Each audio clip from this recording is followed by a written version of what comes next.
Oh, okay, how many minutes am I on this video now? Let's see where I'm at. I've seen some things. I've watched this video. It's really, this is really a good video. I put this in my all-time favorites.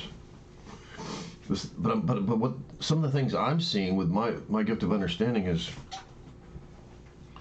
I'm seeing things that they're bringing to the surface, but they're not totally bringing forth the secret to the surface.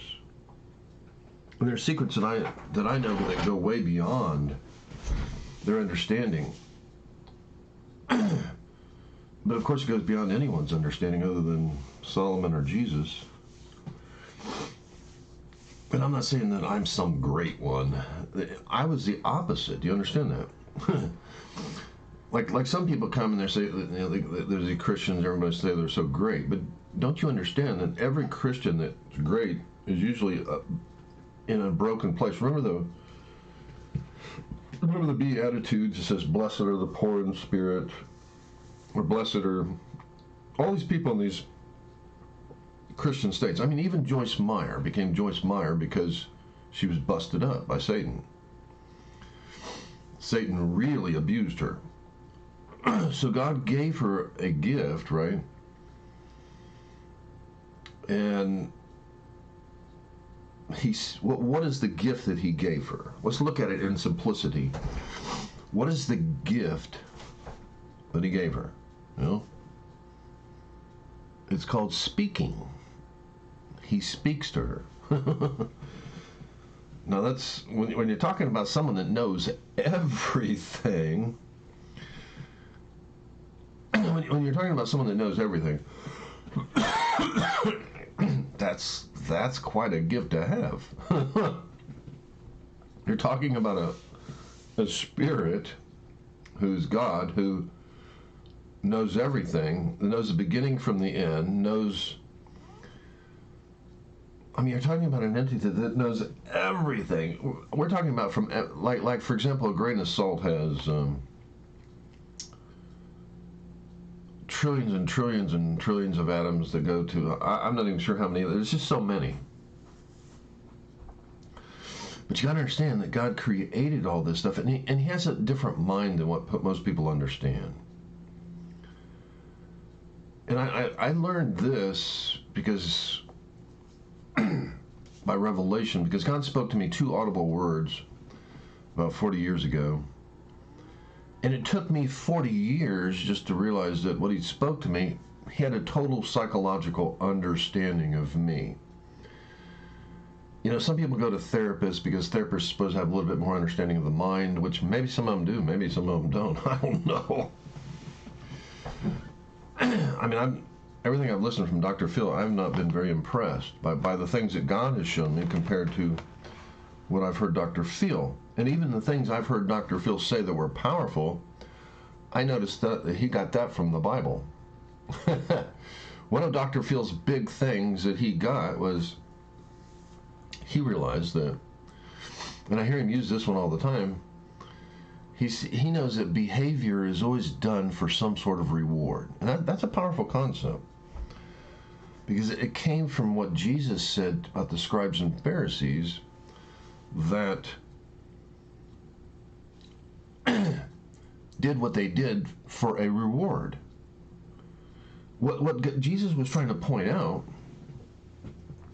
was everything that we do was for reward. Even Adam and Eve, even Eve, when she did what she did it for a reward.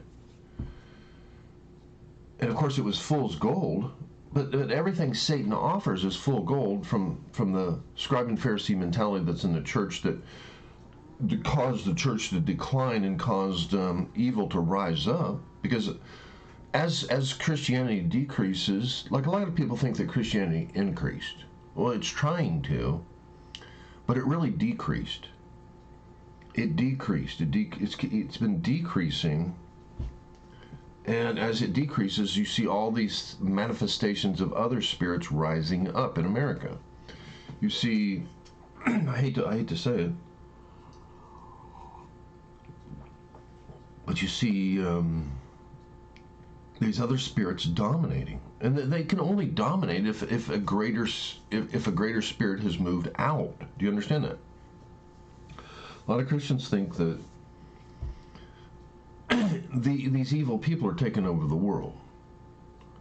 And these people aren't super evil. They just have a spirit in them that's dominating them, right? And it's dominating everyone. It's trying to move in on the church. It's moving in on everyone. But you got to understand, in the church, there was a dominating spirit that moved into it first. Because once the light decreased, then darkness naturally increases. So, darkness, when darkness does something, for example, I hate to use this one.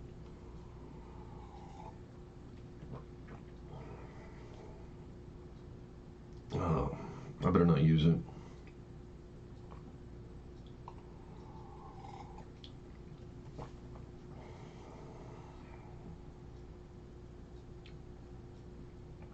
But there's a lot of things. Let's use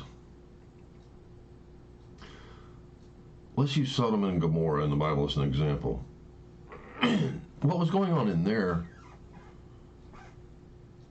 Let's just speak about it as in the Bible. It was basically men, as far as I know of, and they were looking to rape the male angels that they perceived as male. Now that's, if you know anything about the movie The Shawshank Redemption, it really gives a truth that gives a lot of truths, but it gives a truth of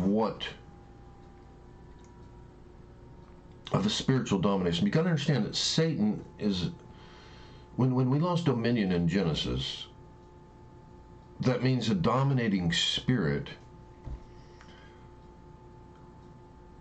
For example, let's use this. Carrie Fisher had to get electric shock therapy because she wanted to dominate things, right?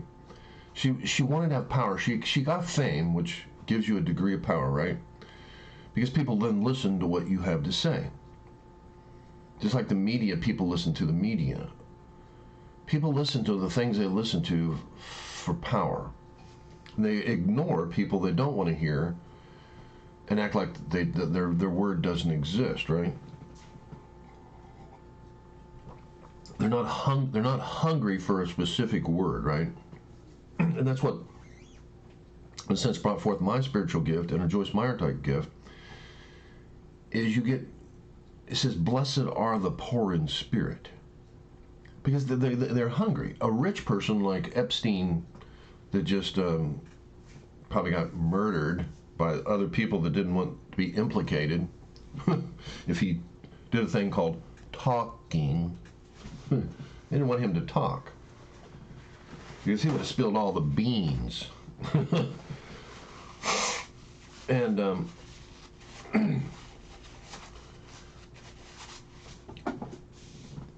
where was I at? I'm trying to spin too many things at once.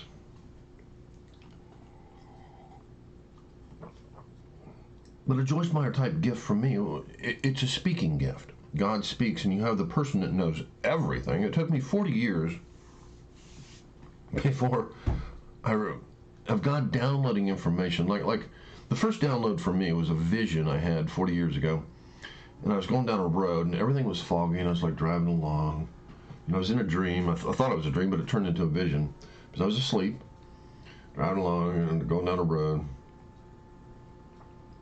And I wasn't worried about going off the road as I'm, just going down this road in this fog. Then all of a sudden, the fog lifts and everything becomes crystal clear. And this means something to me that goes beyond most, I would say 95% of human understanding.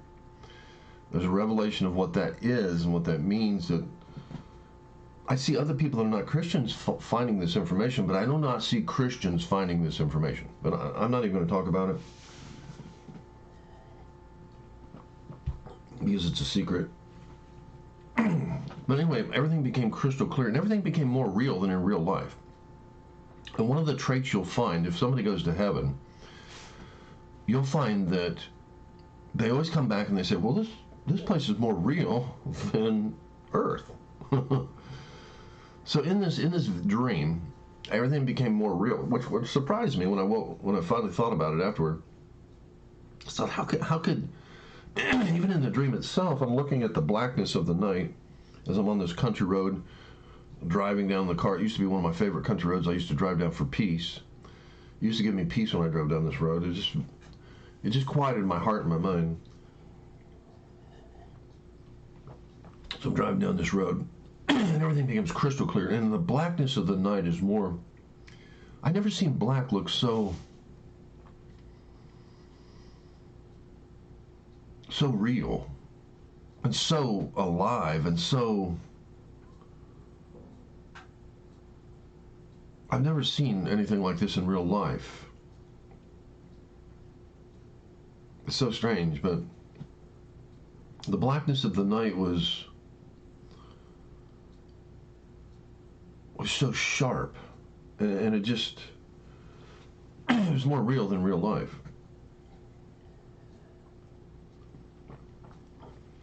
So anyway, as I'm going down this road,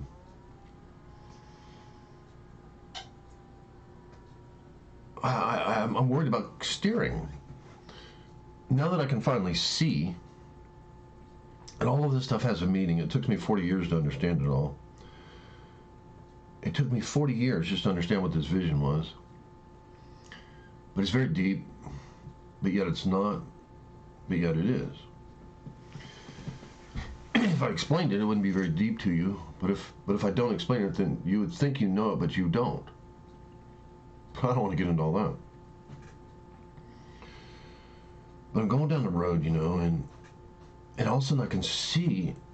So I get up on the windshield. I mean, I got my face up close to the windshield, but I could see clearly, which makes no sense why I would do this. But it does to me now that I understand the vision. So I got up, and I'm like worried about steering. Worried about steering. I'm like, I'm getting real close to the windshield, even though I can see better than I've ever could see. I'm in a panic steering. I'm just like worried about going off the road. In a sense, that ties in with Kevin Zadia's revelation. Now, that thought just popped into my mind. Remember Kevin Zadia? He was living a Christian life, but it wasn't at another level.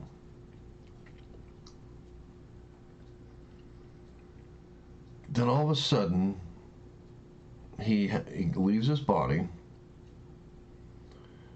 He sees a black vest on himself, which is everything that everyone has ever spoken about him, right?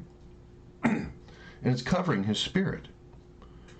It's a veil, per se. And what he might not know is that is something that's sticking to him, right? And Jesus says, well, I got to take care of that. Now everyone has that. Do you understand that?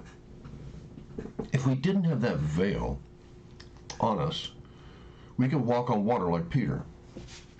Do you understand that? If we didn't have that on us, if that stuff didn't stick to us, you get born again and you'd be just like little Jesuses. You could sit there and say, here comes a tornado. Be gone, disappear, and the tornado would just go, what? That's, if you got born again and you didn't have that black veil that Kevin Zadia had on his, that vest, that he had over his spirit, you could do anything as a Christian. You could go around the hospital, clean it out, wipe it out. And now why? Let me explain something to you.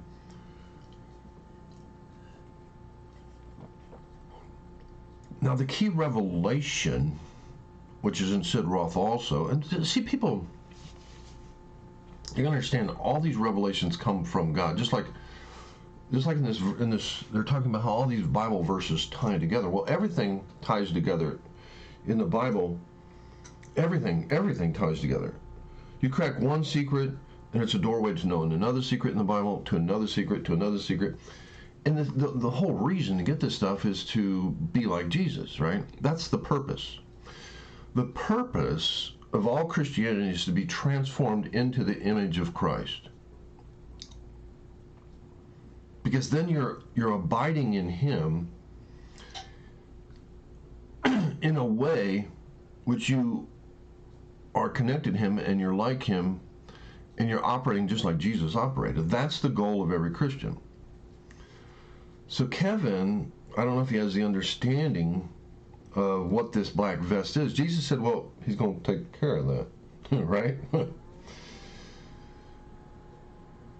And you'll know when he takes care of that, because you'll see Kevin's face glowing. You'll see every time he prays for someone, he'll get healed. You'll see a different person. You'll see a person that looks just like Jesus, and you'll know it. Right now, when I look at Kevin, to be honest, I see a man who's had a lot of encounters, and but I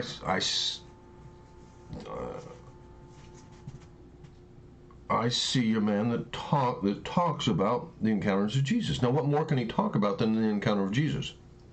Because that is him. If I talk about my encounters with Jesus, well, it's one thing to talk about an encounter of Jesus, and it's another thing to be Jesus, right? To be, because God says, I am what I am. And it's fantastic to hear him talk about Jesus. It's and the things that he saw and all this stuff. It's an amazing thing. But I'm not saying that Kevin isn't kicking butt. I mean, Kevin's doing 1,000 times better than me. But that still doesn't mean the gift that I have is invalidated, because it doesn't come from me. It's a G-I-F-T. Oh, there's another 4-letter word. Ha ha! I just found another 4-letter word. It was in the last video I recorded. I was showing how that God was in the King James version of the Bible 4,444 times. I mean, you can watch the other video. And I showed that Jesus' word has 4 letters.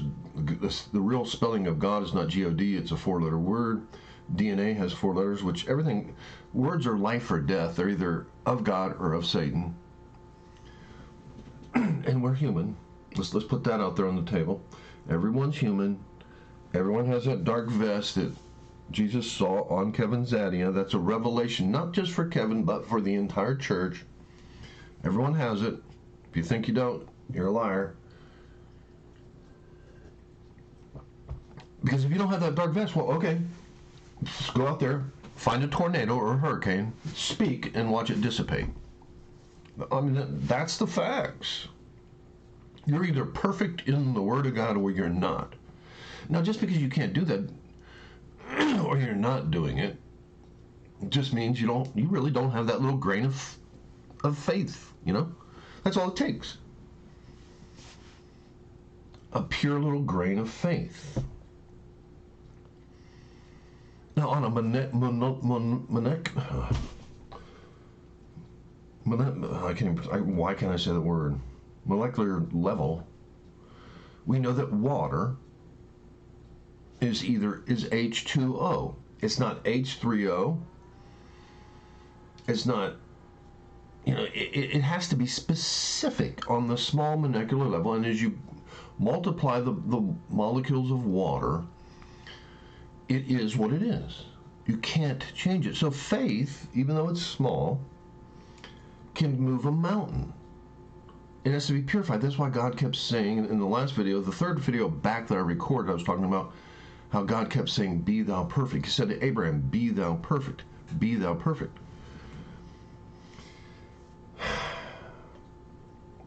Now, someone like Peter, walking on the water, saw the winds and the waves.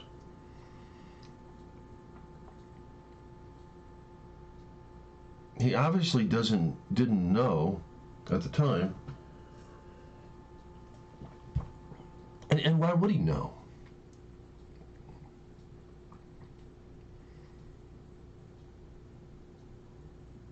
the thing I'm saying is that you will bear the fruits if you are what you are. God said, "I am what I am," and Jesus was the Word, the perfect Word, made flesh. He joined the perfect Word and joined it to flesh. Then the Spirit is attracted to that Word because there's no sin in perfect Word. That's why he says in John chapter 13, after Judas leaves the picture, he says, "If you love me, if you love me, keep my commandments." Now, the commandments are, I'm going to be straight up honest with you. I always thought, I was living really good, had, and I'm not trying to guilt anyone into doing anything, because that would not be good. If you're spiritually motivated by guilt, and that's what the hell, fire, and brimstone preachers that used to preach used to do, that's not a good spirit. God didn't motivate the woman of the well to repent because of guilt. That's a spirit. We have been lost as Christians. That's why Satan has risen up, and going back to the movie I was talking about, the Shawshank Redemption.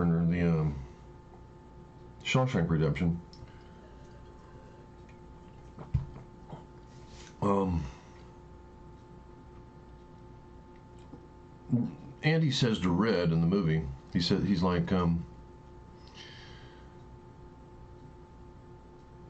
forget what he called him. I forget what he called him in the movie, but he says the ladies are, I don't know, or something, have taken an attraction to you. And Andy says to Red, well, they do know that I'm not homosexual, don't they?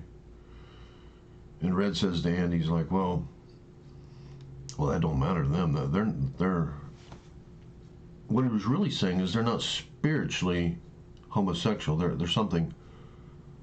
That's not even what they're about. They're about rape. In a sense, in Genesis, when Satan got Adam and Eve, that was rape. Do you understand that? He molested God's children. Defiled them, molested them. And we even see an image of that, of how Israel was irate when the prince of the land slept with the daughter of Jacob, and they were irate, they were angry, and they killed him. And but they killed more than just the prince. They wiped out the entire colony. And it was Satan that tricked them, that had the prince who had the customs of that land to do that. It was a trick from Satan, believe it or not. Satan has always been, I mean, he's in every fabric, every day, every part of the Old Testament. If you don't think he's not there, well, he was and is and was ever present with man in every moment and every encounter. And Satan did that to trick them. And they had wrath. And they went a little crazy. And in a sense, their holiness of their own self was enraged, thinking they were such a pure, set-apart people, that they were so much better, which really is the same thing that Hitler thought he was better, that destroyed the Jews. Do you understand that kind of stuff? When a person starts thinking they're so much better, so we see the revelation that Peter first has, because in the Jewish mindset, they just think they were better, right? So we see that God puts a standard on what's good. He says the Gentiles, which then received that, and then Peter has this revelation to wake him out of the delusion that the Jews were in, says, look, whatever God has cleansed, call not common. Call not common, right?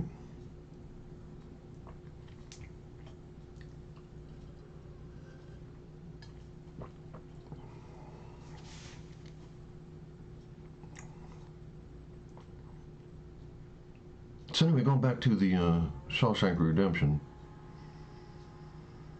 we see that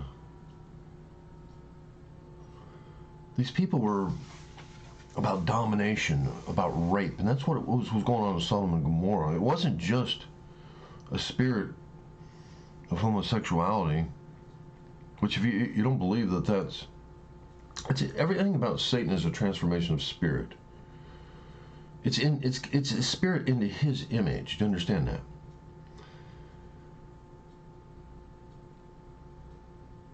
And what happens is when you get transformed into his image, you love the things that he loves. Like a person that's a pedophile, for example, that really molests children, like Jeffrey or what's his name, Epstein. Nowadays we call, I think it was 15, 16-year-old girls is what I think he liked. Those weren't, just to clarify this, he's not a pedophile. Pedophile actually refers to a child. Now he might have been on the road to that, or he might have even evolved to that. Who knows how he would evolve. He might have just stayed where he was at. But there's different spiritual levels of spiritual decline, and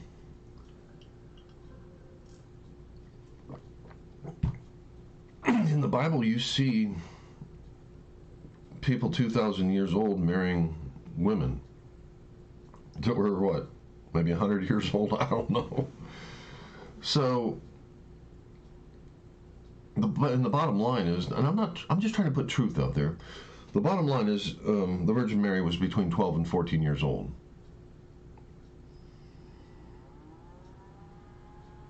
You know, so a lot of people don't call Elvis a pedophile, for example. Elvis used to have a 14-year-old girl. Lisa Marie was a 14-year-old girl. All these people he used to entertain in his bedroom, and didn't have sex with them. I think he was kind of a cool person. I didn't know him personally, so I can't say for sure. But it's very similar to Michael Jackson in some ways.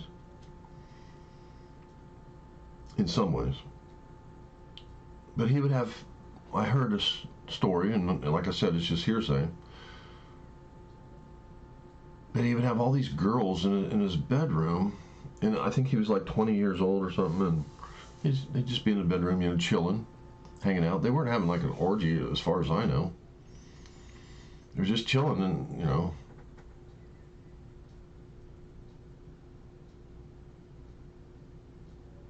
But that's all I know. But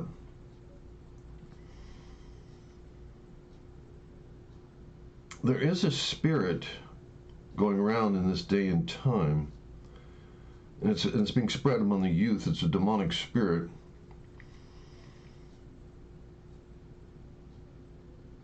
Trying to say that anyone that's old is a pedophile. Like in the Asian culture,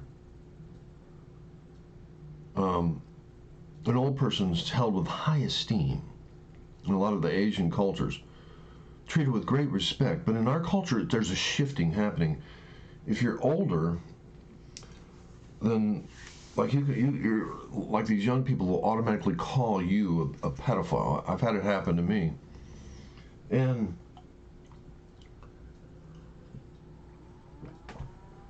that's the truth. Truth that seems that it's a truth. That's not really a truth, but it's something that's evolving in our culture. And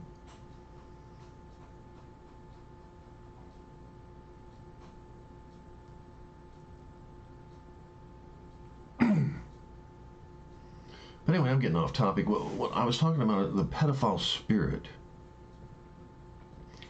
It's a very powerful spirit, and these guys can't change. They love it with every fiber of their soul. There's no therapy, but it's a spirit.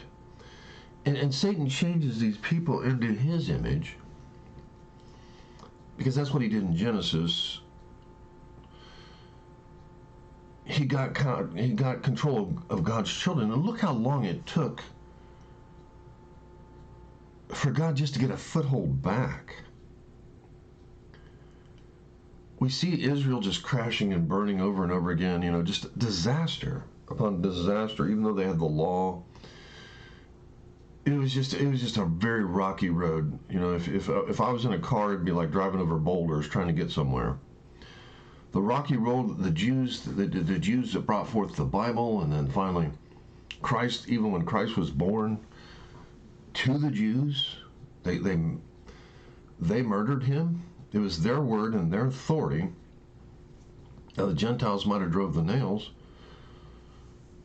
but Pilate didn't. You know, Pilate was like seeing more truth than they were. And yes, there was a remnant of the Jews that believed in Jesus. There was a remnant there, you know. But the majority of the Jews were the ones that had him crucified. And that's only because Satan, the way Satan works, he always attacks, just like he's attacking in the church in today's time. And that's why the light has decreased and the evil manifestations increased. And I don't want to call out specific things. I'm just saying Satan had self-love for his own self. And I'm saying that's a spiritual desire to be attracted to your own self or your own kind. That's all I'm going to say on that. But that's a degree of spirituality, but it goes deeper than that.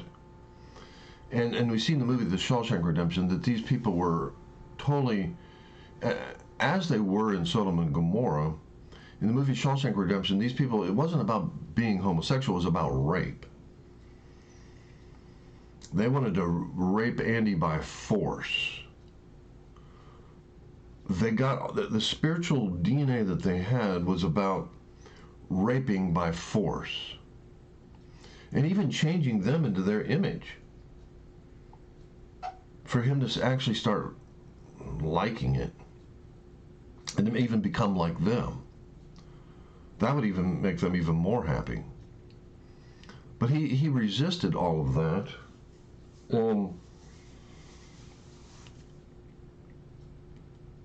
But that's what was going on in Sodom and Gomorrah. It wasn't about just being attracted to same sex. It was about rape. A violent rape, which is very similar to what happened in Genesis when God stole God's children. And look how long it took just for God to get a foothold back, even with the born-again experience. We still have that thing that I talked about that Kevin Zadie was talking about, that black vest on us. Now, what is the black vest? Let's talk about that. The black vest. Let me see if I'm recording. Sometimes I don't even have my mic on. Yes, I'm recording. The black vest that Kevin Zadie had talked about is the things that stick to our spirit. And I love the teaching of a guy named Steve Foss. Steve talks about insecurity and inferiority. And this black vest that I got her frozen very unbecoming picture image. Over the fireplace. Yeah, that's a little bit better, maybe. And Jesus standing at the door, and he's got his little fist up at the door, knocking, and he's knocking. I remember. That's better. But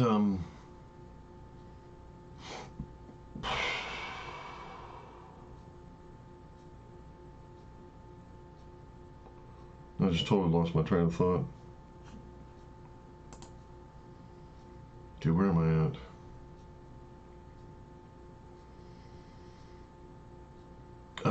See, where was I at? Oh, I was talking about the black vest. See, the black vest is what sticks to us. If these what was stuck to Kevin Zadie? It was everything that people had spoken about him. Now, see, it formulates in childhood.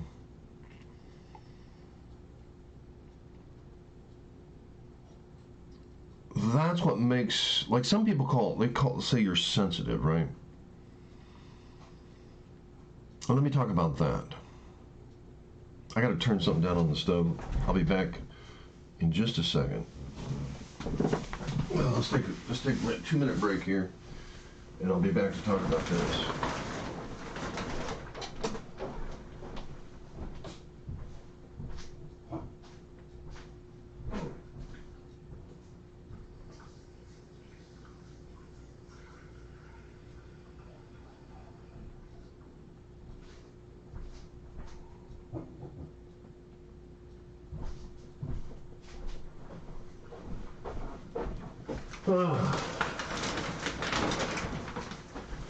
But this black vest, it really goes back to words are life or death. See, it's very easy to see these things for me, since I was going to write a book about spiritual DNA. It's so easy for me to see these things. He's got his. I was talking about the revelation I had. I never finished that. Where I had this going down a road, and I was trying to steer. When I woke up from this vision, let me finish the story about the vision, then I'll go back to the black vest. So I was going down the road, and I woke up from this dream, and for 15 seconds, all I could see was this road. I was still on this road, and I didn't even. I was probably 19, 20. I never even thought about what a vision was, or never had one. But I just had given $500. I had a lot of faith, even because I used to read the Old Testament. I had a lot of faith.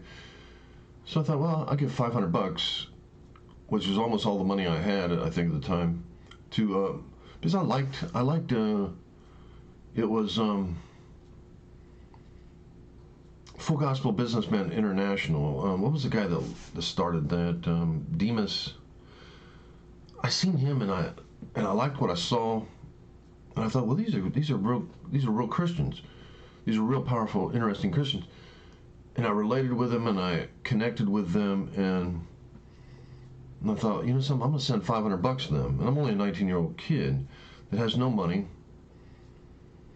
come from not a very rich family, very meager family, just, you know, and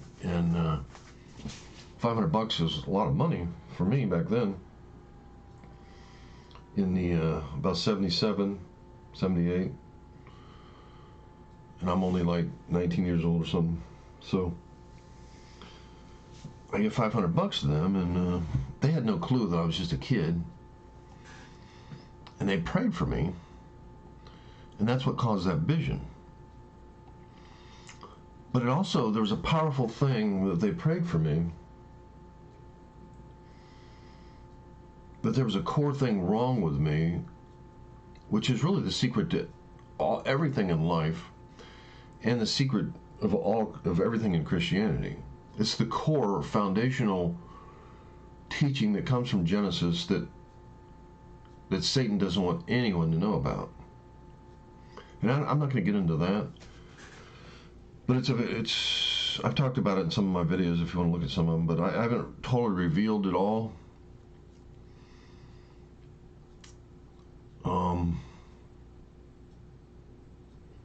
I hide a lot of stuff. I've released a lot of stuff though too. But people wouldn't value it because they don't understand how valuable it is. They don't have a clue. So to them, they don't understand how valuable it is, because they don't have understanding, right? Like if you go to a guy called Shane Wall on his Supernatural.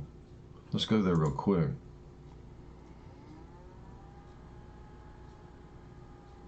You know, there's one thing to agree with someone, but it's another thing to actually pursue or be thirsty or hungry for what they have. Like Sid will agree with this guy because the Holy Spirit moves him in this video. Oh, this is a great video. I just watched this one. This is a really good video right here. Powerful stuff there. Very powerful. I might have to comment on that video later tonight. Because I was seeing some stuff at work about that video that was just blowing me away. And I wrote down some notes. I totally forgot what they were. But I wrote them down last night at work. Totally forgot whatever it was I was going to talk about. But it was very, very powerful stuff that I was seeing from that. And I just don't have time to reveal secrets about everything. But Very interesting, powerful stuff here. And I did record a video on YouTube and put it in the link about some of the things, like I didn't even know. I just knew the topic. I didn't know that she did the video. She's a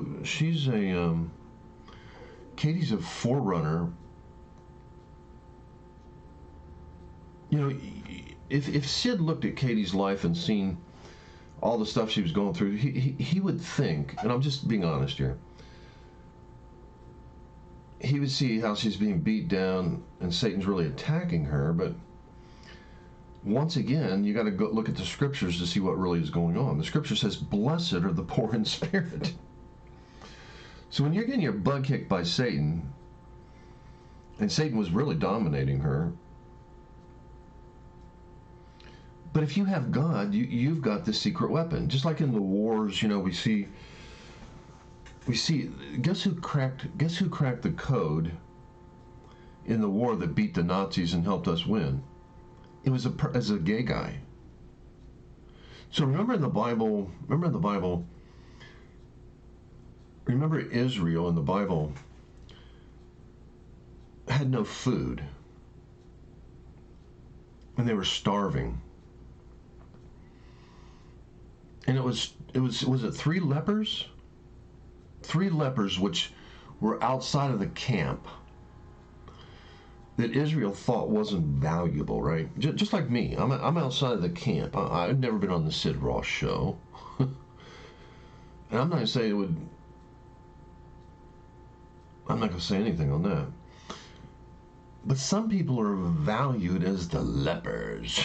And I tell you what, you see some of my videos that... on YouTube that where I went through pure hell. I should have committed suicide, but didn't. If you see some of the videos out there that of me in the past, you say this guy's a complete loon. And what people don't understand, because they don't have spiritual understanding of things, but they don't understand. Just like when Jesus was on the cross, said, Father, forgive them if they don't understand. Well, I'll tell you what, Christians today think they have understanding, but they don't. They really don't. Now, I have understanding, and it's a gift, which I see few Christians have that gift. And let me prove to you what I say is true by getting named Shane Wall. Okay, what was I getting ready to talk about? There's something important. Oh, I was talking about the lepers. The lepers actually brought the deliverance to Israel. Those that they valued the least brought the deliverance. The same was true of the guy that had 1,000 demons, Legion. He went and talked to the region and prepared the way. And look what happened. Look what happened. The whole countryside was ready for Jesus to come by one man.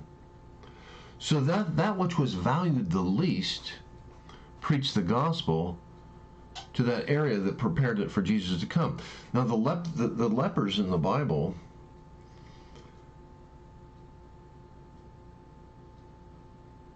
went and found where God had driven away. God had provided and provided for all of Israel, and they had no clue. It's just like the image of the church today.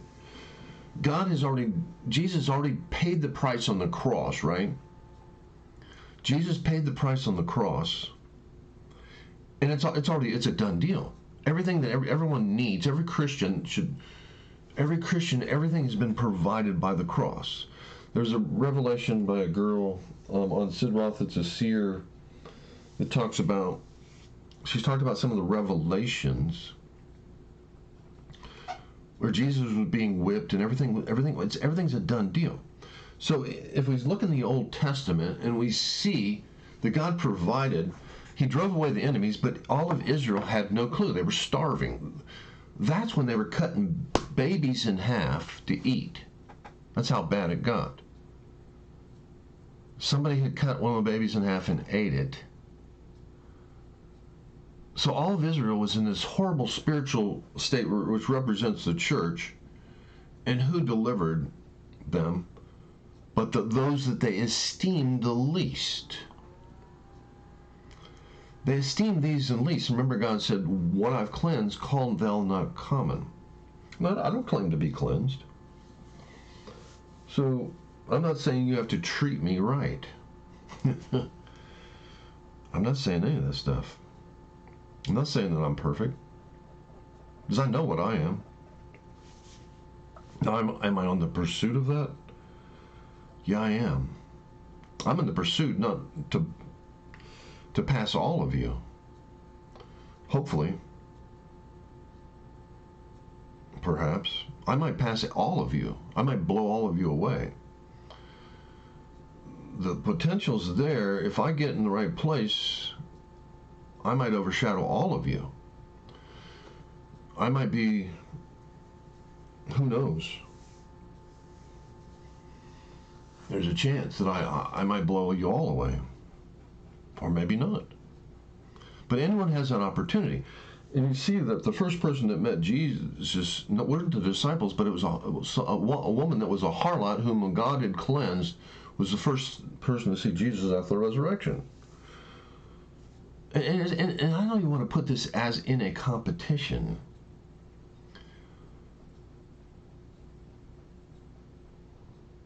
Because whatever someone's thirsty for is what they're going to go after, right?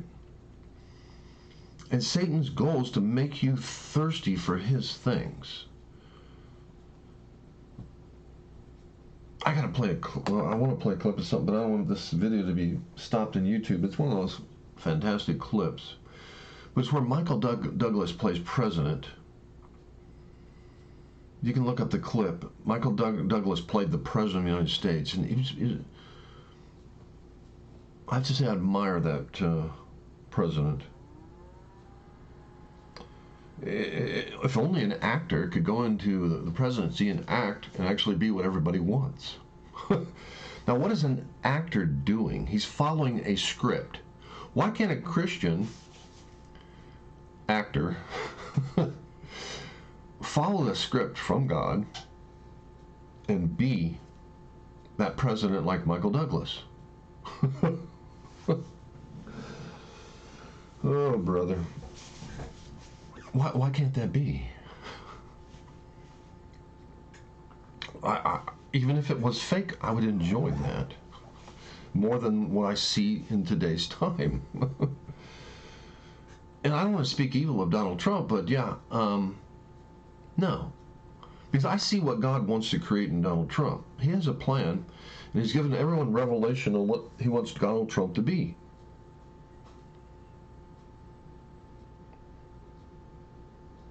And Donald Trump, if anything's going to break him and transform him, it's what's happening right now. He's a strong man. And he all thinks it's about being a winner, about being in your own self-strength. And it is. You want both. You want to be strong because what does God say to Joshua in Joshua chapter 1? Be thou strong. If you're not strong, well, then you're not going to pull it off. But you got to be strong in God's word, not in self, right? Because I've heard Donald Trump make statements that he thinks he's better than other people. But it's really the way he thinks, which goes back to what? The book I was writing about called Spiritual DNA. As a man thinks in his heart, so is he. Now, Donald Trump has a thought in his heart that he's superior than other people, and that thought is partially good, but then partially a lie. And that, you cannot stand on that. You cannot stand on your own self. You've got to realize that God, in his word, is superior to us. We're weak. I don't care if you think sound like a Donald Trump thinker. And I know the secrets of how Donald Trump thinks because I understand all human thinking as far as the foundation of how it works. And I'm not impressed. I'm kind of impressed but not really impressed. Because anyone can change their thinking and be like a Donald Trump. And it doesn't, and a lot of people know that Donald Trump is not that intelligent, but what they don't know, and I'm not going to give the secret of it, what they don't know is it doesn't require intelligence. You only need a certain amount of intelligence to be extremely successful as a person or a Christian. I've seen Christians out there that I have 10 times, 1,000 times more understanding, but they're successful and I'm not. Because it's not it's about this. Let me put this up here real quick. See if I can see where I'm at here. It's about this. Stupid is what stupid does. What are you doing? It's not how much you know, but it's what you actually do. That's why the Bible says faith. The Bible also says faith without works is dead.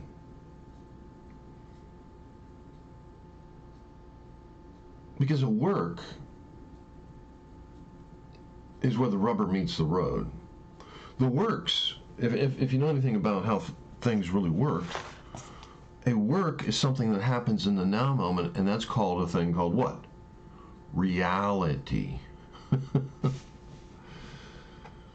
Well, Jesus was the Word, but nothing happened. He didn't do any miracles.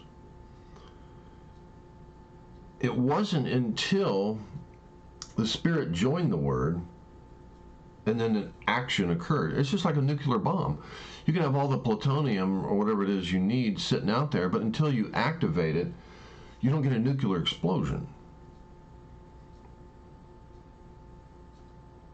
So there has to be an action and a joining of, there has to be, the Word has to be put into motion.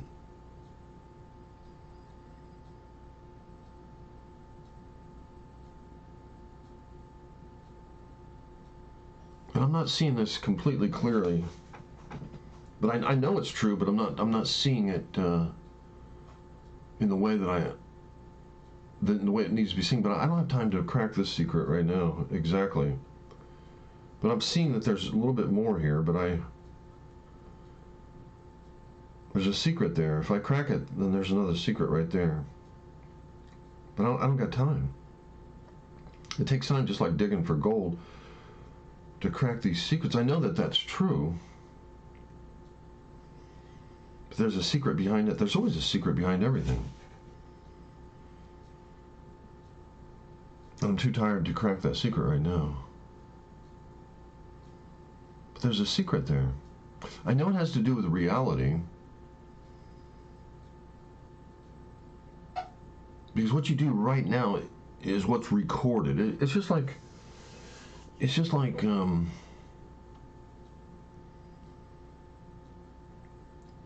one of the things I believe in is that we are the author of our own life. And when is that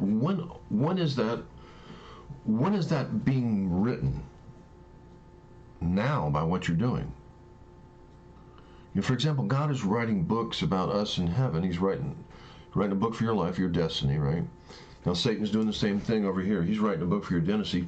Now, where does rubber meet the road between the book that Satan has written for your life, or God is, let's say the God over on this side, and Satan has written on for your life?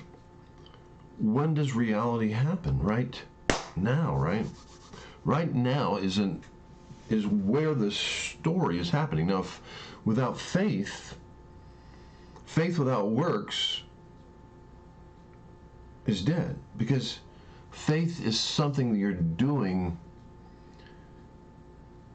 in the present moment. That's why Jesus said every idle word that you speak will be held accountable in the day of judgment. Because as you speak something, just like God spoke in Genesis and created, you're doing an action,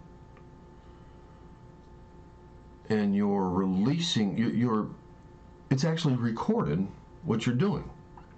There's angels that are recording what you're doing. And as you do something, then that's being recorded, and that is the story of your life. In that, and it always happens right now. There's no other time than right now. And Jesus talks a lot about not worrying about the future or this or that. He said, he actually, I haven't read it for a long, long time, but I think he talks about thinking too far in the future is like fortune telling or evil or whatever.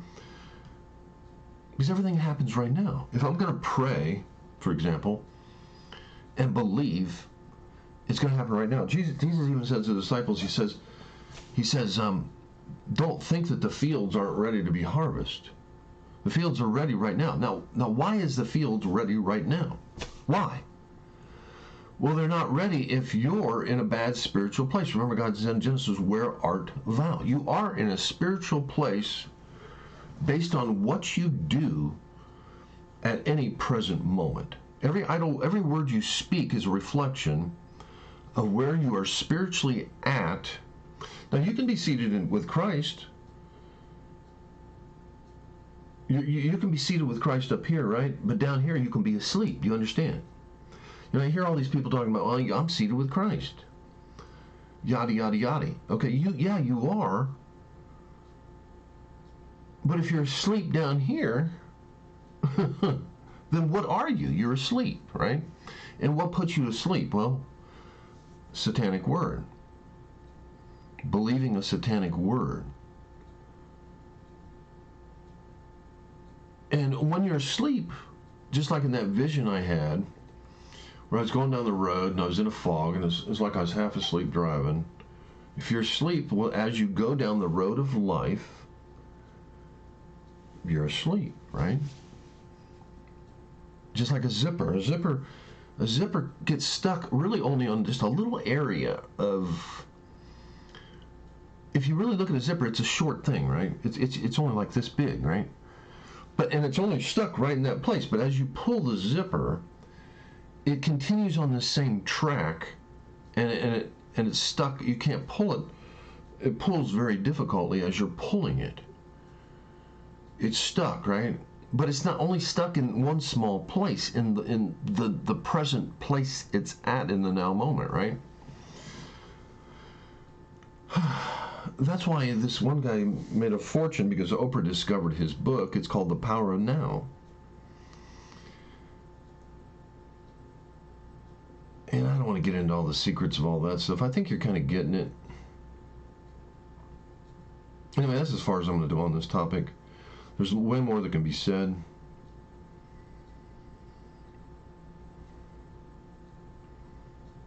But one thing, the first thing that God ever spoke to me in an audible voice, he said, I was finally made it in the finals of a tennis match. I wanted to be a tennis pro when I was young. I used to drive him crazy.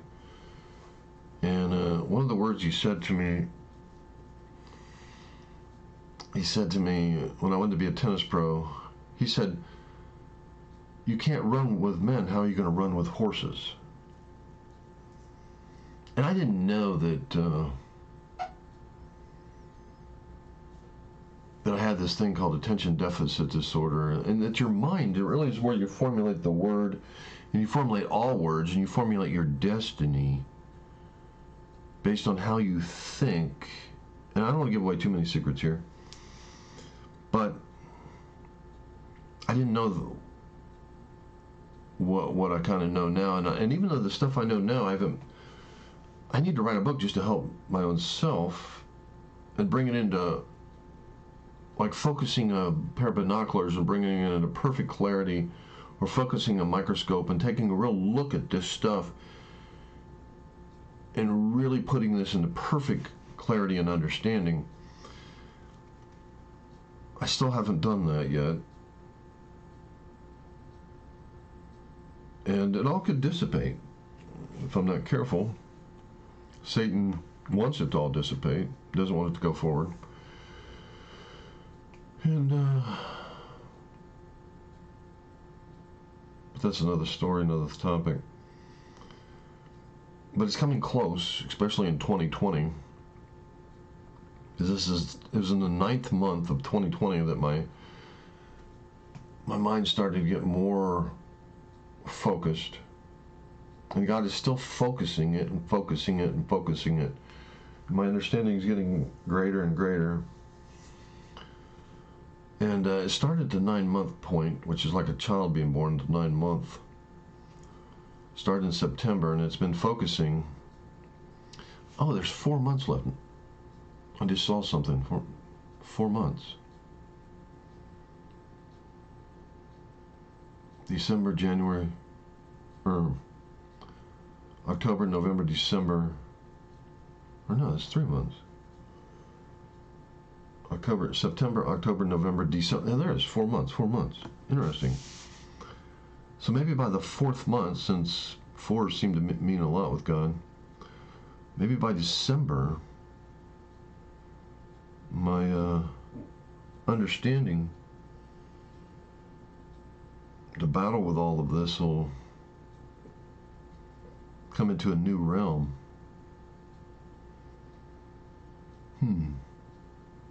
It's interesting how, see, God hides stuff in everything. And it happened at the 9th month, and I knew that meant something. But then there's 4 months left, and I talked about 4s a million times on here. I didn't even know that was there. So maybe by the end of 2020, on the 4th month,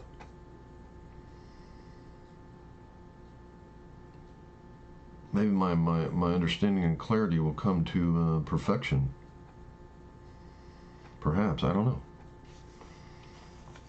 It's interesting. I just saw that.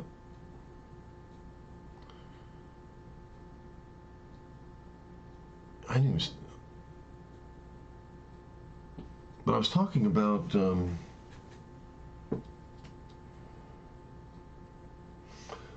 that vest that God showed Kevin Zadie. See, that's what blocks us.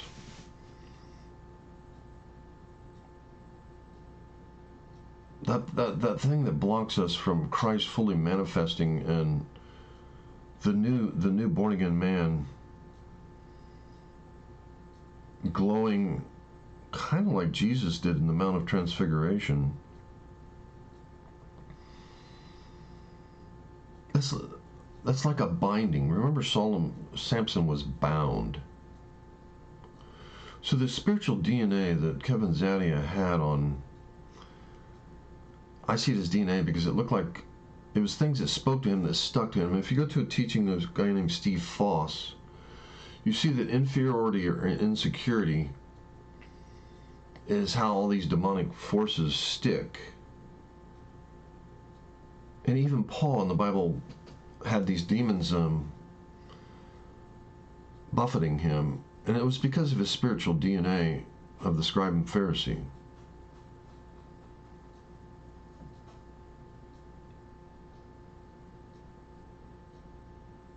And see, what is that spiritual DNA that was on Kevin Zadie? What is that? That's words of death. And just like, remember I said Jesus, the Word, the Spirit, the Holy Spirit, and all the gifts of the Spirits were with Jesus. So for a Christian to operate like Jesus in all of the gifts of the Spirit, and all of the authority to be able to stop the winds and the waves, they have to get rid of that veil that that covering that Kevin Zadie had on him. Now, how did it stick to him? It stuck to him the same way it did with Eve, as in the revelation of Steve Foss. It stuck to him from insecurity and inferiority.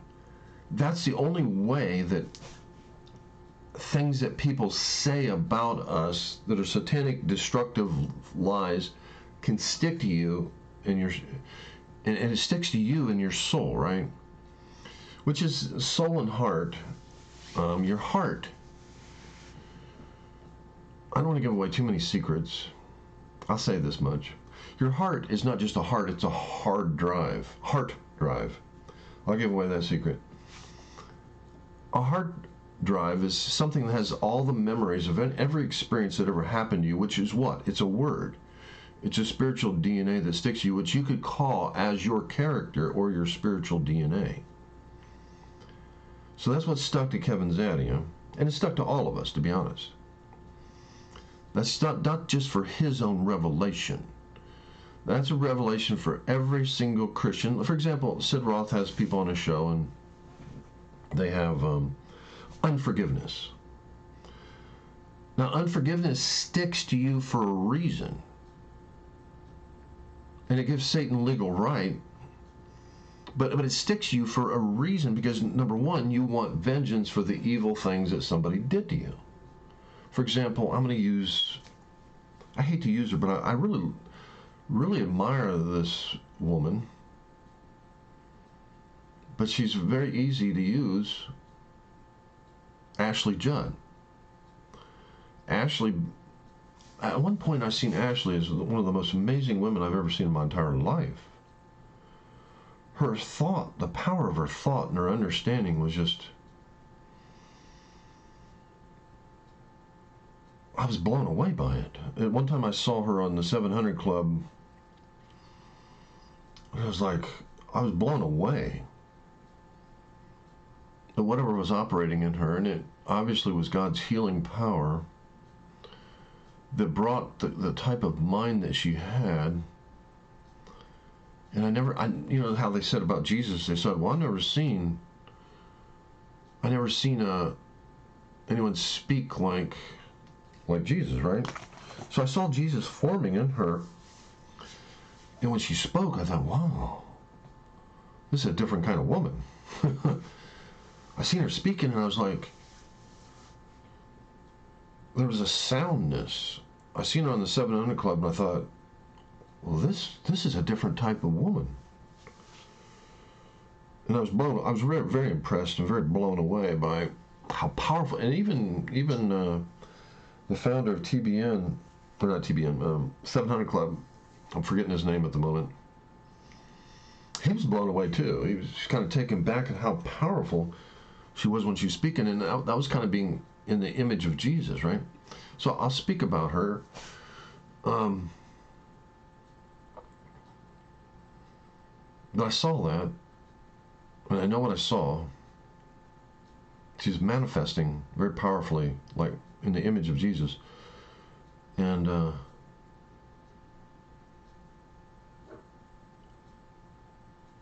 but we see this thing that Satan laid in the past on her, this horrible thing, this powerful, powerful thing where she was molested as a child, and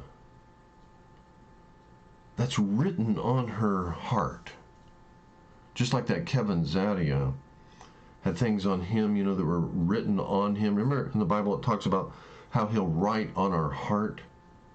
Now those things that are written on our heart are what's going to blow away the things that are written against us on your heart, right?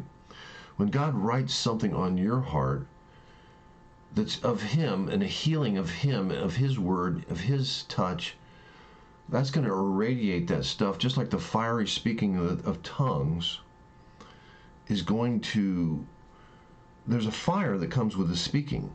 Remember, in the day of Pentecost, there was fire and tongues.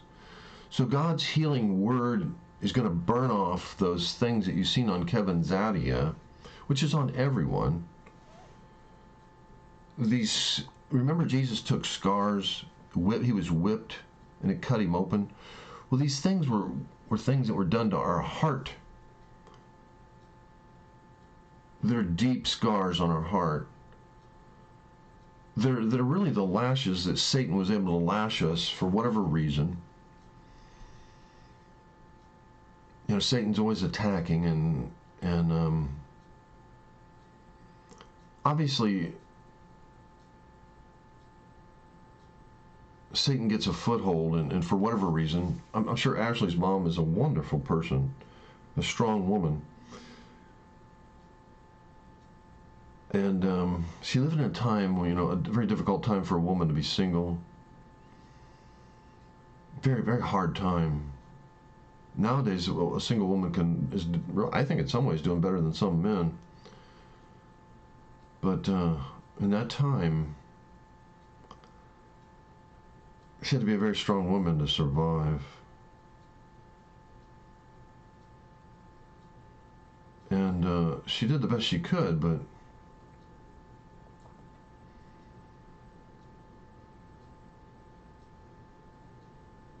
it's tough.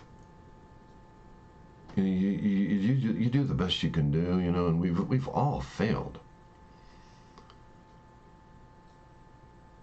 And Satan gets a foothold, but I tell you what, he gets in the door, and once he's in, I tell you, he wrecks the house. And that's what happened to Ashley. Satan found, he's always looking to kill, steal, and destroy. It's just like the lion looking for the one that's limping. And every one of us is limp. No one walks on water like Peter.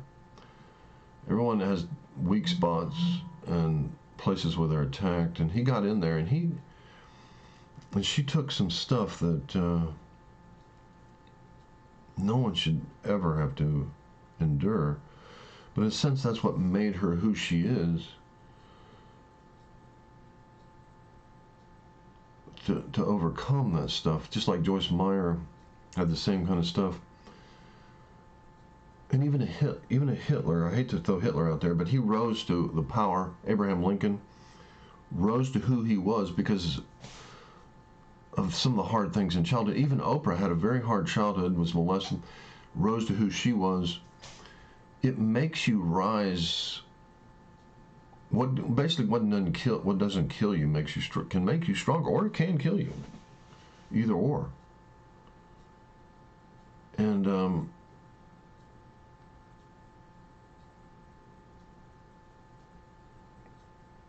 but we see Ashley attacking President Trump, and it's really not Trump. It's she's attacking his word that he spoke in the past, which she thinks is still a part of him, right? She thinks that that's who he is now, but back in the days, made a flippant comment about grabbing, the putty tat of a woman, and hell, I'm still making flippant comments to this day, But we just don't, we don't think, we don't get to a place where every idle word that we speak, we don't think it's important. But if you look at the life of Jesus, you see that every word he spoke was in perfect connection, perfect plan, and had manifestation. Every word he spoke was no different than what God did in Genesis and spoke things into creation. So we see Jesus, everything he spoke, everything was founded and connected because he was perfectly listening to God, which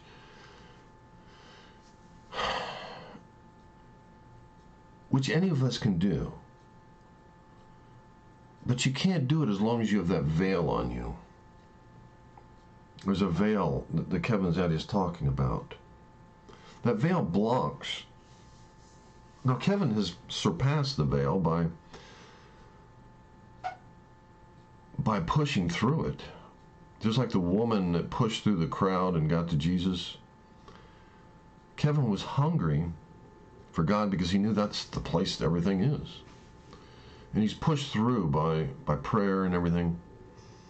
And he's entered into that realm.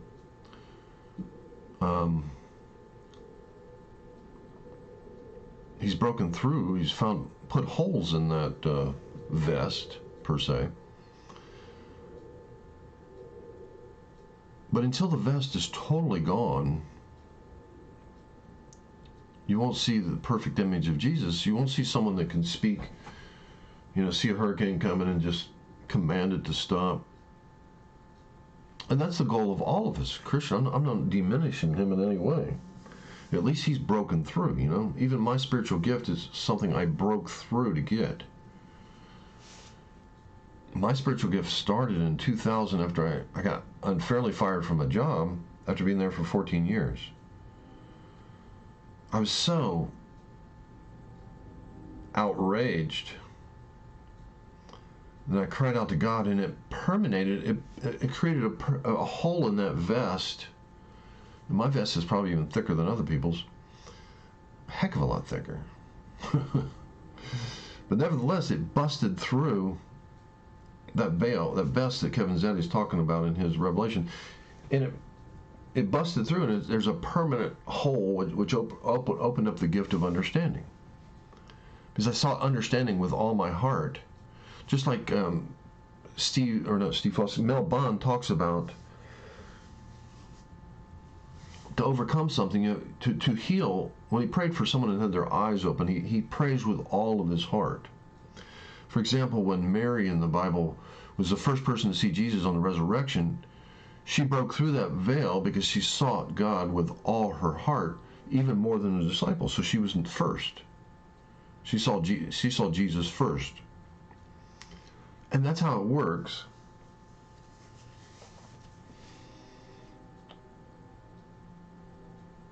Because we all have that veil, that covering, that black covering from Satan that's stuck to our spirit, going back to the teaching of Steve Foss, of how insecurity and inferiority.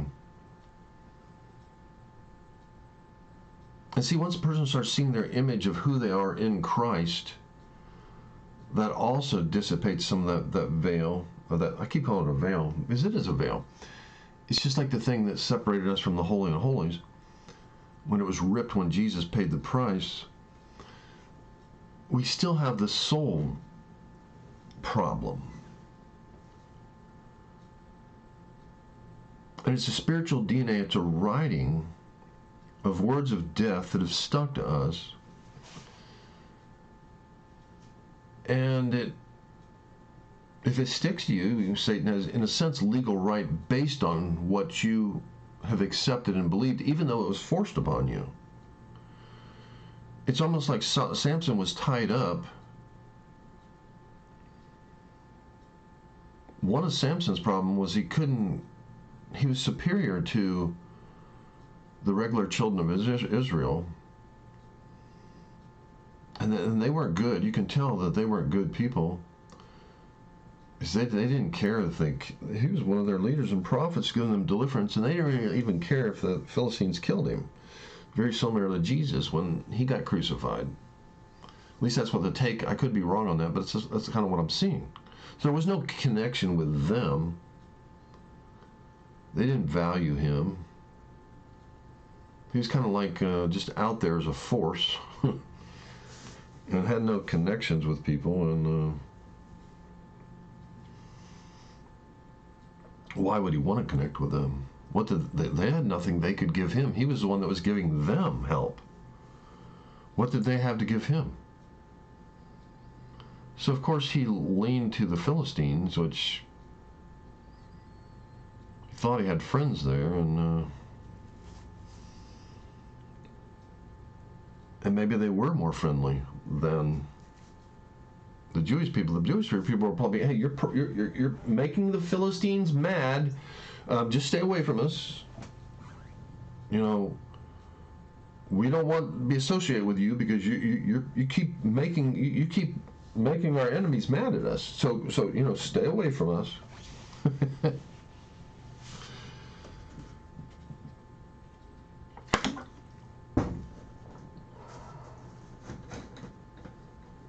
And that can happen with people who have spiritual gifts, where they think they're superior than others, and they look down on others, like Elijah, that thought he was superior, and God had to wake him up and say, look at all these other prophets that haven't bowed their knee.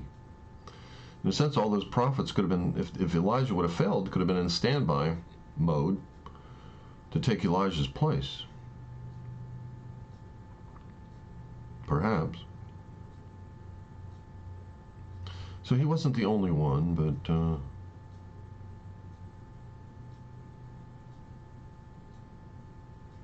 I didn't even talk about what I was going to. I need to end this.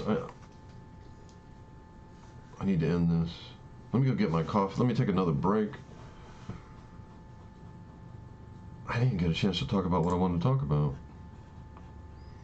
Yeah, I can't do this all night long.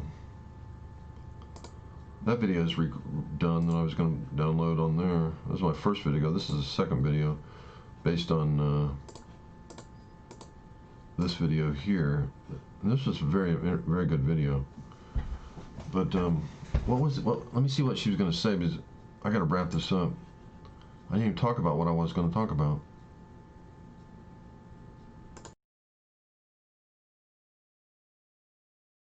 As a young child, I mean, just a little girl, being at my grandmother's house, and she had that famous picture over the fireplace of Jesus standing at the door, and he's got his little fist up at the door knocking, and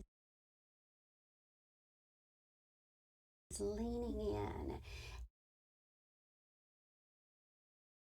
You see, this is very simple understanding for me, because I understand the secrets of how it all works. See, in Genesis, she's getting ready to talk. Well, let me finish playing what she's saying, then I'll explain the stuff that I know.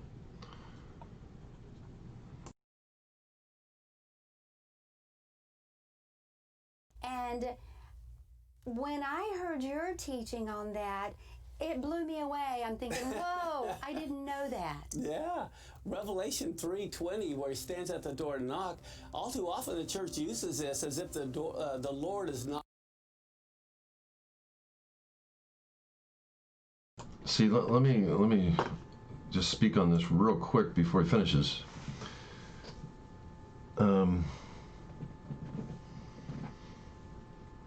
He's not only talking to the church here. He says, if anyone hears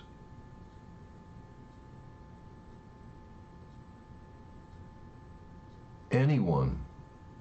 Then let me show you an example of an anyone. Jesus was about to come to the Jews, the Messiah, and he's knocking. Now, the scribes and Pharisees obviously could not hear. Now, who heard? Who could hear? The anyones. When Jesus was coming at the door, being ready to be birthed on the world, you would think the church, the Jewish people, would hear, right? But not one of them heard. Christ, the very Messiah, which the Jews should have known, and I'm not putting down the Jews in any way, shape, or form.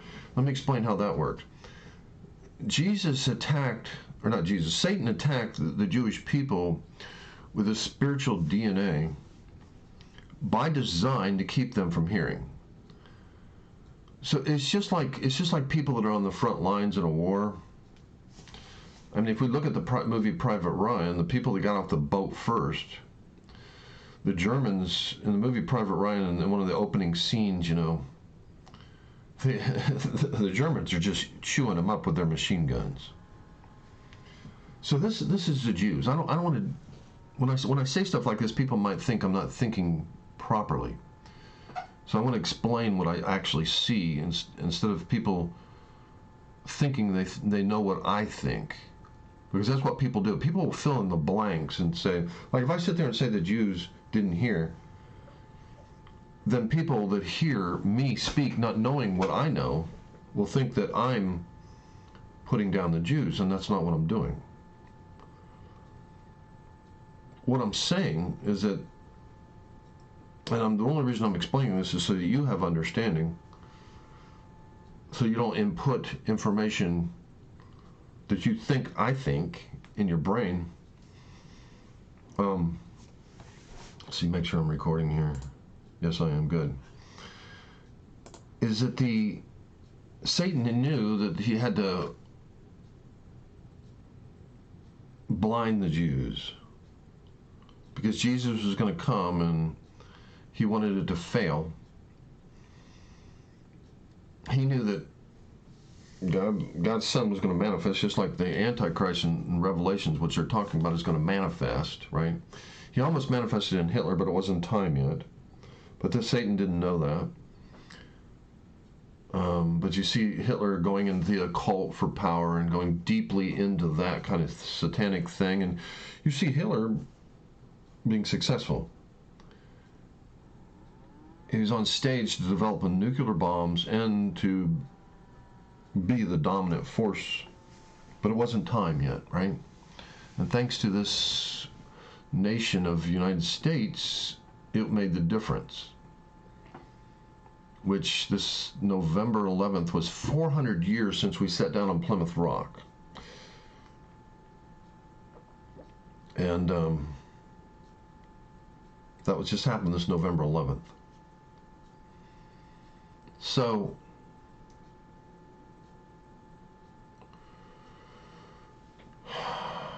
Satan, just like in the movie Private Ryan, where you see the opening scene where those Germans are just tearing them up. Well, Satan infiltrated the church, which was the Jews, and he fortified the rejection of Jesus so that when Jesus came, exactly what was going to happen would happen. And it did happen. So he attacked the Jews with a spiritual DNA. Words are either life or death. So belief system in the Jews, and Jesus talked about, don't look out for the leaven of the bread, of the doctrine, of the teaching of the scribes and Pharisees. And that's exactly what has happened to the church of today's time, is different types of leaven of Satan. I mean, I used to go around to different churches, from Baptist, all different churches. I haven't been to every different type of church, but I've been to Nazarene, seen Baptist, I've seen Pentecostal, not extreme Pentecostal, but Pentecostal. Been to all those different types of churches and was raised in and out of all of those, even though I never believed what they ever said. I just took the good and rejected the bad. But I got the good from them. I got the good DNA. And but the Spirit was there with me, rejecting any bad they said and inputting what He wanted to input in me. But finally, I had once I got my spiritual gift of understanding, the church I was in just like they attacked Jesus, and they wanted to throw him off a cliff as soon as he got the Spirit, his gift, his spiritual gift. Mine is just a little gift of understanding, which is more powerful than what you would think it is. It's not valued like Sid Roth doesn't see that as value. Sid likes the flashy healing gifts, and the supernatural type, that type of stuff. But Sid doesn't know the power behind the gift of understanding. And in fact, in Solomon's day, when the Jews did better than any time they've ever done, wasn't with any flashy gifts. It was the wisdom gift of Solomon. That was the most glorious time they ever had. There's never a time that Israel has ever been like that. So now Sid, it's not wrong that he likes what he likes. I'm not saying that that's wrong. Because thank God for Sid Roth's show. The Sid Roth show is like, I would much rather listen to all the stuff I see on his show than I would me. But then I also know that there's a hidden thing that's very powerful about the gift of understanding, which I don't even speak in tongues. But I know there's a very powerful seed there that I think, personally, supersedes and can bring all 12 gifts. So, but Sid doesn't know this, and I barely know it, but I see it. That through this one gift, the secret, I can get all 12 gifts. I can see it. Because the gift of understanding is the pursuit of what? Wisdom, which is the pursuit of what? Truth. And what is God's quality? The most powerful things Christians can do is to be in the image of Christ. Now, how do you get in the image of Christ? Is it by getting the gift of healing? No. Is it by the gift of speaking in tongues? Kinda.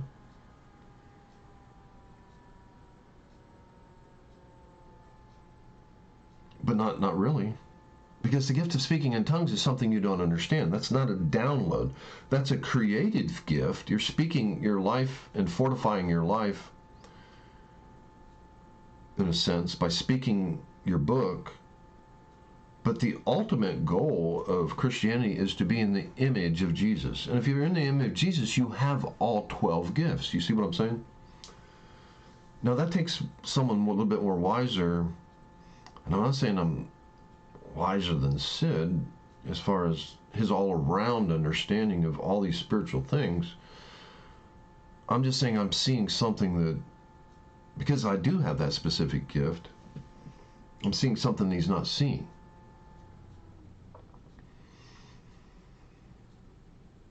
What I'm seeing is that the gift of understanding is actually what keeps everyone from hearing. Remember, Jesus said you have ears to hear and eyes to see. That is overthrown by the gift of understanding. Once you have understanding, then your ears hear and your eyes see. That's why in that vision 40 years ago when the Full Gospel Business International prayed for me, and I didn't finish the vision after I woke up, and I had that vision and woke up and I could still see.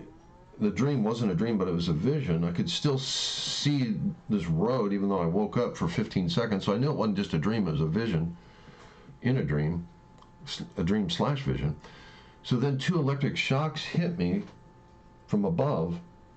And the first time the electric shock hit me, a voice spoke to me, and it said, that didn't happen. It was a subliminal voice, Satan's little subliminal voice. You think it's your spirit, but it's not. But you hear it nevertheless. The important part is that you hear it. And I heard it not knowing it was Satan at the time. Now I know, of course, it was a demon or Satan. Who cares? What's the difference? They're all the same. They're not all the same, but they all speak lies. So he said, well, that didn't happen. And at first I thought, well, maybe I just wasn't awake. This dream slash vision. I was sitting on the edge of my bed contemplating what it was. Then I got hit with the first electric shock. And then maybe I thought, well, maybe I just wasn't awake. So then after I knew I was fully awake, and I said, well, maybe, this little voice spoke to me and said that didn't happen. And for a second, wasn't going to buy any of it. The electrical shock or the vision or the dream, even though it all just happened. And then God, because faith is a given thing. So God's like, well, I got to hit him again. So then a second electric shock came down and it hit me and it went through my body. And I never knew anything about any electric shocks. I didn't hear about people being hit with these electrical type shocks until I watched Sid Roth. I didn't know about any of this stuff. This was 40 years ago. I didn't know anything about anything. But then when I watched Sid Roth, I hear all these stories about people being hit with these electric shocks from even a dog. I think it was a story of where on Sid Roth where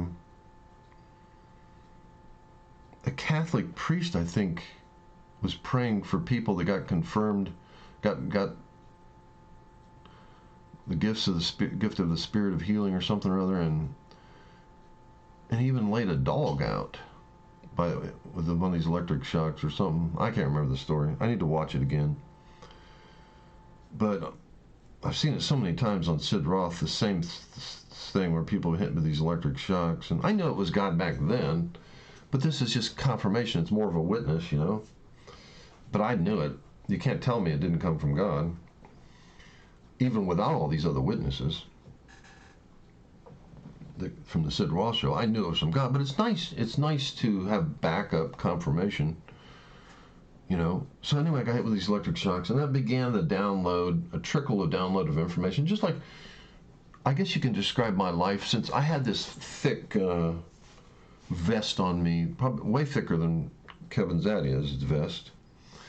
But nevertheless, I had a connection, just like a USB port to a computer, and information started being downloaded to me. Now we know that back in the internet days, we used to have a thing called dial-up internet, and it would take forever to download a file, and that's kind of what was started with me 40 years ago.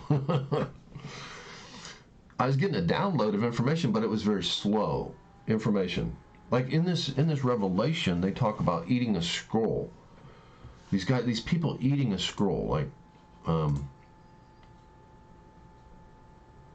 they were talking about where they eat a scroll. Now that is an instant download of powerful information, of transformation. And once they eat that scroll, and see, that was one of the first revelations God was talking to me about 40 years ago, was about spiritual things, or about eating. And that was even before I ever read that Jesus talked about you must eat my word and drink my blood and all these different things. Before I had that type of understanding, God was already talking to me about eating. And I know secrets that no one knows, which this guy doesn't know. But what you don't know, what you don't understand, and this goes from my 40-year download. At first it was a trickle, now it's increasing more and more and more. It's more of a better connection, and the information is being downloaded faster and faster. And I even got up to high-speed internet. Yeah, once I get up to high speed, then I'm really going to transform. Probably kind of like a Stephen in the Bible. Remember, they looked on him like he was an angel? Well, if this continues, I will transform into Stephen in the Bible, whom they looked on like an angel, right? So that's the power, because look, got you again, Sid. I hate to throw this in Sid's face, but if you don't have the gift of understanding, you don't have it. It doesn't matter how much knowledge you have from hearing all these witnesses of people. It doesn't matter. You either have a gift or you don't. Now, you have experience from hearing all these stories, but there's a difference. What did the gift of Stephen had that's likened to Solomon? He was filled with wisdom. Gotcha, Sid. It's easy to prove my point with the gift of understanding, because it is what it is. God is what he is, and the spirit of truth and wisdom is what it is. That's why the Jewish people, that's why it says here, if anyone hears, see, they probably missed that here. If anyone hears, God doesn't care who hears. He just wants somebody that's in this right spiritual place to hear. Let me show you another illustration of hearing, since some of you lack understanding. Now, you understand it once I say it, and you'll think you understand, but you really don't. Once I say it, it'll be obvious that it's the truth, but you would never think it. But you think that you do know it. What is the conditions of the ground? Don't you understand that the ground, the word goes to the ground that Jesus talked about in the revelation of a sower went forth to sow? That's the word. The ground is what hears. Don't you understand? The ground is what hears. So the ground in the revelation of Jesus, of sower went forth to sow, is the condition of the hearing. The seed will only stick to ground that can hear it. I'm giving away an awful lot of secrets here. I wanted to save some stuff for books.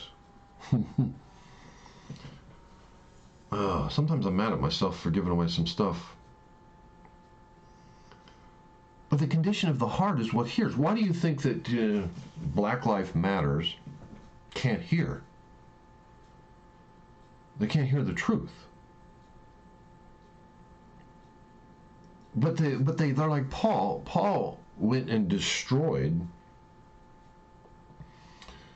Paul was trying to keep the scripture, keep the word of God by killing and breaking the word. See how screwed up people can get? So Black Lives Matters stand for, they allow the abortion because they think it supports the black people. They allow for the abortion, and they're murdering at a rate of whatever. They're actually, to keep the law of their belief systems, they're like Paul, where you're murdering, breaking the law to keep the law. So they're murdering people that could have been their voters. Like when Trump wins this election, I'll just speak it into existence. When Trump wins this election, guess what have made the difference? If they wanted to win, well, they shouldn't have destroyed all their voters. And they say, they kneel at these football games and they say that they care about black lives, but they only care about white people killing black people. They don't care about all the black people that are killing other black people at an astonishing rate. Even though they only make up, 13% of the population, the murder rate, and I've seen a study of 2016 where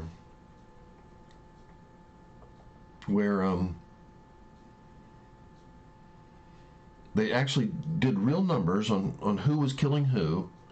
The cops killed like 250, but 12 were armed and dangerous, armed with a gun. And then as far as white people actually killing black people, it was about the same number as cops, about 250 some. But then there was 6,000 or more other people killed, and who killed them? It was other black people. And you don't see them wanting to change their culture to keep, because it's okay if a black person kills another black person. That's a free pass. If you're black, okay, you can kill another black person. Or if you're black, it's okay if you kill them in abortion. So they're focused on, remember it says in the Bible, if I judge, I have a beam in my eye. Black Lives Matters has the biggest beam of all. They have a beam in their eye where they cannot see that their own culture, which is expressed in their music, they're actually making it, because it supports black people once again, just like abortion supports people, their music actually glorifies murder, which is Satan's will. You glorify murder. That's like the mafia. That's a form of mafia. That is Satan's will on earth, to kill, steal, and destroy. You start glorifying people that are bad. And I'm not saying all the black music is glorifying murders, but you even got white people out there that are attracted to that. And you're transforming them into your image. And that's what Satan wants. It's always about transforming. He doesn't care if you're white or black. He doesn't give a damn if you're white or black. All he cares about is you doing his will. Will? I was going to say Will Smith, but Will Smith is cool. I like Will Smith.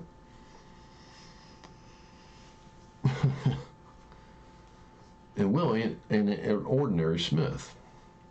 Will Smith is a smith. You know, Smith is a person that forms metal makes it valuable. I got this thing on my wall right here. Let's take a peek at this. This is good. Let's look at this real quick. Let's change topics. I got this thing on my wall right here. And look at this. This is about Will Smith. You know, Smith is a person that forms things.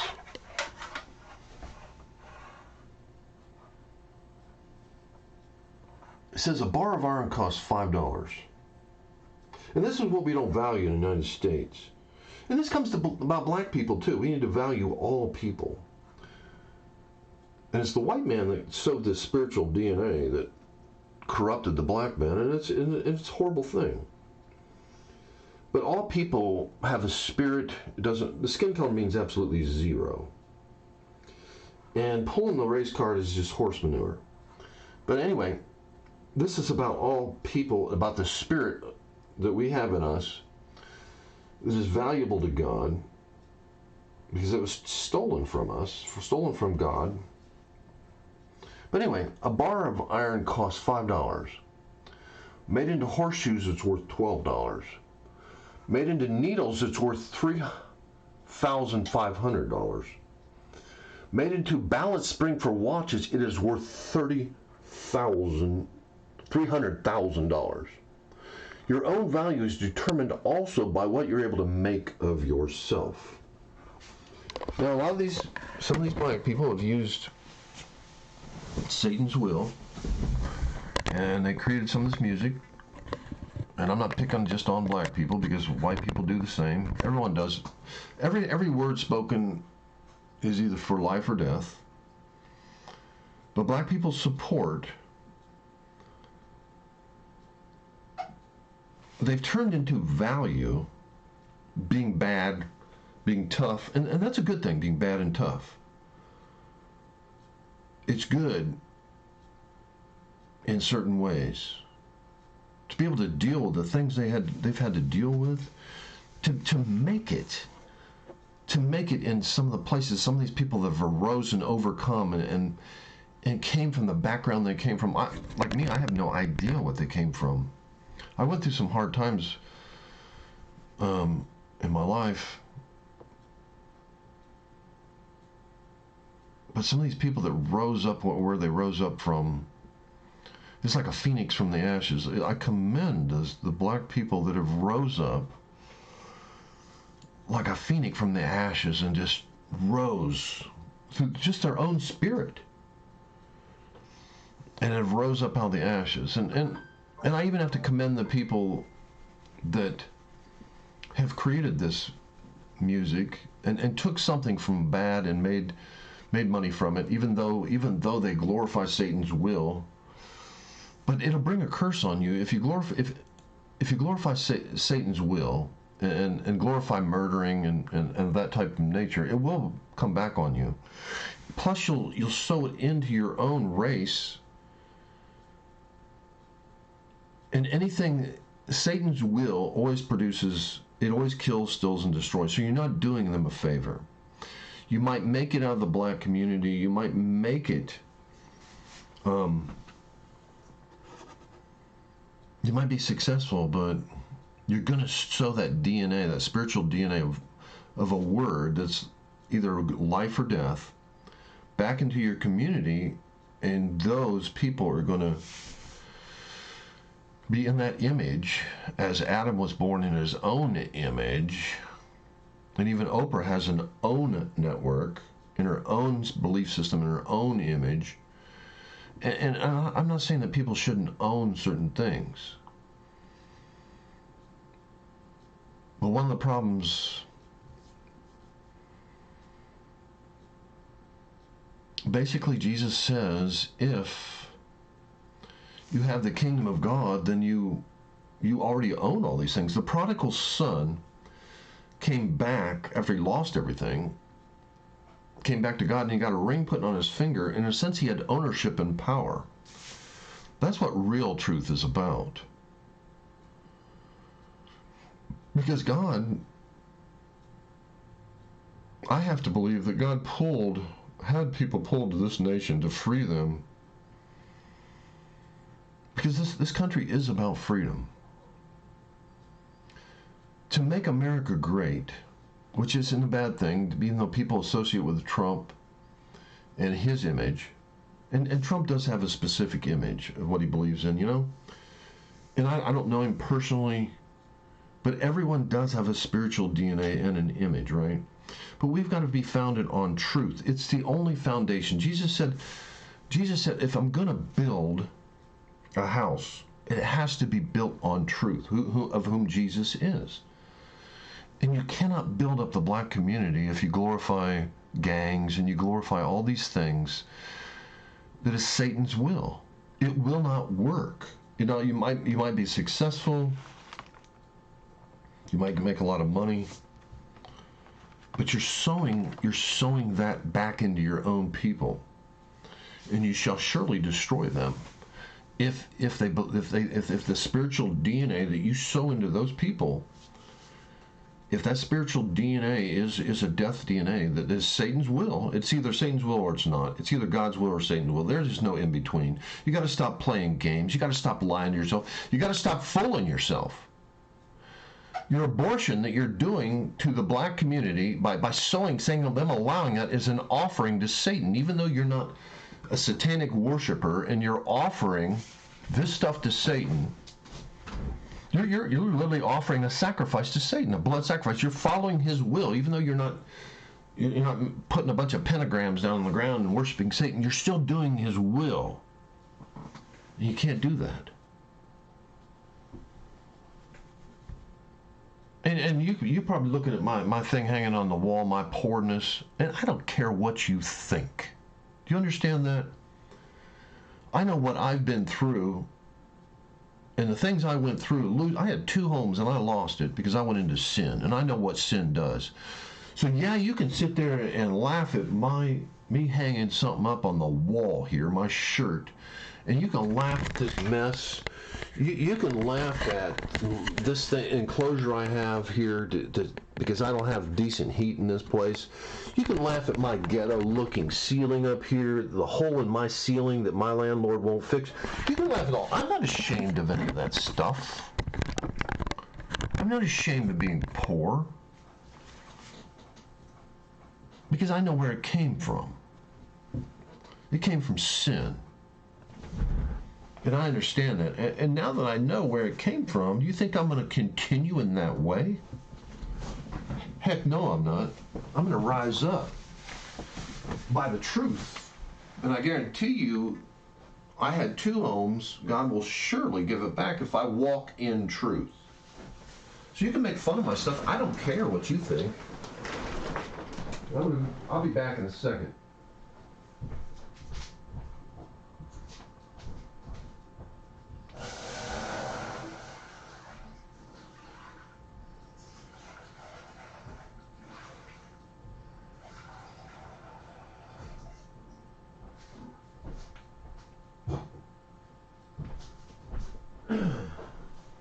You know, if a person knows where they're going, they know where they're going. And I tell you what, it doesn't matter what you have. If you know where you're going, that's where you're going. And if you walk in sin, well, that's where you're going. God said to Adam, where art thou? He walked a certain choice. He made a certain choice into sin. And it was just eating an apple. You think that what you do glorifying a rap music of murder? And I haven't even listened to the message. Maybe I'm judging. Maybe I don't even know what's in rap music. Maybe I don't know what. Maybe you judge it.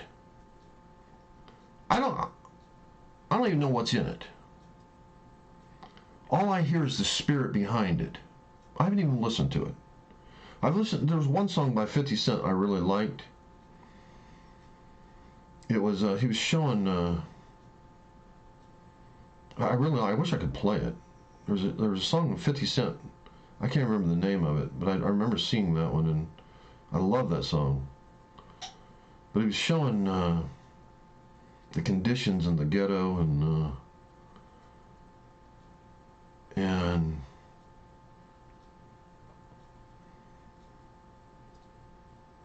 I remember them being on the planes and showing the rings they had on their finger, you know, on the airplane. They were on an airplane. Here they were in the ghetto at one point. Now they're on an airplane with rings on their finger. And they're showing, you know, they were deprived of all these things of children where they were being killed for their tennis shoes. I remember that in the video.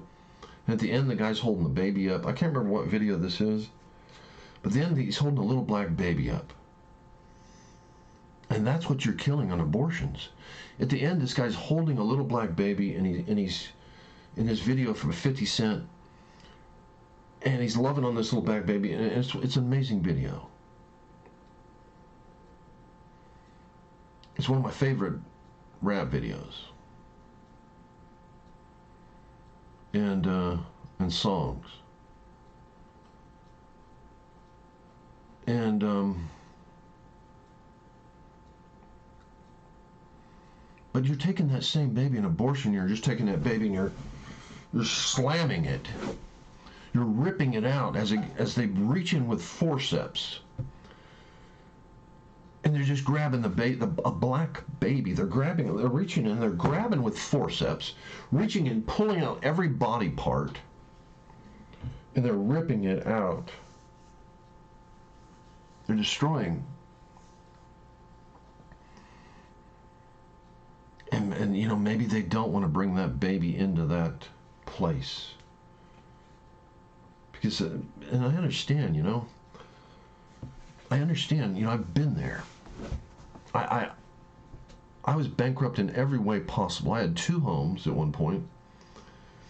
Beautiful condo. A designer condo. I mean, it was beautiful. I had everything in perfect place, everything in order. Had a good job. And I got physically sick, and I didn't know I had attention deficit disorder, powerful spiritual, which you see a lot of black men in prison. You'll see people in prison that have this ADD, and it's an emotional driven type impulsive nature in which you act before you think. Like somebody bumps into you at a drugstore, you're in a King Quick or a 7-Eleven, and you're in there just getting yourself a beer or whatever you're buying. Somebody bumps into you and you pull out a knife and you stab them. Then you spend 30 years of your life. You spend 30 of your years in life because you did an impulsive thing. All someone did was bump into you, and you stabbed them. But you stabbed them because your life is so bad. You're like Moses that killed the Egyptian. You're in such an Egyptian state, in prison, in bondage. Even though you're not in prison, you're in prison in the ghetto. And you're in such a state that all it took is somebody to bump into you at a store, disrespecting you, and you pull out a knife and you kill them, and you throw away 30 years of your life because you can't take anymore, right? So that's why you're aborting these babies. And I understand, you know. I've been there. I've been there. I've been in a place, and maybe I haven't been in quite that place, but I've been bankrupt in every way. I was so physically tired, I could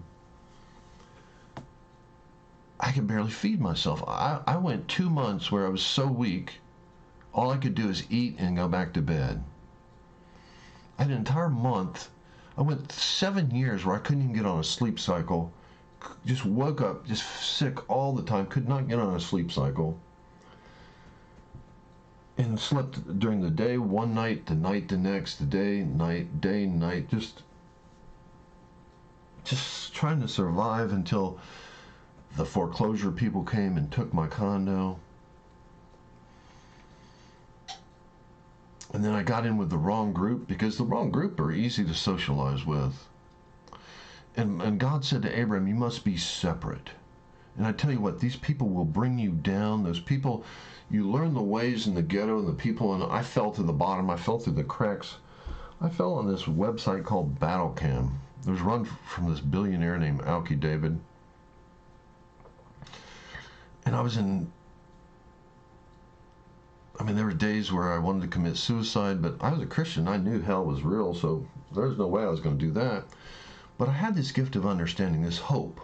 This book I was going to write about spiritual DNA, but Satan had my mind under control. I didn't understand how life works, and I guarantee you, in that ghetto, there's spiritual things going on that keep you bound in there.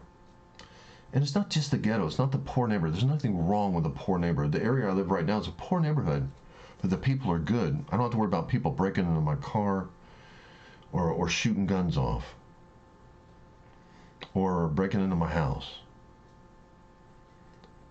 We're very poor where I live. It's a very poor place, but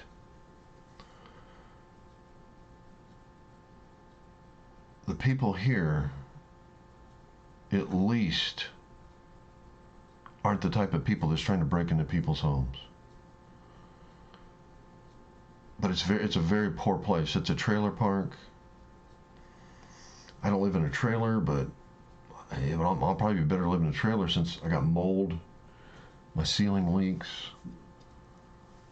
I had 50 gallons of water come through my ceiling last year. It still isn't fixed. I told the landlord about it.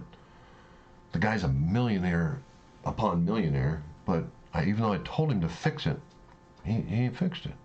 I don't have hot water. I haven't had hot water for 8 years, and I don't miss it. But that's what happens when you sin. When you sin, you give Satan legal right to kill, steal, and destroy. So I know for a fact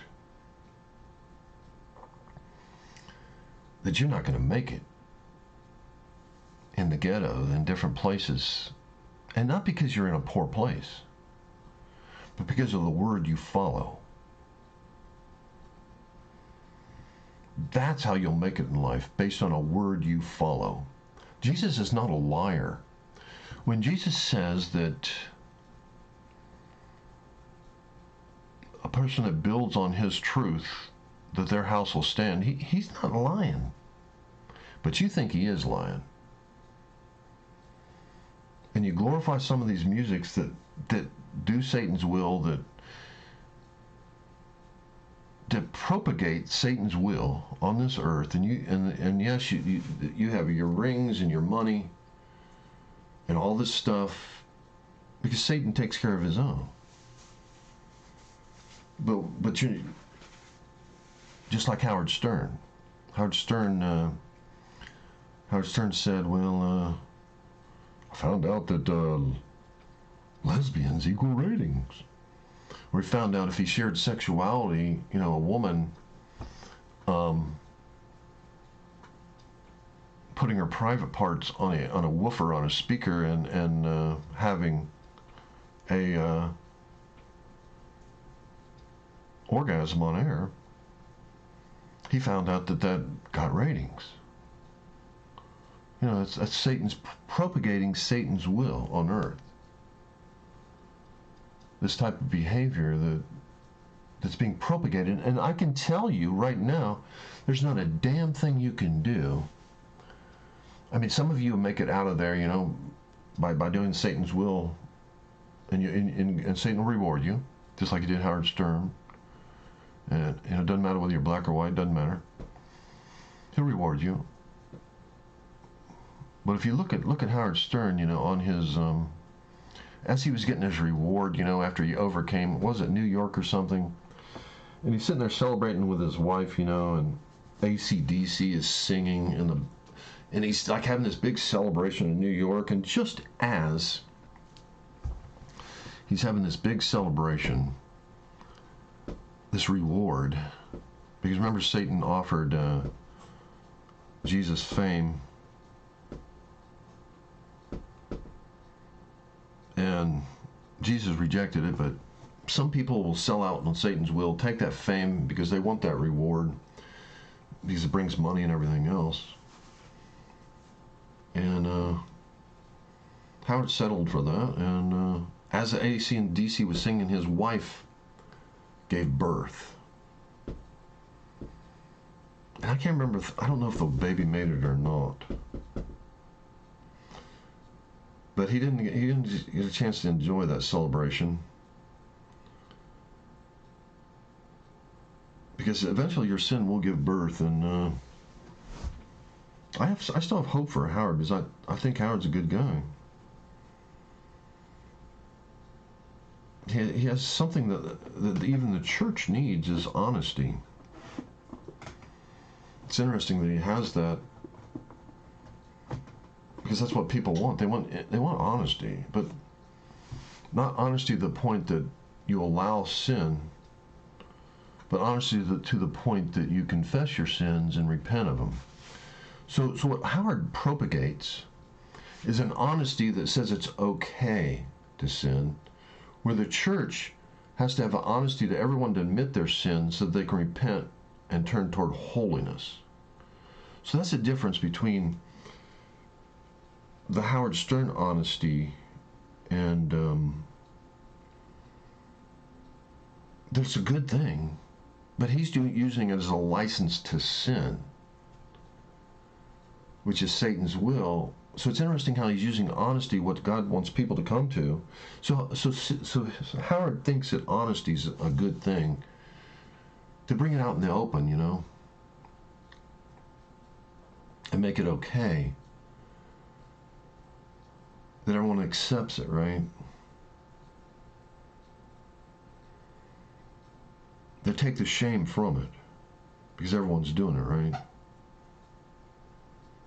But that's a little satanic trick, and he's rewarded greatly for what he's doing, but the church actually needs that also. The church needs to stop glorifying, like all these ministers that are up, that everyone's worshiping these different ministers, and they think they're all so great, and they say, well, I only listen to brother what's-his-face, and they glorify all these ministers when these ministers are supposed to be propagating themselves in the people, and the people are supposed to be rising up and being equal to them. Is exactly what Jesus did. Jesus took the 11, well, there were 12, but only took the 11, and they became like him in his image. That's what a good pastor is supposed to be doing. And then Jesus said, greater things you'll do than what I've even done. So the goal is to make people in your own image, which is the good image. So going back to what they were talking about here, because I've talked enough on that, he says, if anyone hears, I just preach the truth. Now you can do whatever the hell you want with it. If you want to say I'm a liar, good for you. If you want to say what I just said is not true, well, I'll tell you what, the door's going to hit you in the butt, and the door is going to be the door of Satan. Because in Genesis, God says to Cain, which is not a lie, he says, if thou doest not well, then sin is at the door. If you don't do well, if you don't have the truth, sin's going to be at the door, and sin's going to take your ass down, just to be blunt with you. Sin's going to take your ass down. Because I've been there. I tried it. It don't work. You're going to get your ass kicked. I guarantee it. You will get your ass beat by Satan. He will kick your ass. He will treat you good, and then just like the mafia that kills its own, same thing happened to Mr. X. What was the guy's name? Malcolm X. Got in the Muslim religion, treated him good for a while, but then when he tried to escape it, they offed his butt. Satan took him out. So you might think that you're gonna escape, but Satan will get you. Oh, he'll get you. One way, whether he gets you in this world or the world to come, he'll get you. I guarantee it. If you're walking in his will, you're walking in a path, and that path only leads to one way. And everyone walks in a path. Everyone's walking in some sort of a path. And it doesn't lie. What you do in a day is what you walk. It doesn't lie. There's no lie there. Now, the people lie. You can walk in a certain path, and people will judge you by that path they see you walking in, but they don't know. They even did that to Samson. Samson actually did good the first time he engaged with a woman that wasn't, he got in love with a woman that wasn't of God, of the Jews. But God used that to deliver Israel. But then the second time, Satan counteracted, and he got involved with, I can't remember her name at the moment. But the second time, then Satan played his hand. Delilah. So even though God, if Christians would have judged Samson by what he did the first time, they would have condemned him, right? But the first time it was of the Lord. But then Satan always has a counterfeit, right? So then the counterfeit came in Delilah, where Satan played his hand, and this time it was to cut out Samson's eyes. And the eyes represent the ability to see truth. So your eyes can be taken out very easily by Satan, and you don't even know it. But he says if anyone hears, ears and eyes is what it's all about. Hearing is even more important. My voice is open. That's why the wise men in the Bible knew that Jesus was there even when all of Israel had no clue. And I'm not condemning Israel. Going back to Israel, I'm not condemning Israel for being on the front lines and taking all the satanic DNA into their spirit, because Satan attacked them and he built that wall, fortified their hearts and their doors and the walls, and had a great defense set up for when Jesus did come. So I think he had a clue he was coming, and had everything he had set up in the church, because it's just like the Marines. That's the front line. The people in the front line are going to be attacked, and that's what happened. And then, of course, the Jews crucified Jesus, but they were the front line. But Satan didn't take out all of the lines. You had the Jews that were fishermen, that weren't contaminated by the leaven of the scribes and Pharisees.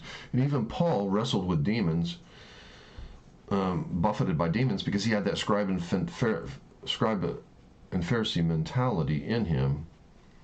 And God could not remove it, otherwise he would have to wipe him clean. But there were some things he could use as good for Paul.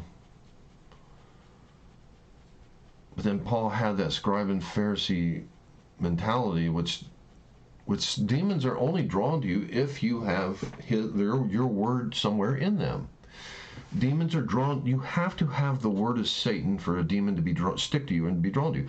And going back to Kevin Zadie, the vest that he had on, Satan forms insecurity and inferiority, which is very similar in the black nation. You see these people rising up like Muhammad Ali, and they're trying to heal that insecurity. And what did they do to do that? They speak these things and they say, I am the greatest. And they say it over and over and over and over and over again until they almost make themselves a god. They make themselves a god, because that was another trick in Genesis. But they overly heal their insecurity and inferiority, going back to the teaching of a guy named Steve Foss. So they overcompensate, and then they think of themselves as a god, right? So Muhammad Ali had to become a god to overcome ordinary men. But a word is how all things are made.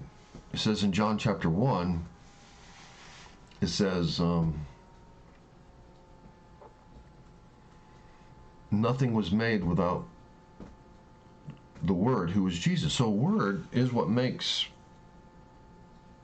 a foundation, which you can't have inferiority, because then you don't have any confidence at all. Now, when Satan came to Jesus, he said, if thou be the Son of God. Now, if Jesus had any inferiority in him, he would have hung on to that if would have stuck to him, just like Kevin Zadie had this vest with these things that spoke about him, people that spoke. Now, Satan is the one that speaks these evil things.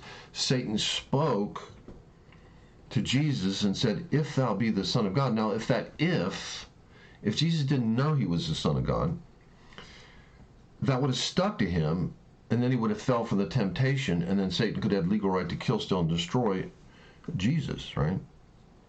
But it did not stick to him because he didn't have inferiority. So you got people like Muhammad Ali, who all the white men, yap, yap, yap, yap, all the people, all the white people saying these negative things, which Satan can use anyone to speak. And then finally the same white people that were speaking against him all of a sudden start saying he's the greatest, he's the greatest, he's the greatest. Well, maybe not all of them, but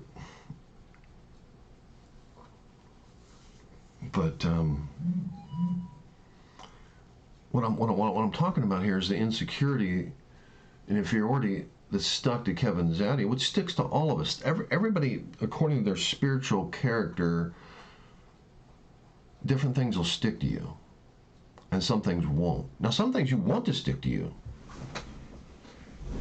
There's some things. Now, someone that has that super ego, I'll be back in a second. A super ego is a Hitler type ego, to be honest with you.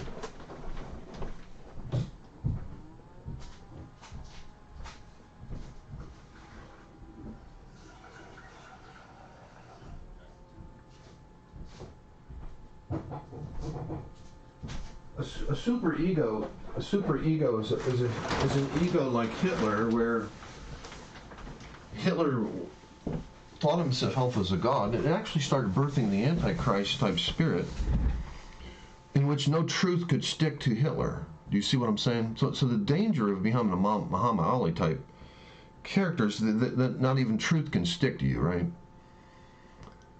You see yourself as a god, so truth can't stick to you. So God doesn't have any access. And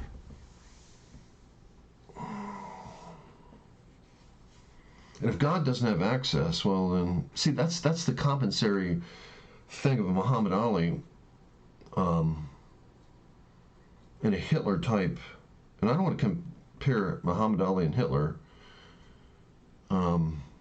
I'm just talking about egos, not, because what you do is what you produce in life is defines who you are, right? Now, Muhammad Ali wasn't a Hitler. Now, if Muhammad Ali would have gotten to power like a Hitler, I mean, if he would have gotten into a place of power, who knows what he might have done? He might have destroyed all the white people. I'm not joking about that. If he would have gotten in a power position, then you could see what he might do. But as far as what he produced with that super ego,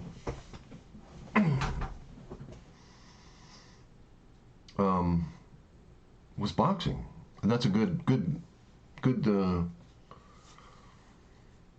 He was successful, and it was a beautiful thing to see. Because who doesn't want to be successful, right?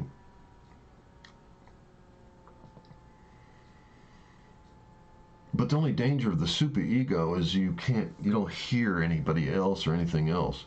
But that's good and bad. You reject the good and the bad.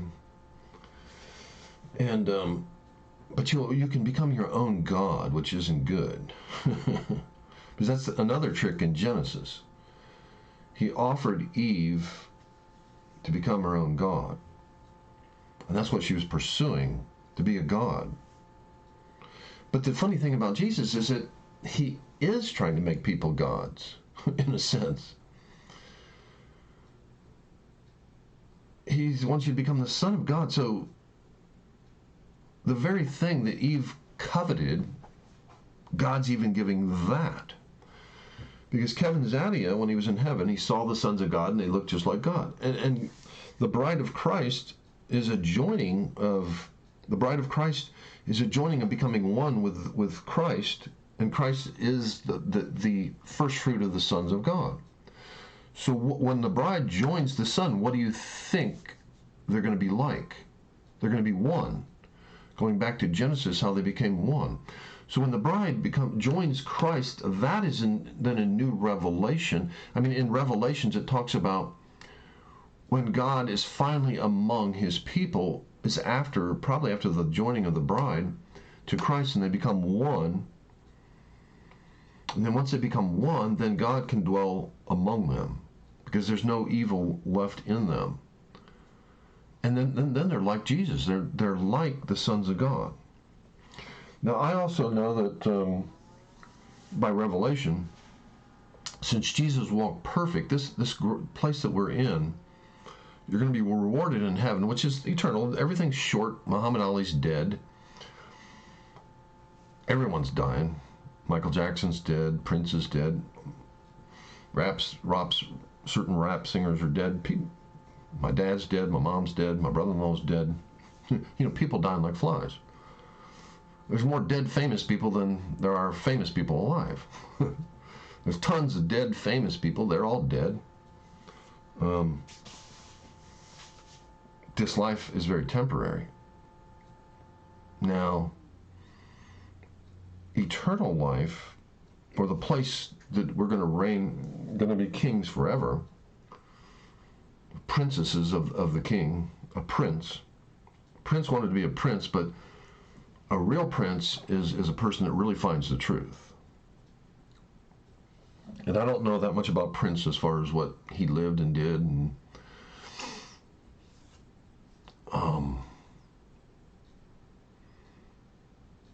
but what I do know is that based on what you do on this earth, the truth that sticks to you, and truth is a DNA. It's a word.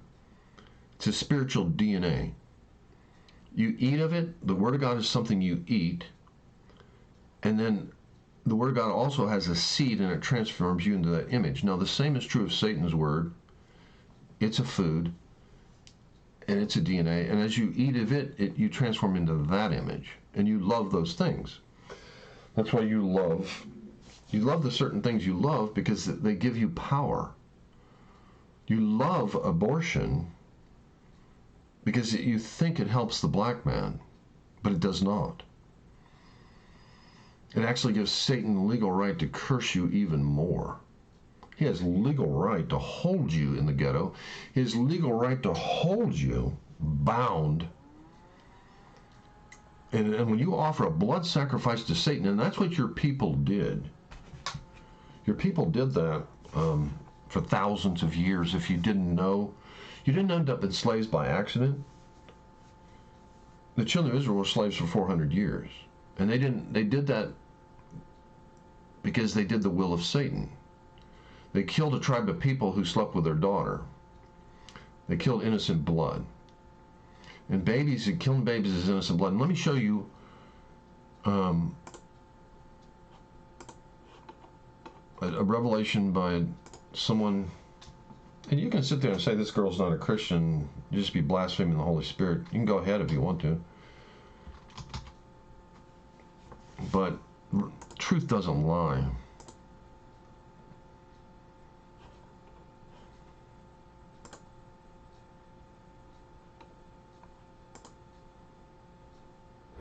On It's Supernet. Famine, violence, death, negative. I had no. See, this kind of stuff, for thousands of years, they made blood sacrifice to Satan. Now, I'm not sure what the blood sacrifice was. They probably went, I think it was with animals. I don't think it was people, but I don't know. She didn't mention that. But now you're doing something even superseded than what these people did, your ancestors. Do you see what you're doing? Your ancestors, I think, offered up goats as blood sacrifices to Satan, not knowing that it was Satan, because that's what people do when they don't know. The witchcraft and all these different things they were doing. And I guarantee you, they had real power. I've heard stories on Sid Roth where a Christian saw a witch doctor transform into an animal before his eyes. And that's not uncommon in the Bible. Moses threw his staff down, it turned into a serpent. The Egyptians, who had tied into spiritual demonic powers, threw their staffs down, and they turned into serpents also. So this is not anything new. Now, it's stuff that I ain't never seen, but it still is what your people did. And you're offering, what you're doing now in offering children to Satan, even though you're not really technically worshiping Satan, you're worshiping his will and his word, which is the same thing, whether you know it or not. By offering all these babies up for, abortions, this innocent blood as a sacrifice to Satan, you're doing worse than your ancestors. And look at the conditions that they were in. Because for thousands of years they had blood covenant with Satan. So let's look at this here.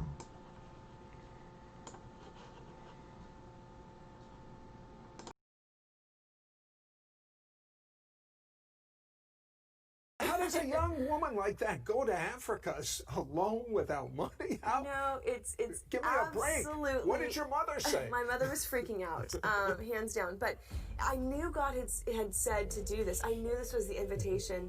And I went by myself. I was 21 years old. I had no money. I had very few connections, and ended up in northern Kenya, very remote desert, all by myself. And The surroundings there were horrific. I mean, it was drought, war, famine, violence, death.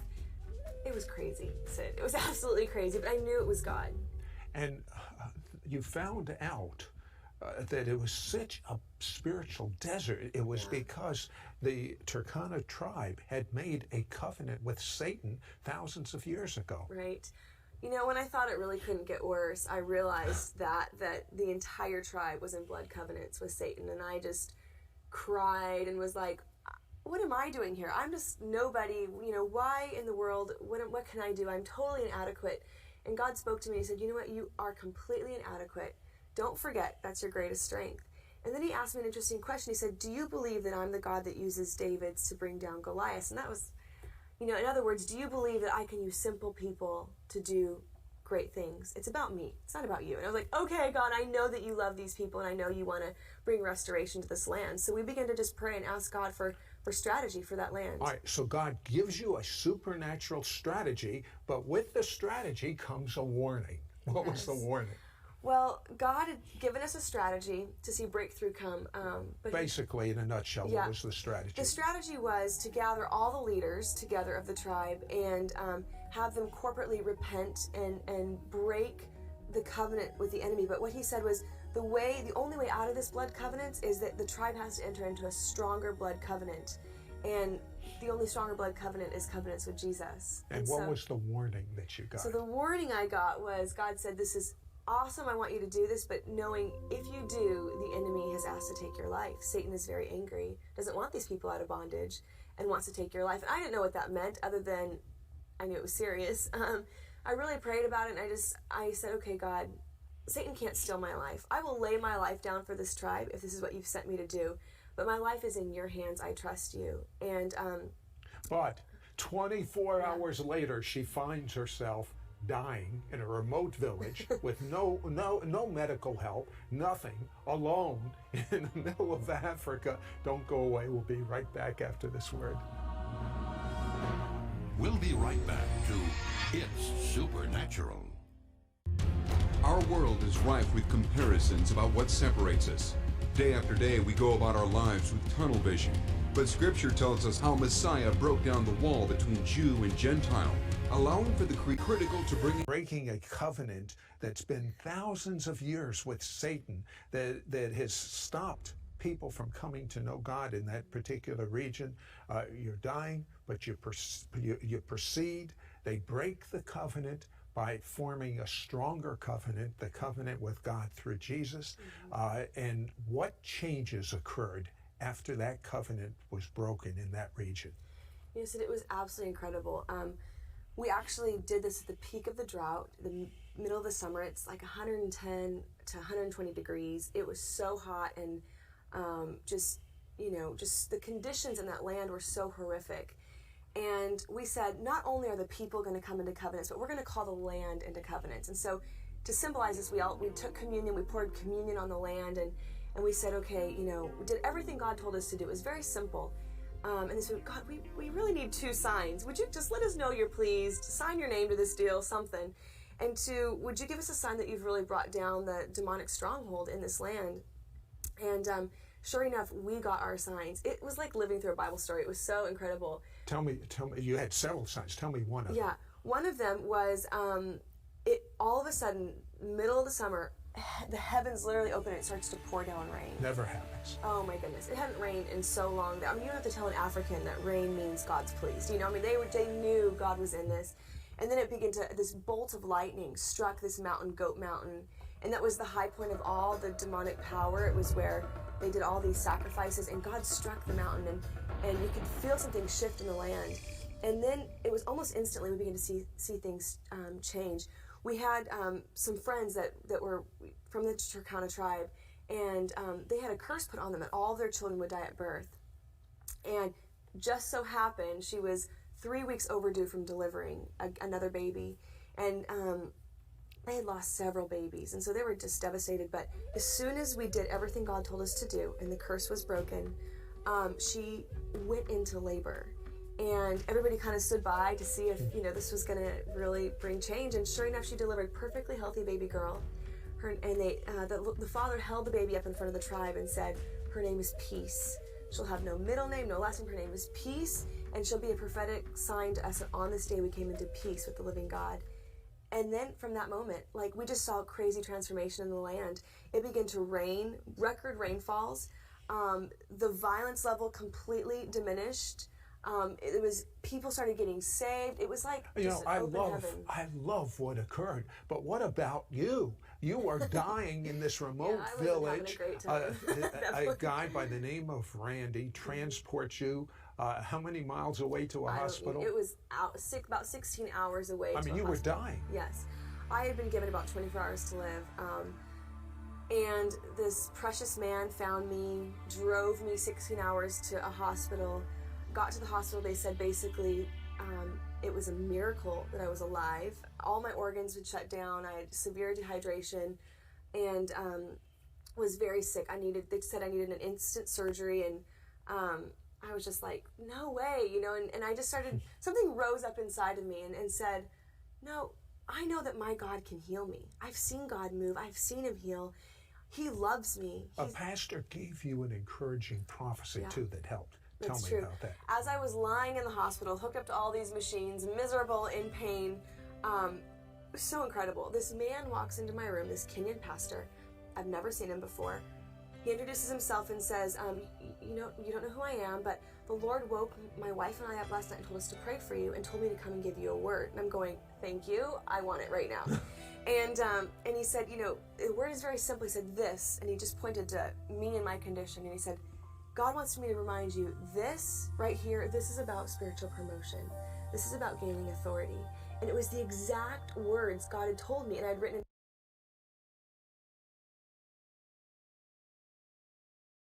Really, this is the, doesn't everybody want promotion when it comes to Christianity or life in general? Doesn't everyone want to be successful? Doesn't everyone want, Donald Trump is always, promoted to president of the United States. That's an honor. That's an honor that God would put him there, right? Imagine if God actually wanted you, was prophesied about you being president of the United States. That's an honor in itself that God would put you there, and we know that God put him there. But I think what God is doing right now is the transformation part. Have you ever seen there has to be a transformation in Donald Trump, right?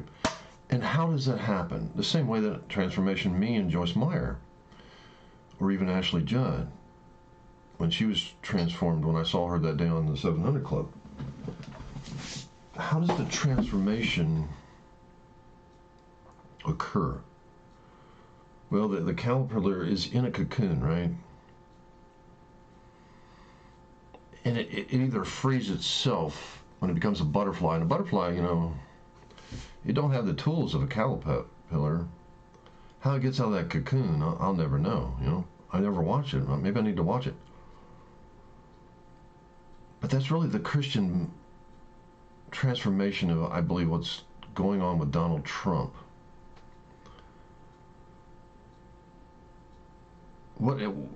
The first 4 years, this is just my own, God has not told me this is just me, what I think I see. Because the Bible says you will know them by their fruits. I know the fruits by what Donald spoke. I even noticed that when Donald spoke, after it became the fourth, and I know God is in the King James Version of the Bible 4,444 times, on the fourth, the voting started to increase toward Donald Trump's favor. All of a sudden, he started to rise. Jesus rose, right? Donald Trump started to rise, and I noticed that as soon as it hit the fourth, midnight, because the voting occurred on the third, I noticed that all of a sudden he started to rise. But what I also noticed, as soon as Donald Trump made a proclamation and spoke and produced a fruit, all of a sudden that's when Biden took off. Now the Bible says you will know them by their fruits.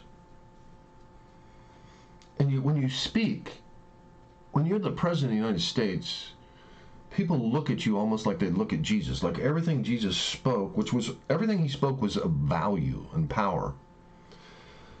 Now it doesn't take a rocket scientist, a spiritual rocket scientist, to see that when Donald Trump speaks sometimes, he's not there where it needs to be. And who wouldn't be contaminated by the billions of satanic DNA of everything negative that's been spoken about? Who wouldn't be contaminated by that? What man would not? Is there a man alive that could be immune to that? Heck, I get upset just from one little thing spoken to me at work. So how could he not be affected by that barrage of 4 years of satanic negativity speaking from people like Lana Del Rey that I hear? I don't know if it's true or not, but she formed a spell against him. She performed a witch-type spell, but even speaking is performing a witch-type spell. When Ashley Judd spoke against him at the women's rally, she was speaking about something that was in his past. You know, about grabbing the putty tat and all that stuff. That was who he was, the image of who he was in the past. And we cannot judge anyone by the past. You can't, being a black person, you can't even judge white people by what white people did in the past. Because you will see them through that image. And a lot of black people are doing that. And don't tell me they're not. And they think they have a license to do that. You never have a license to do something that's not of truth. Because you're resurrecting something evil of the past. And that's never a good thing. Witches take dead things of the past, put them in a pot, stir them up, make a thing called a spell, and then somebody drinks that. And you're drinking that into your spirit, this spell of Satan, and you're getting bewitched. And not the pretty little bewitched thing that we all saw on TV, where Elizabeth Montgomery played the little nice little witch, you know? This isn't that type of witchery. This is a deliberate, just like Kennedy said, things do not happen, things are made to happen. Well, on both sides of the equation,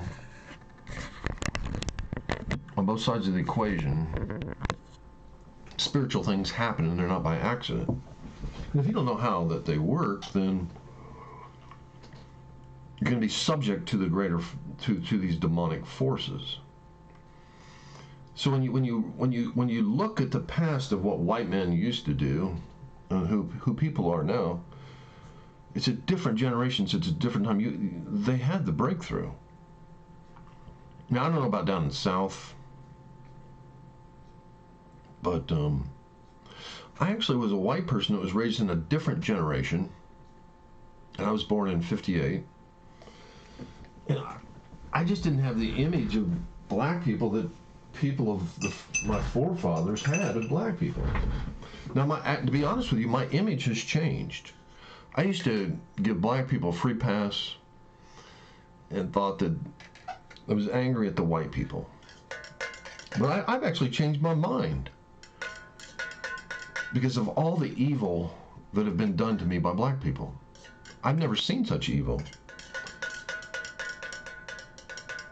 I mean, I have not seen this kind of evil in white people, but it's out there also.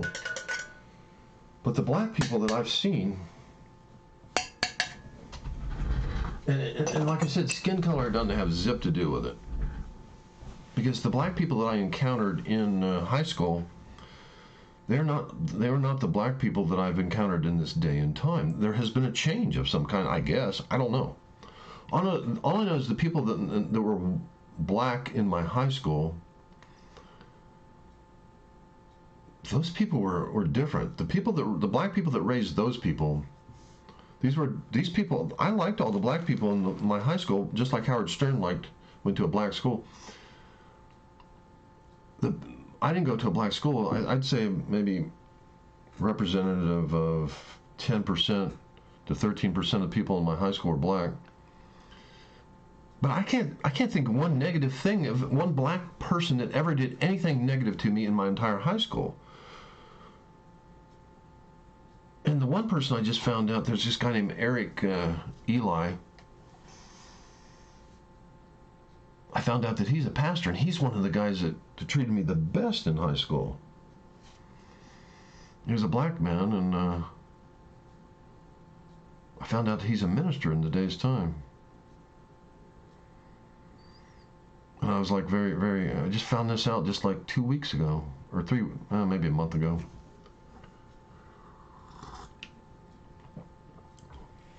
But he probably don't even remember me. But I remember him because I remember there was this goodness about him. And these people, and see, I don't want to call it black people, I want to call it black culture. Because you have white culture that used to be a certain way. You used to see like white culture, as you see in the movie Forrest Gump. You see these these black kids that want to go to school, and you see these nasty white people saying, Forrest is there, and they say, well, they said these coons want to go to our school, and Forrest, in the movie Forrest Gump, he's like, coons? Raccoons want to go to our school? He makes a comment like that, and you see an image of what the white people were, and it's probably down south. I don't think the North was quite like that. But I don't know. I wasn't raised in that time. It was before my time, but not completely before my time, because I noticed Forrest had a pair of tennis shoes that I had. So maybe that was more of a reflection of the South. Because I didn't see that up north. But maybe I wasn't in contact with those type of people in my neighborhood, in my culture. But I didn't see that, any of that. I do not remember anyone ever saying anything bad about black people.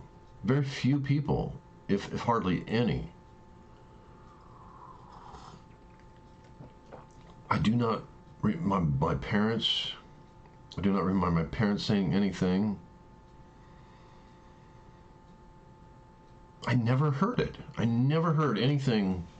I mean, Oprah was on. I never heard them ever say anything bad about Oprah. I never heard it. Just never heard it.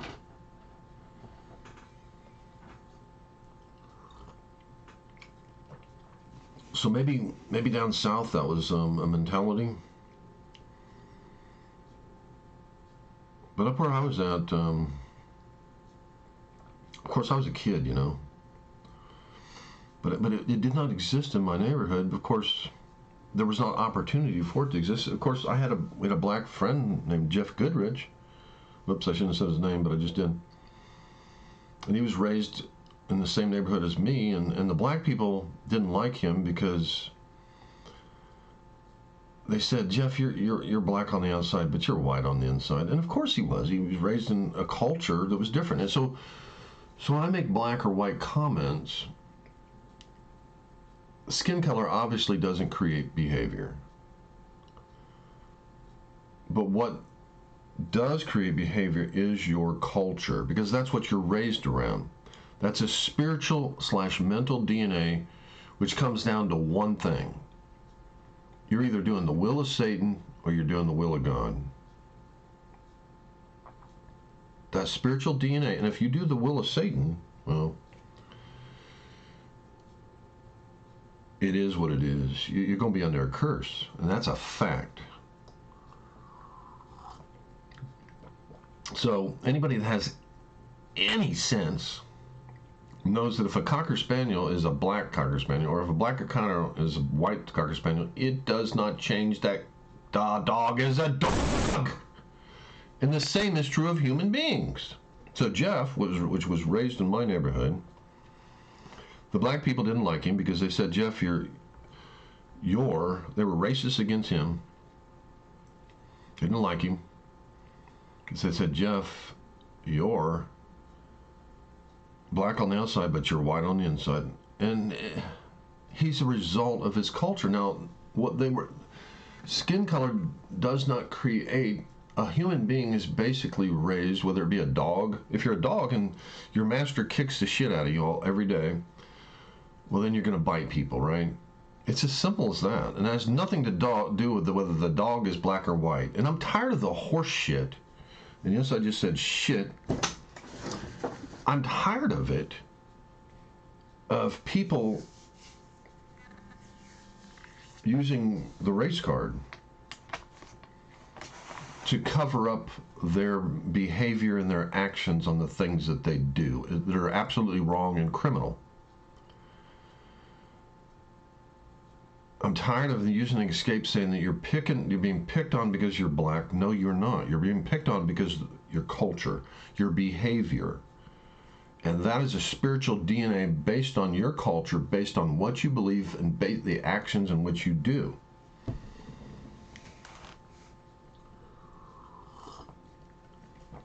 So don't sit there and tell me that you're being picked on because of your color. You pick on your own if they act white.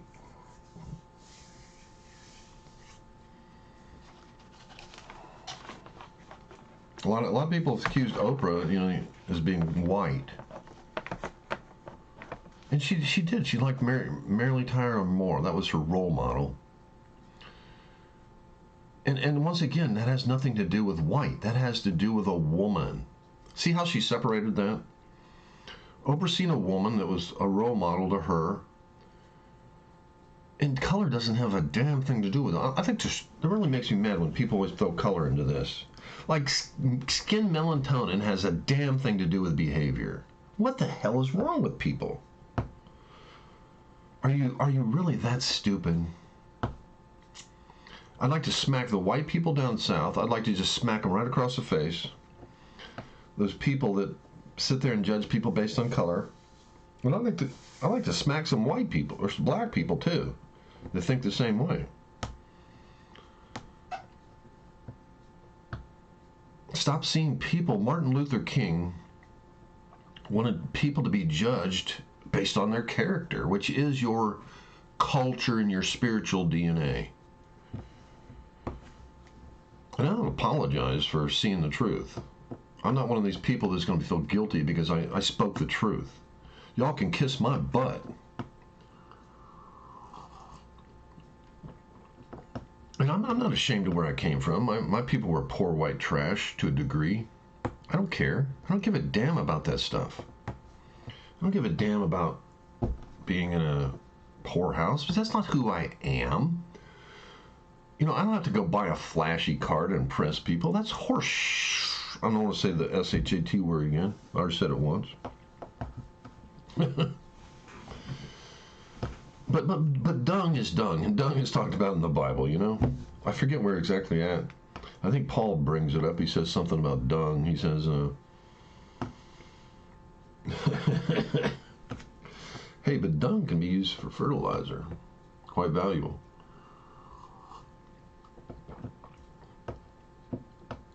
But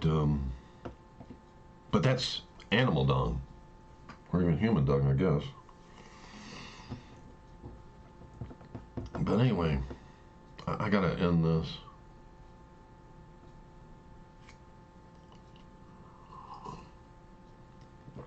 But I'm getting a little tired of all the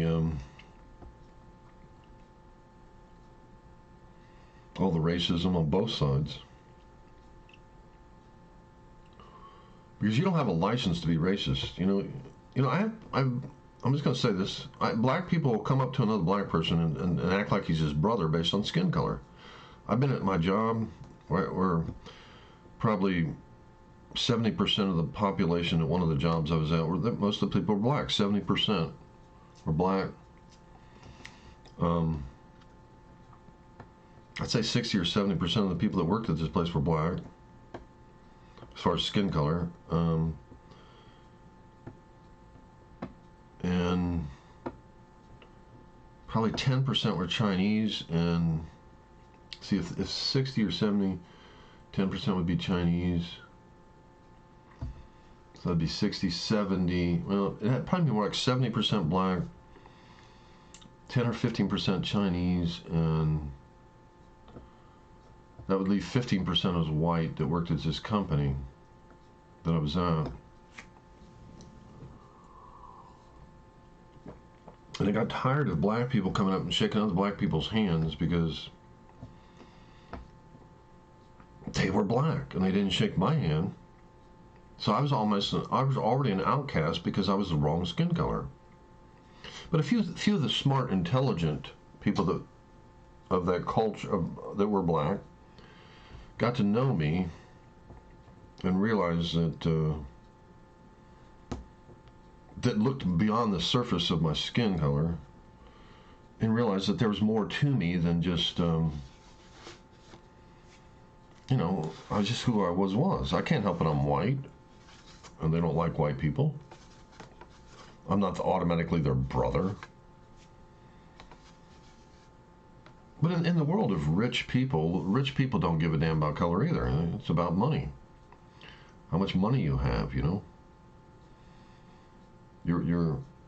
And society seems to worship, it doesn't matter if you're a baseball player, football player. If you got money and you're successful, your success and money, you're part of that club, right? Just like in the movie Titanic, the rich people are part of that club based on money. And money is a result of success. And success is a result of truth. So the bottom line is truth brings you success, even if it's a satanic truth, that you're doing the will of Satan, and you're like a Howard Stern that finds a satanic truth and gets rewarded by Satan. That's a truth too.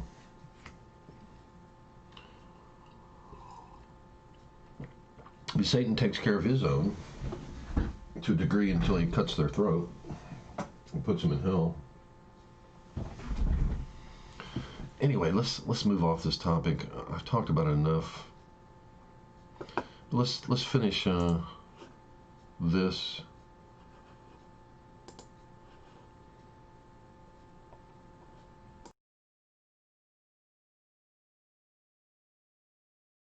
In my journal before I left. I love it when God does something so like fun. that. He knew I needed that because I mean, here you okay, but you're encouraged by dying in the hospital. So my heart was better.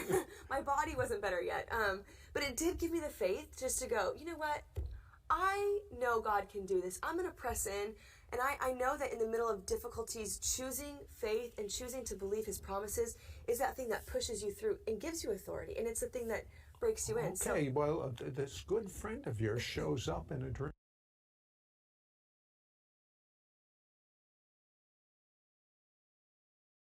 So basically, Satan wanted to kill her. The reason Satan was able to attack her is the same reason he was able to attack Job, because there's none that's good. Even her. She's not perfect. So Satan drug up, when she got on Satan's radar, because obviously she wasn't, Christians don't get on Satan's radar until they start moving into his territory and taking back what he has transformed into his image, his people. And once again, I said his image. These people were transformed into Satan's image, and that's why they were cursed. That's why the land had famine. The land had war, pestilence, death. And you see the same thing in a lot of areas of town, whether it be white or black, or even Latino. Satan has legal right over these areas. And she just gave a secret on how you can transform a ghetto by going down there and having the people make a blood covenant with Jesus. That is the secret she just gave to change every ghetto in the United States, every poor white neighborhood, every Latino neighborhood is filled with crime. What Christians are not seeing here is just because she took a stand, she just released keys. Remember, Jesus gave keys to Peter? She just gave a key to everyone that wants to change this nation.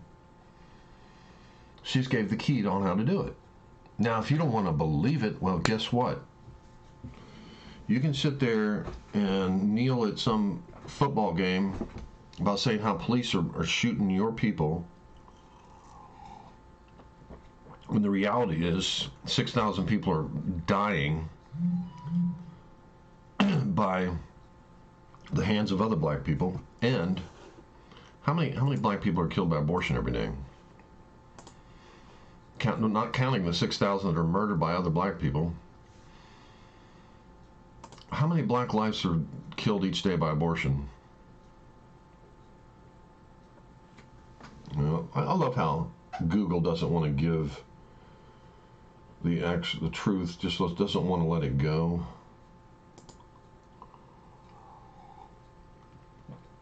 Don't want to answer specific questions.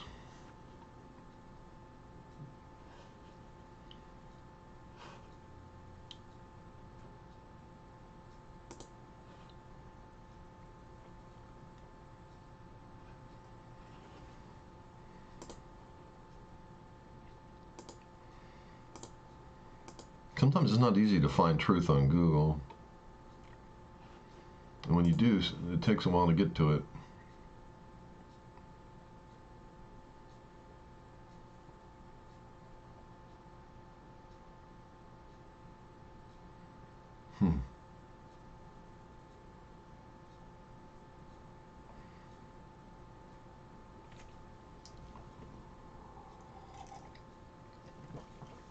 You know, there's something called an abortion clock. I just want to see how many every day.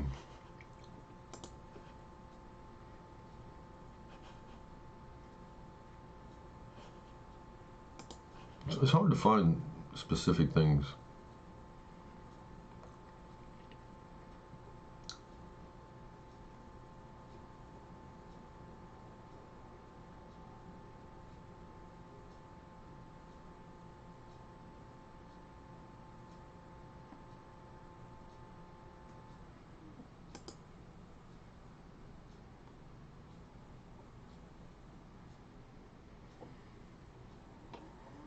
I'm not finding it. It's just difficult to find some things. Here it is. I think this might be. I might have actually found it.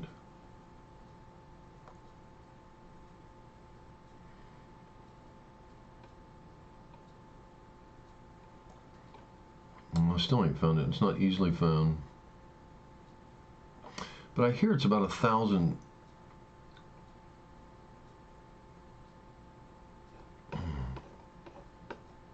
Man, it's hard to find specific stuff.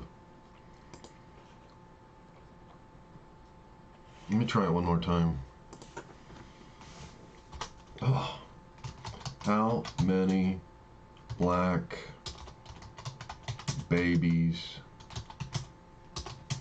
are killed, or I'll just put are aborted, maybe killed is too hard of a word, are aborted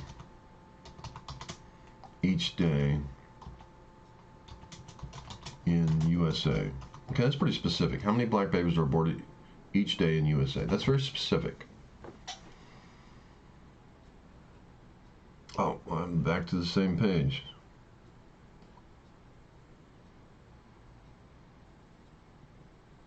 So it says 28% of all black pregnancies end in abortion.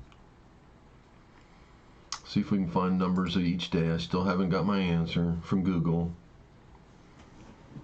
Here it is. Finally, 1,000 babies. Wow. 1,000 times 360. Oh my God.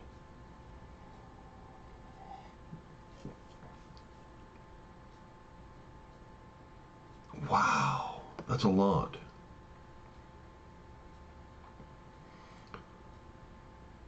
No, black people only make up 13% of the population, and all of abortions, there's 1 million, almost 1 million last year happened, so that's almost 50% of a race that only makes up, what, 13% of the population?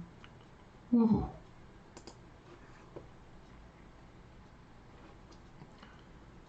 What percent does black people make of U.S. population?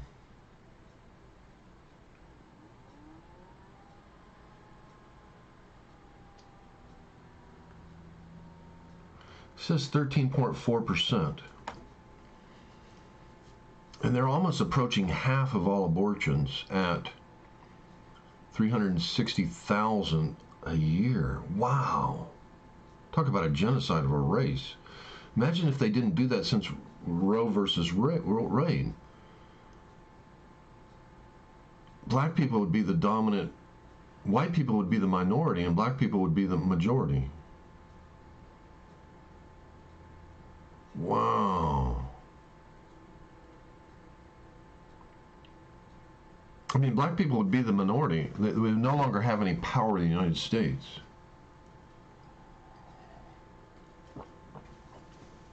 Because they would make up the population, and they would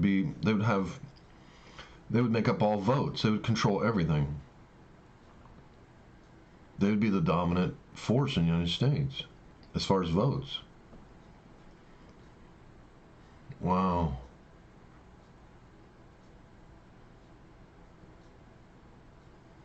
Because since Roe versus Wade, and I don't know if 1,000 have been killed every day, but wow is all I can say.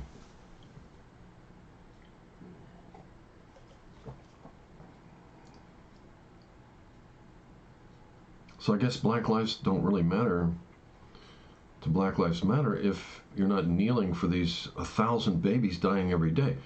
Now, in 2016, 2,016 black men were killed by cops. And I think all but 12 were armed and dangerous.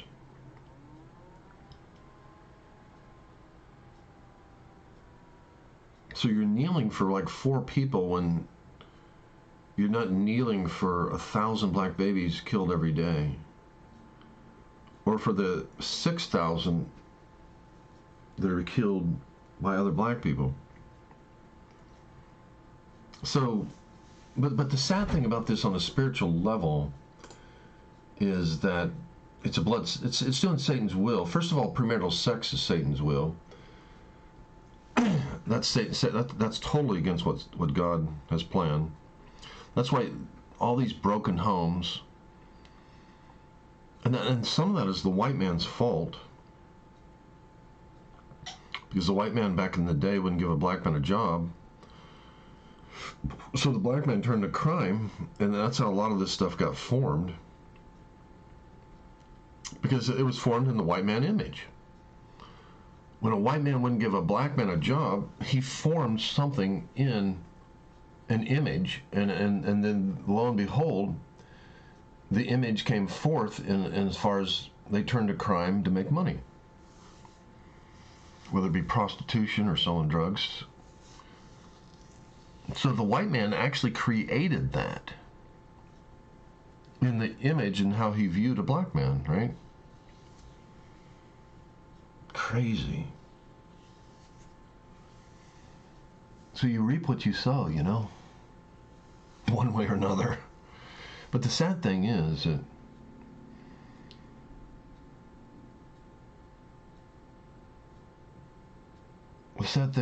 we all reap what we sow based on what we do. And now the black man is sowing all this stuff, and it's really the white man's fault to some degree. But also there's generational curses that they ended up in slavery in the first place, because if Israel, who is the example of God's chosen people, can end up as slaves in Egypt, and I ended up a slave, like I had a good job in the medical field, and then as soon as I turned to sin, the only job I could get is these slavery jobs. I call them Egypt jobs. And all hell breaks loose in an Egypt job. You work harder. I made $36 an hour in a job back in 2005, and I only worked 4 hours a day. So one of the Egypt jobs, first job I got, I don't want to call out the cleaning company's name, but I couldn't get a job in the medical field and I didn't know what to do. So I thought, well, let me try cleaning. So I got a cleaning job, and I tell you what, I did 8 hours of work in 4 hours. I worked so hard and so fast that I was actually doing 8 hours of work in 4 hours, and I was getting paid $9 an hour. And with food stamps,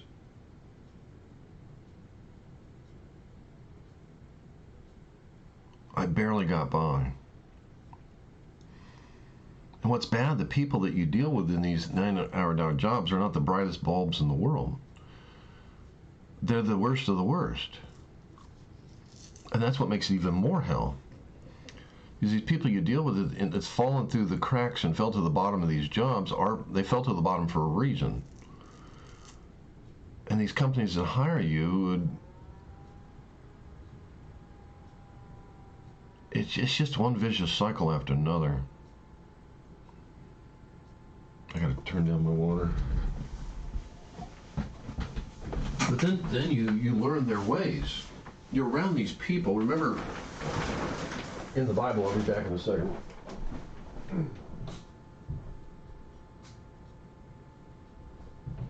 Remember in the Bible, God says to Abraham, be separate. Now what happens is when you work with these people that fall them through the cracks that, for whatever reason, it's usually mental issues or cultural issues. It's the only job they can get. But it's usually mental issues. And even mine was a mental issue. Both physical and mental. At the time. Because I had severe ADD and didn't know it. I didn't know that it was a demonically forced, controlled mindset. Where a lot of people can get in that. An entire country was in that mindset.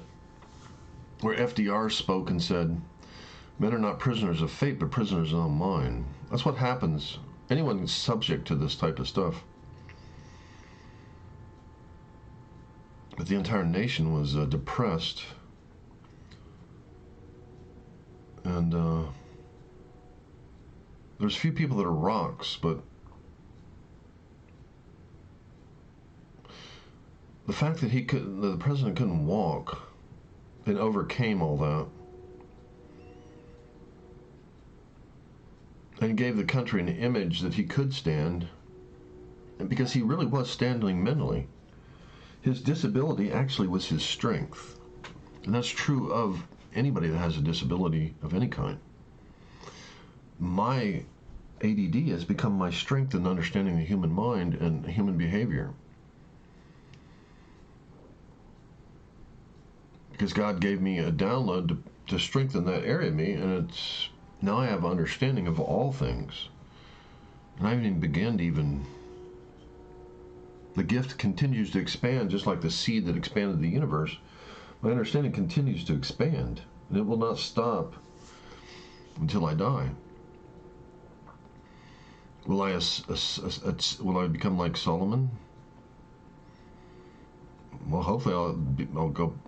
My wisdom will increase greater than Solomon. It'll be like a Stephen who was filled with wisdom, who they perceived as an angel, or as Jesus himself. I mean, that's every Christian's goal, to be like Jesus, right?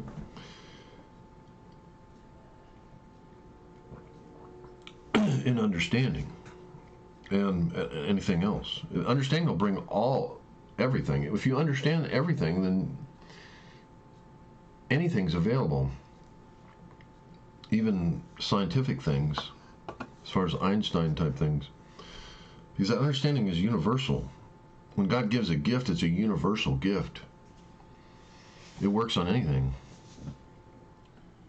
It works if I study medicine, it works in that. If I study whatever I look at, I have a different type of understanding than other people.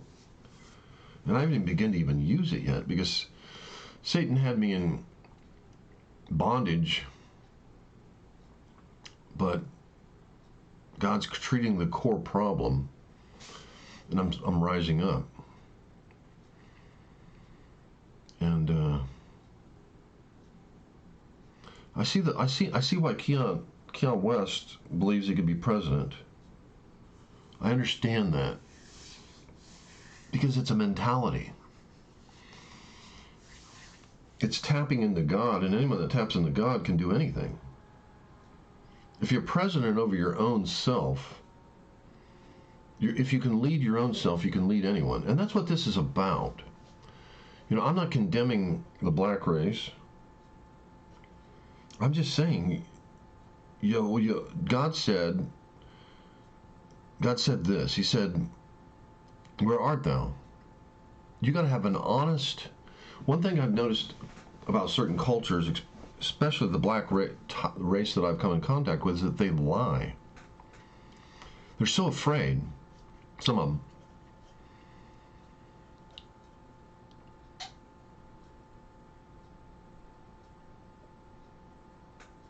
They don't want to appear to be weak, right? I don't give a damn if people think I'm weak.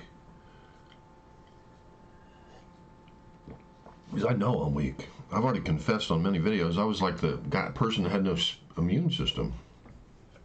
Any little comment or thing would used to drive me nuts. I was very weak.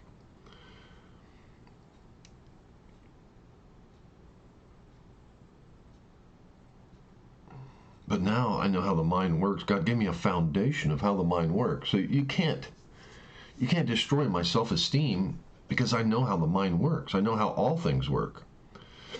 I know that information is information, and I know how it sticks to your mind and your spirit and your heart, and how information is even downloaded. How that if you shift your thinking, your memory actually increases, which scientists are going to confirm what I already know. If you shift the way your brain thinks, and I'm not going to give away too many secrets here, but if you shift your thinking, your memory actually improves. I've seen some people that were raised in certain households, and they think that they were this kid's smart. That's not the secret. I think most brains are created equal for the most part. What makes a person download information really is how the parents relate to the kid. That's passed into them. Just like Tiger Woods learned how to do golf really at a very young age. See, that's downloaded into you. But anyone can, according to what I know, can change the way they think, and then all of a sudden they'll become more intelligent. Because there's a blockage to the brain that most people don't understand. And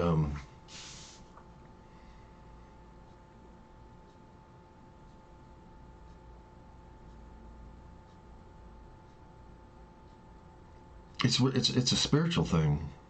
Just like FDR said, men are not prisoners of fate, but prisoners of their own mind. Their own mind. See, he didn't understand that that's a spiritual word. He didn't understand that words are life or death. Like a word. Like, let's say Michael Jackson didn't believe in himself. Well, that would have defeated him. That word would have defeated him, and he would have then drifted into not being successful, but he believed in himself, which is important. Your self-esteem, as long as your self-esteem is solid rock, then you can build something on that, right? And I don't want to get too deep into all of this stuff.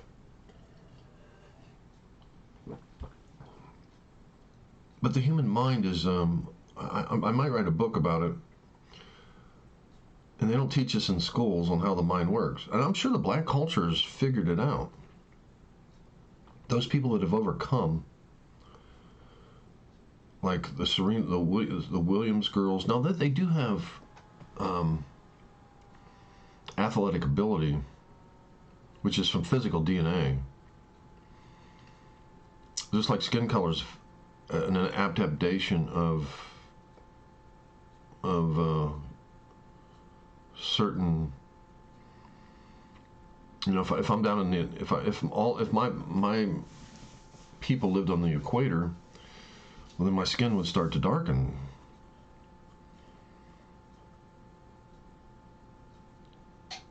So there's an adaptation is put in our DNA for us, our DNA to adapt. That's something God put in there, and He designed it that way. And it's not racist to say that one individual is more gifted in physical attributes than another by DNA, because that's just like saying a hummingbird's racist because a hummingbird had to develop a longer beak to get into a flower because the flowers were deeper.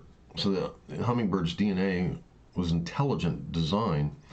So by God, so the hummingbird had to develop a longer beak to get into a flower. By intelligent design, God made the ability of things to communicate. Everything in your cell, do you understand that every cell on the microscopic level is following principles and hearing. I don't want to give away too many secrets here. But on a microscopic level, your cells are following a law. And it's based on hearing and receiving information. That means there's communication happening on a microscopic level in your cells. And they're doing things in your 40 trillion cells in your body. You don't have to tell them what the hell to do. And you don't even have a clue what they're doing. Like right now, one of my white blood cells is attacking a virus. Or maybe even a cancer cell. And I don't have a clue what they're doing. But they're doing it based on information that they're hearing and they're following. Now, if you're going to say a society, which is a body, a culture, like the black culture, for example, you got to understand a culture goes by spiritual belief systems and information, and they act a certain way, no different than the cells in your body. Do you understand that? And there's a way of death. And if you don't believe that, well, Satan has a word for you. Your ass is mine.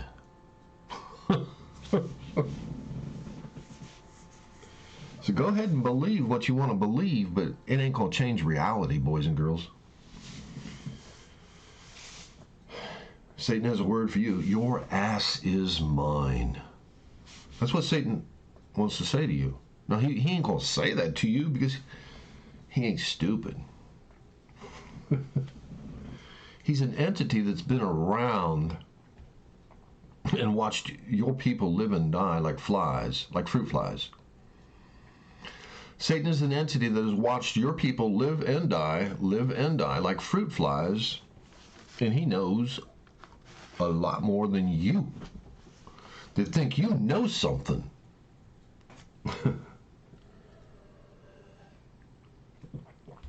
You're just a fruit fly in his eyes. You don't think nothing of you. Not unless you're one of these fruit flies that rise up and has some good DNA you want to spread. And he's like, oh, let me attack that one, like he attacked her right here. Ooh, somebody rose up. But I don't want to belittle the Word of God, because the Word of God is superseding DNA that supersedes Satan, and ain't nothing he can do. Tell me about him. I fall asleep, and while I'm asleep, I have the most incredible encounter. I don't know how to explain it other than it was like the most beautiful, kindest light, and I knew it was Jesus walked into my hospital room, and he took the back of his hand and he said, "Be still," and he just cut me right down the middle with his hand and pulled my skin open. And I was kind of, honestly, it was so real. It was like watching surgery on TV. I was like, this is gross, but it was so incredible. And one by one, he just began to massage my organs, and he cleaned me out and did all this stuff. And then he took my skin and closed it back up. In his hand, he had my exact skin color. It was like clay or mud, and he put it on top of me. And I was thinking, oh my gosh, I'm not gonna have a scar. And And I was awakened in that moment. And honestly, when I woke up, I was still in total pain. Oh, no. I know. I didn't feel any different. And I was like, no. And I just had to make a choice. And I said, I know God's character. God is not the kind of God that would tease me. I have nothing to lose at this point, so I have to believe I'm healed. So I just was like, I'm healed. I'm healed. And my doctor was in the room, thought I was totally crazy, and was like, you're not healed. You're actually dying, you know. But what happened was when I said, I'm healed, it was like supernatural strength came into my body. And it was when I made that agreement with who he is. And I couldn't stop. I was just like, I'm healed, I'm healed. I just kept screaming because it was like every time I said it, I was feeling better. I mean, it had been 10 days of extremely ill, unable to eat. So when you walk out of that hospital, what does the staff and doctors say or think? So many of the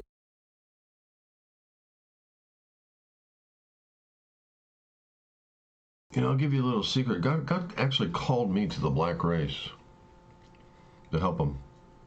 And you know something? I'm already pissed at the way people have treated me. And you know, Paul was called to the Jews first. And I'm already pissed at the way the black culture, not black people, because people are not, people are, whether they're white or black, and you can look at Eminem. He joined that culture. Eminem joined that culture. But he still retained some of what he is. And I don't even think he even knows who he is. But there's something he saw in the culture that he liked. And there are things in every culture that are valuable and powerful and good. And I need to see those things. Because I tell you what, all I've seen is, from the culture that I've been experienced from black people, is evil. A lot of evil. Like, I was almost killed by 5 black guys back in 2002. My first encounter with the people that went in my high school, they were different. These were my best friends in high school. The black people, I liked them more than I did the white people. But then since then, when I went to college, I encountered a black man that I never encountered anyone like this. Now, this is a different culture. And this person, which was a different black culture than what I encountered in my high school. The parents that raised these people in my high school, this black culture, these people were not like this other culture that I came in contact with, that I met in college. And this culture was different. Difference between night and day. And it's just a different culture, different neighborhood. Like, I could go down the street in my culture, and there was these white people down there, and I tell you what, you did not want to be down there. This was a different white culture. From where I grew up, you'd go down the hill, and we're only talking not even a mile. I lived in the highest area around. It's kind of strange. I never thought about that, but I lived in the highest point. That's crazy. I didn't even think about it. I think the place I lived was almost the highest point other than the water tower. Now, it was hard for us to have water pressure there, but I never thought of that until now. The place I lived was the highest point, one of the highest points in Dayton, Ohio. I bet you it was one of the top highest places in Dayton, Ohio. One of them. It's interesting.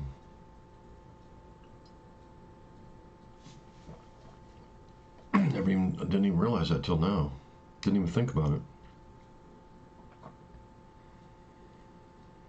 But from where I lived, you could see all of downtown Dayton, lower setting down. You could see it all. Till they built this church and blocked the view, called Bethel Temple. It's not called Bethel Temple no more. But if you went down the hill about a mile, these white people down there were different culture. One of the guys that went to high school, his name was Dave DeGrosso. Somebody just pulled a shotgun out and just blew him away. And that was going on in the white culture down in that area. And I saw another guy get his head stomped in by another white guy. And I never seen anything like. I never even seen fights up in my neighborhood.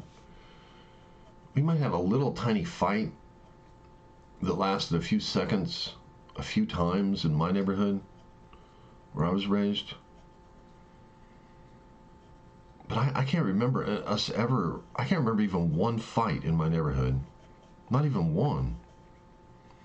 Now, I wrestled with one guy. We didn't box, but I wrestled him. He finally gave up and started crying because he couldn't beat me. But there was no punching. I didn't punch the guy or anything.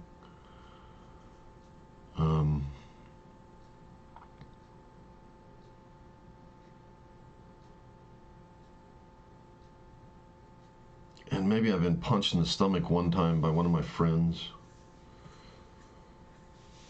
But there was no violence. But as I went down 1 mile in the white neighborhood, it was a different culture. Of course, they were white, but it was a different culture. And that's what I'm talking about here, culture. These people were different. I seen a guy stomp on another guy's head. And I still can't believe it. I mean, I believe it now. But I never seen anything like that before. These guys were in a fight, and the one guy got stabbed. The guy busted a bottle and stabbed the guy with a broken bottle in the chest. And after the guy got stabbed, he just went cuckoo. I mean, he went crazy. And his rage just exploded in him, and he got the best of the guy, pulled him out in the street, and just started jumping up in the air, stomping on his head. And I'd never seen violence. I never encountered violence of that nature till I went over into the west side of Dayton. Now, I was over there during work delivering medical equipment during the day, and I thought, why do people say the west side of Dayton is so dangerous? I guess there was, anytime you see on the news a murder, it was over on that side of the town. And the black culture lived over there. And I call it culture because skin color has nothing to do with behavior. But it's a culture, which I believe ultimately was created by the white man, which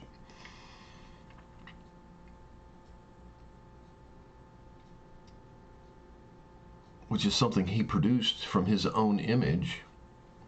But then I also believe that no nation can be enslaved because Israel is our template. Anytime Israel got taken over, it was because of some sort of sin. And I know in my own life, when I sinned, then I had to do these Egypt-type jobs, where you get paid nothing, but you work like a dog, like a slave. And I've done Egypt-type jobs since 2000 and... How many years has it been? At least 9 years now?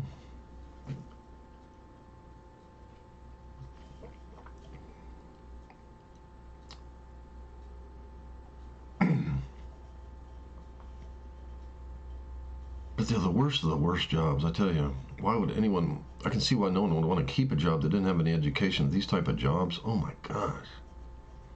They're so bad. They're so bad.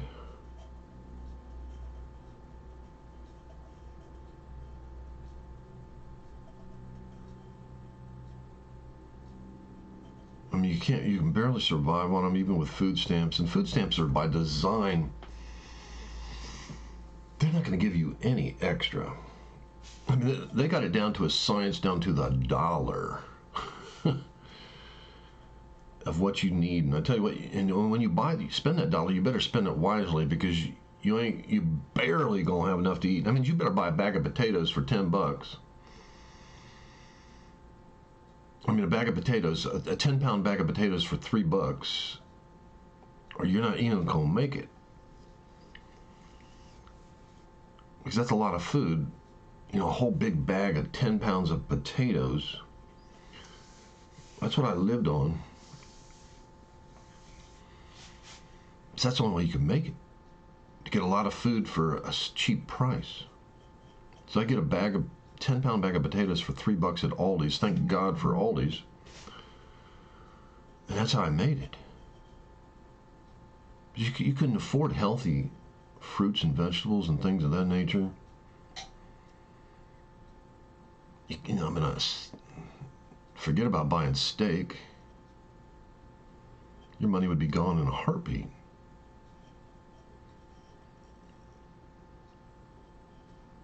That's like for rich people. And hell, I was so cheap even when I was making $36 an hour, I wasn't buying steak.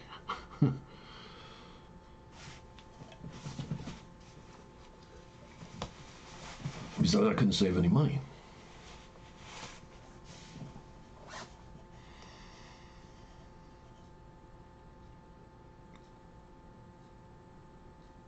And that was back in 2005, before I gave $15,000 for water wells to be built in Africa. I gave $15,000 and then I lost my job. See, I got on Satan's radar, and I had a lot of sin in my life at the time. Satan had a lot of legal right, and he utterly destroyed me. I got on his radar, and boy, did he take me out. But I was sinning. And that's what happened to this girl in this video, Jennifer Toledo. Satan tried to kill her, and look, she's a good Christian. She's a very pure Christian girl. But Satan tried to kill her because she got on his radar, because she was in his business. And Satan don't like it when you get in his business. And he tried to kill her. He used every legal right possible to kill her. In the court of heaven, and God even told her, he's going to try to kill you.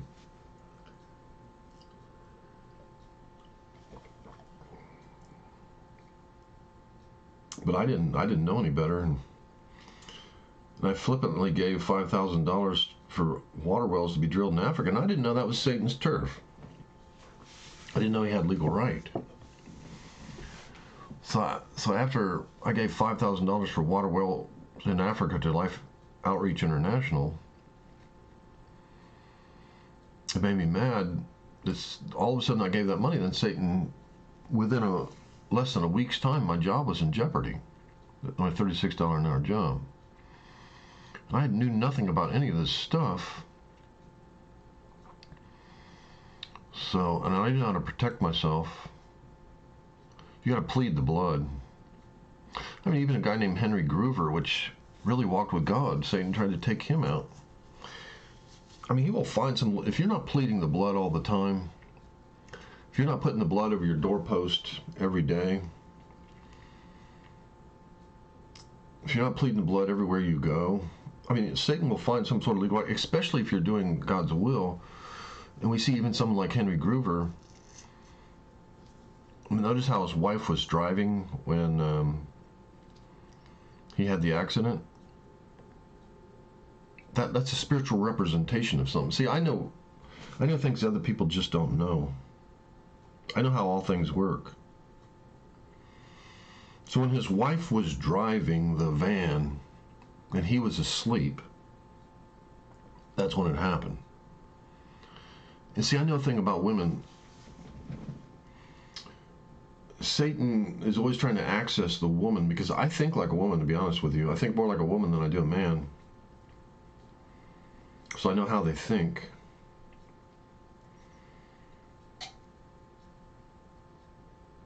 And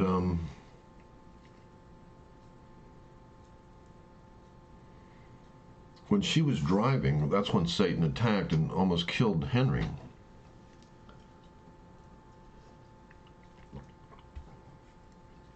And that's when Satan had legal right. And that didn't happen. Nothing happens by an accident. Jennifer in this video almost being killed. The black people in Africa that have war, famine, death. Nothing happens by accident. The Bible teaches that. Jesus said to the guy that was rich, Jesus pointed out why the guy was rich. And most Christians can't see this, but it's so easy for me to see it, especially after sinning and seeing what happens with sin.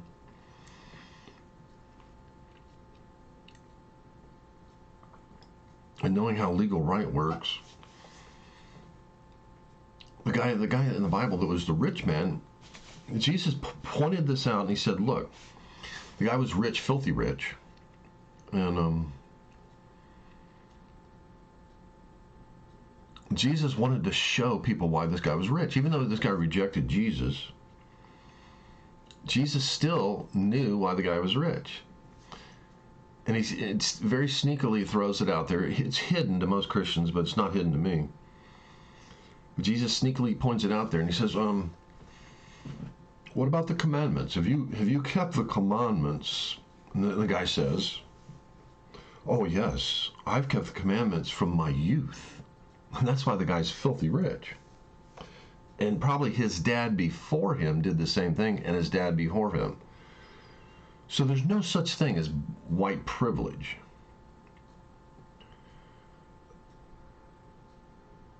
I just want to erase that right now.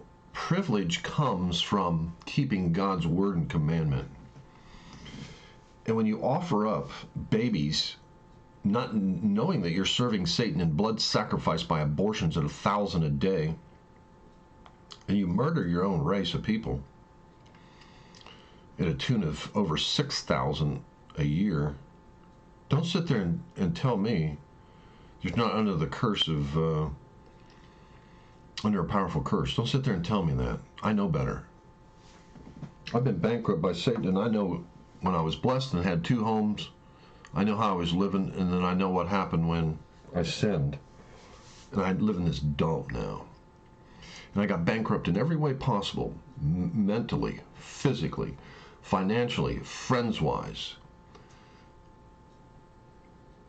I got bankrupt in every way possible. And when you're bankrupt in every way possible, you become like Moses that just wants to kill people. And I didn't kill anyone. I could have fell into that. God protected me from that. But when you're going through these horrible times, it don't take much for somebody to trigger you and for you to go off. Because you're already under a burden. It's like a camel that's carrying 1,000 pounds of weight. If another camel gets too close, he's going to bite the crap out of that camel. If you get... That camel's mad because he's carrying 1,000 pounds of weight. And when you're carrying all this stuff, you're going to kill somebody on the street. You're going to steal from somebody. You're going to think you have a license to sin more. And when it comes to sex, of course you're going to have sex. And then of course you're going to abort the baby. Because sex is a comfort. You're going to have sex as much as possible. You're going to be obsessed with sex. Because that's a comfort.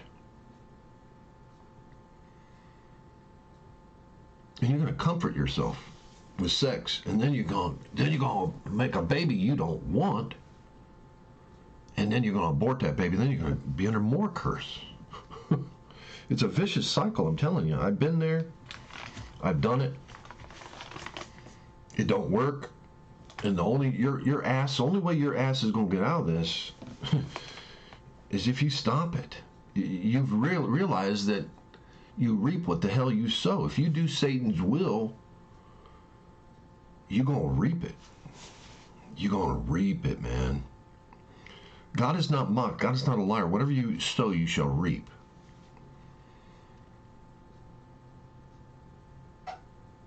And it's not the truth when you kneel at a football game because police kill. And I'm not saying police hands are clean either. It takes 2 to tangle. There's some dirty mentalities in the police force also.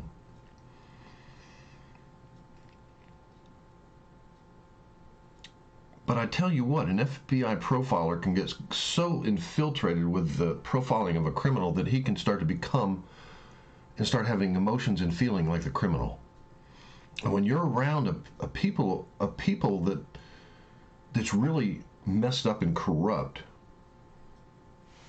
and they treat you a certain way 1,000 times, you come in contact with a person that they all act the same. They do. They all act the same. They are all fearless of cops. They are all hate any type of authority, and these are all spiritual conditions that are not right with God.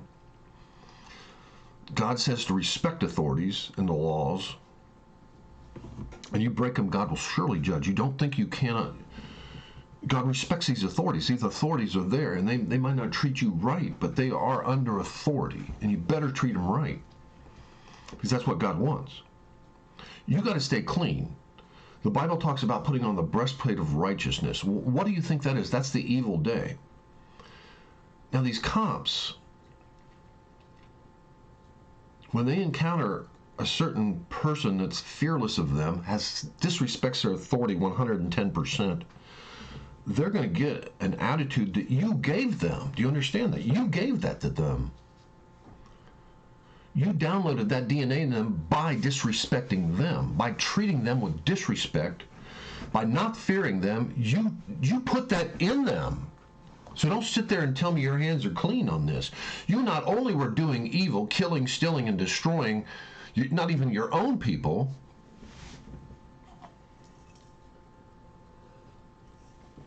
then when the police come down there to solve all of this disarray, you're treating them like dirt. And you damn well know you are. You wouldn't want to be disrespected like that.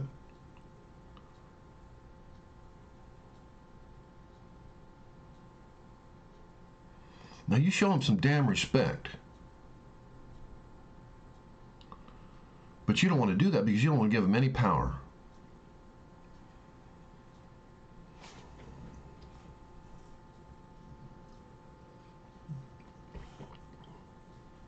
You know, and if the cop does evil against you, take the law into your hands. Don't do the street law. Take the law. There's Black Life movements that will support you if they do evil. Turn to them. They're thirsty for justice. That's when you need to turn to them. And they will fight for you. There's don't settle it just like the children of Israel settled their fight. The children of Israel ended up slaves 400 years in prison because they settled it themselves. A prince of the land slept with their daughter and defiled her, and then they went and killed those people. And guess what? They ended up 400 years in prison in Egypt because they settled it their own way. So don't sit there and say to me that you have to settle it that way. You have things that are set. You have plenty of forces out there that will fight for you. Don't sit there and say you have to settle it that way. There's organizations that will fight for you against dirty cops. And yes, a cop can get dirty when he's encountered you 1,000 times and you disrespected him 1,000 times. That's when a cop is going to kneel on your neck and doesn't give a damn if you die or not. After you respected him 1,000 times, he finally loses utter respect for you. You disrespected him, you disrespected his authority, you disrespected his power 1,000 times. And he got tired of it. And finally he said there's only one way to deal with these people, and that's to kneel on their head. And then you see that person die, and then you get all enraged. But what you don't see is what God sees and you don't see is the 1,000 times people of a culture, not of a race, of a black color, disrespected that cop 1,000 times, and you formed that attitude in him. You did that by disrespecting him and not accepting his authority. He's just trying to do a job.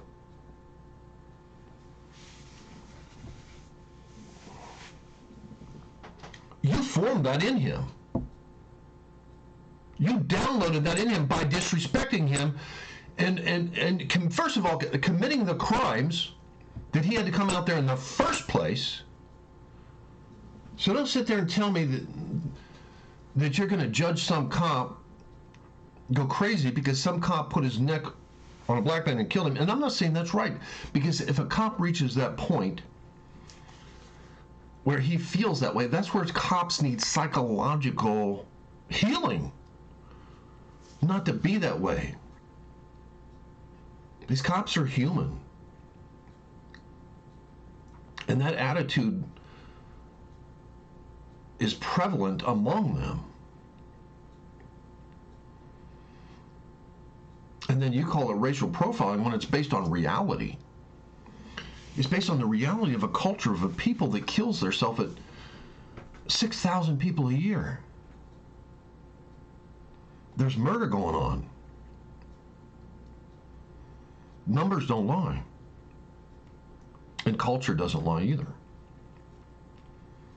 And rap music doesn't lie about all the things that are going on in there. They speak about it openly. So don't sit there and say that it's a lie.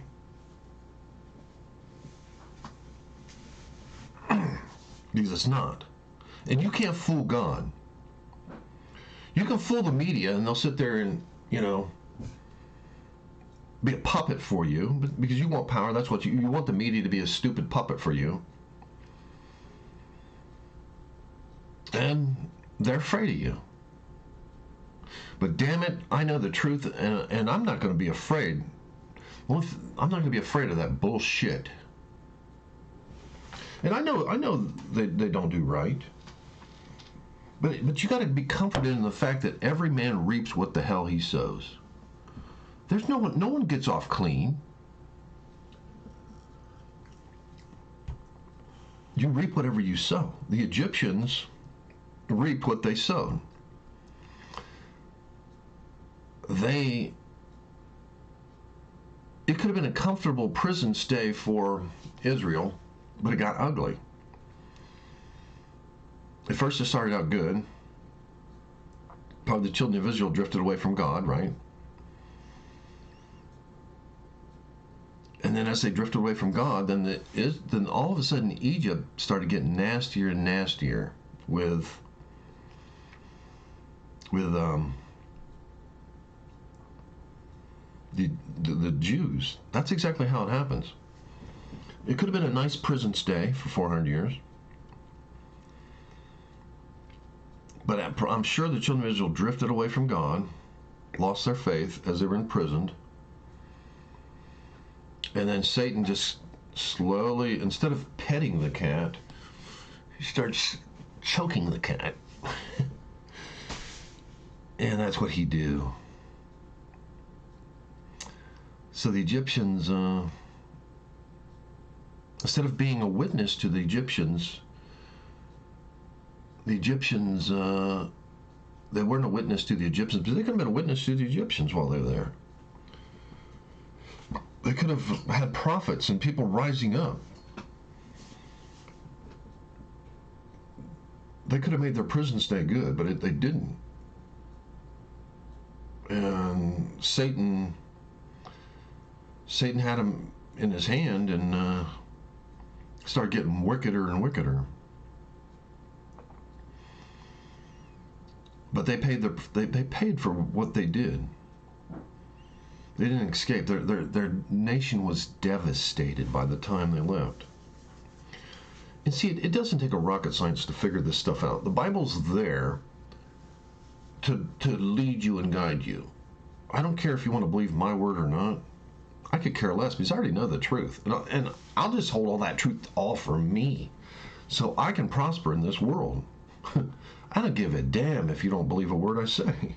That's your problem. You can sit there and say I'm a liar, I'm racist. You can say whatever the hell you want. But I gave $15,000 to Africa. I'm such a racist. I seen a black man out on the street after I was losing my condo, and I gave him $500 because I thought I was going to lose my house in like 2 weeks. 2 months. I had 2 months worth of money left. So I seen a black guy out on the street and picked him up. It doesn't matter whether black or white. He just happened to be a black guy. He's walking up this hill that I'd walked up before because I committed this sin one time, and I had to walk up this hill one time after I committed this particular sin. And I'd walked up that hill once, and I seen this black guy heading up that hill, and I thought, oh my God, it's about a mile-long hill. And I seen him walking up that hill, and I'm like, oh shit. I'd walked up that hill before, and that's a hell of a hill to walk up. So I seen him, and I turned my car around. I was going to try to get a job at the time, but I was sick. I was really too sick to get a job, but I was trying. I was physically sick at the time. I just didn't have the energy. I was sick. Chronic fatigue. I got autoimmune disorder that runs in my family, and I was sick. I had chronic fatigue, and I wasn't going to get it. Even if I got a job, I wasn't going to make it. And or I might have made it. Who knows? I probably lost it. Probably my fatigue would have kicked in, and I would have been emotionally stressed. Probably would have said something I shouldn't have said and lost the job, probably, even if I would have got a good job. Probably. Because I was just so tired. But I thought, well, maybe my sister will let me move in. I had but found out that she had her own problems, even though she's doing well financially. They still had their own problems. But I thought my younger sister will let me move in, and so I thought, I gotta weigh out, and I don't think this guy does.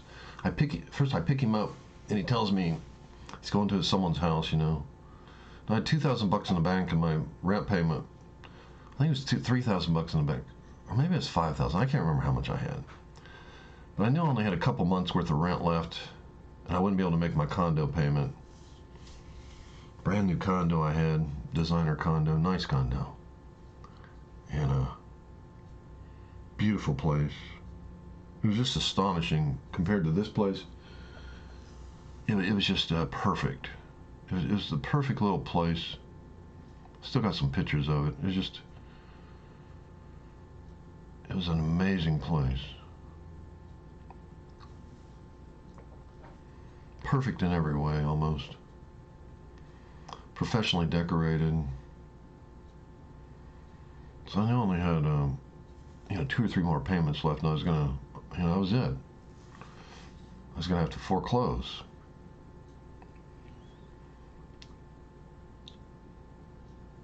So, I'm going down the hill, and, or coming up the hill, or going down the hill, going to maybe apply to a job. And I see this guy walking up that hill, and I'd sinned one time, and I had to walk up that hill, like I said. And that's a hell of a walk. So I thought, I gotta give this guy a ride. And, I go back, turn around, I pick up the guy, start talking to him, find out he's only got about a month, and he's going to be kicked out of his apartment. So he goes. I take him to the place he's going, and the people that had borrowed something from him, and he was going to sell it and make some money off of, or something of that nature. And they'd already done moved. So after he walked up that hill and walked, how much farther was it to these people's house? Let me think. Oh my God, that was a long way. After he walked up the hill, he had another 2 or 3 miles walk. But the hill itself was a mile. So he had about a 4-mile walk,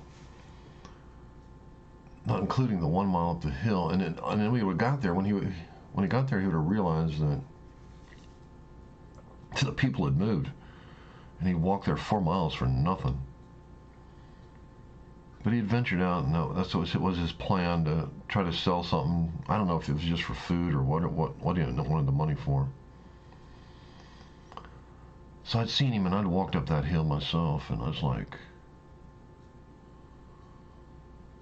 I got to give this guy a ride. So I find out he's about ready to lose an apartment. So I drove him to the bank. I gave him, his rent wasn't a lot. So I gave him enough for rent and then a little extra money. I think I gave him like $500, I think. And here I'm about ready to lose my place. But I thought I could move in with my sister. Almost moved in with my older sister. So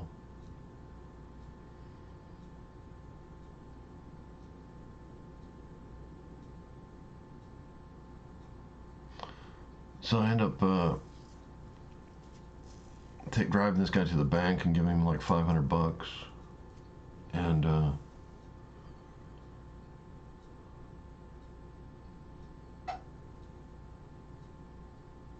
I'm like, well, where else can I take you? I ended up wanting to put in a job application someplace, so I ended up taking him. I was going to go apply for a job or try to get an interview or something or do something. I had no clue what I was really doing, to be honest, at the time. But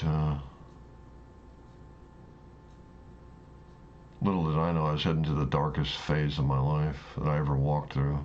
I had no clue where I was going, what I was doing, or what was going to happen. I was heading toward darkness like I've never, ever experienced, ever. I was heading toward the valley of the shadow of death, basically. So, I dropped this guy off, you know, being so sick. I didn't hardly have energy to even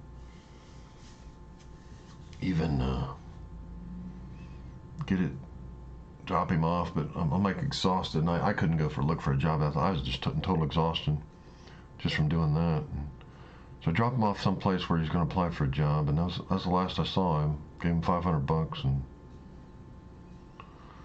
so what I'm saying is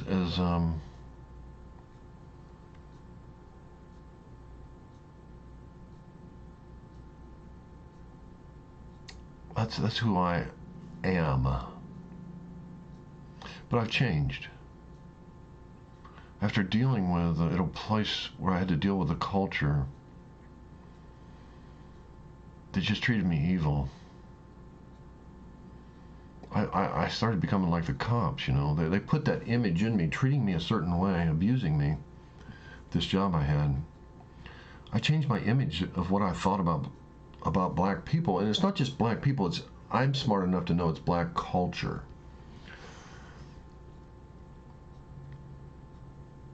It has nothing to do with skin color. But there is a culture in my neighborhood where I almost got killed. Went over to this neighborhood to meet some girl. She said she was Puerto Rican, and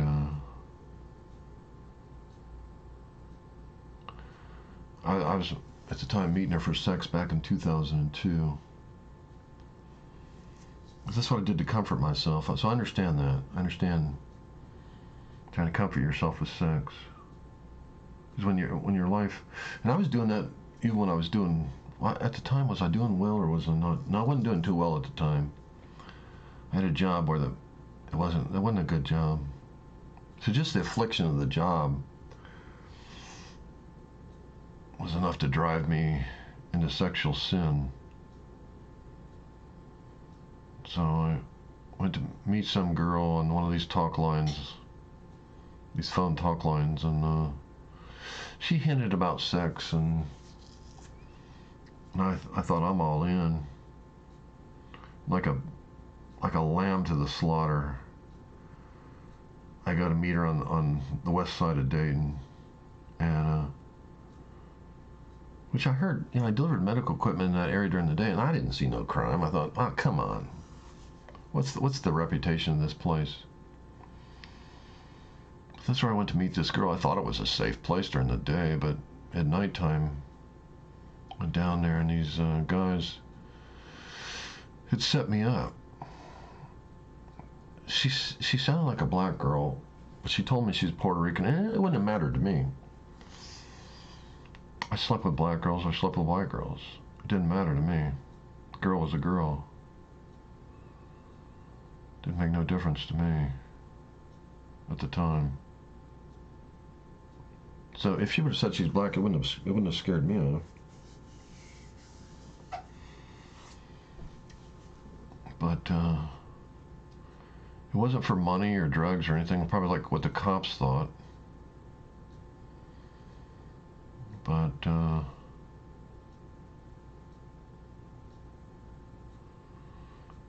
as soon as I pulled in, they'd rigged up this home, which was an abandoned house.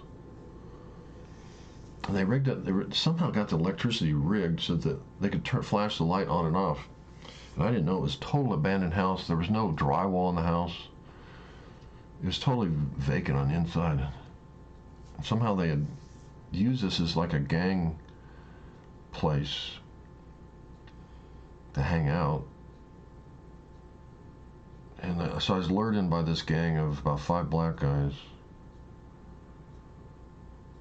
You know, and I don't hold any grudges of what these guys did. They probably had a lot of resentment toward white people, even though they didn't know that I was the guy that gave $15,000 to Africa. They didn't know that I was the guy that saved some young black boy's life on the 4th of July.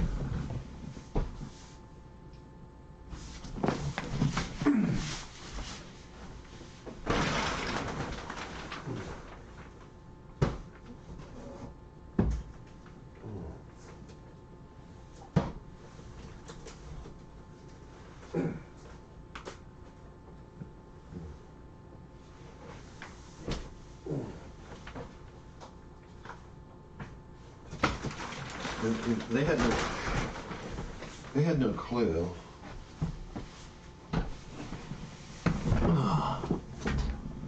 They had no clue that, and I got the picture in case anybody wants me to prove this. I got a plaque that was given to me by the black family after I saved this young boy's life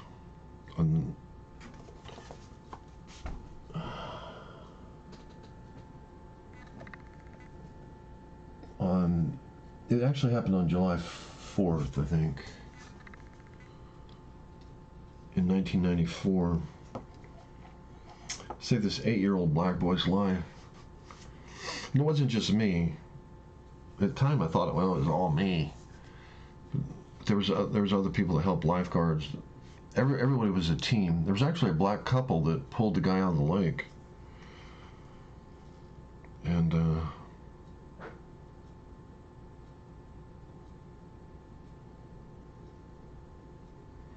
so on July 4th, 1994.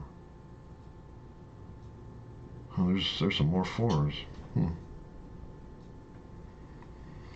guess July 4th is a 4, 1994 is a 4, and the 8-year-old boy makes 2 more 4s. Huh.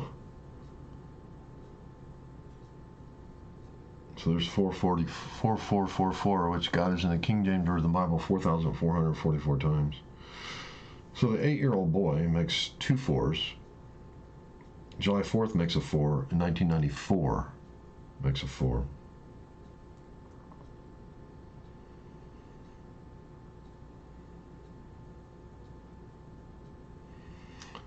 But I think I'm not sure how many people got these plaques. I think it was more than 4. But that's from Parks of Recreation, where I saved this young black boy's life. And so this person they were getting ready to kill, you know, when I go to this guy's house, or this house, abandoned house, they didn't know that I was the guy that gave $15,000 to Africa. They didn't know that I was the guy that was going to give some black man that was walking up the street $500 to save him from his apartment. They didn't know I was the guy that saved this young black boy's life and gave him mouth to mouth and gave the breath of life back into him. They didn't know as they beat me in the head 33 times, as hard as they could possibly swing. They were probably taking out all their rage against the white man. They didn't know that I was the opposite of what they wanted to destroy. They didn't know that, right?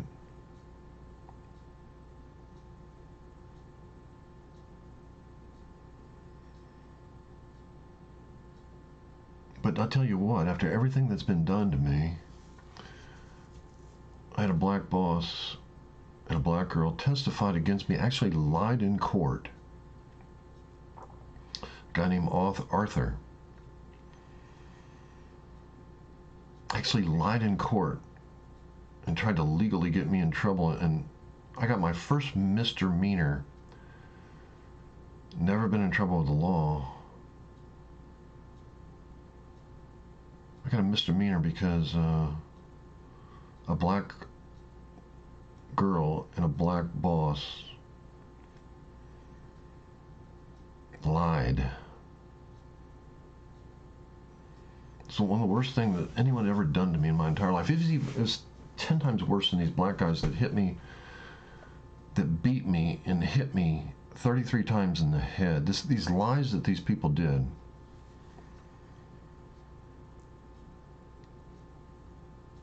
And it came from my boss. He's the one that directed the whole thing, I found out.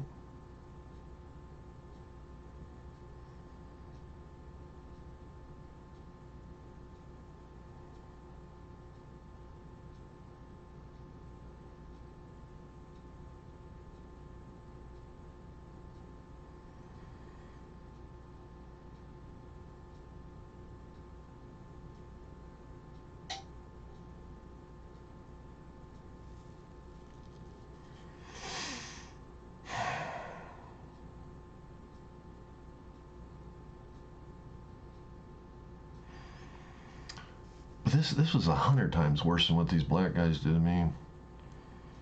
They hit me as hard as they could 33 times in the head. Choked me. Put a gun to my head 3 times and was going to shoot me. But what this guy did at work, he lied. First of all, the girl lied, and he backed her lie. She lied. We were together at work for 4 minutes, and she said that I kept her trapped in this guard shack at work. This place where we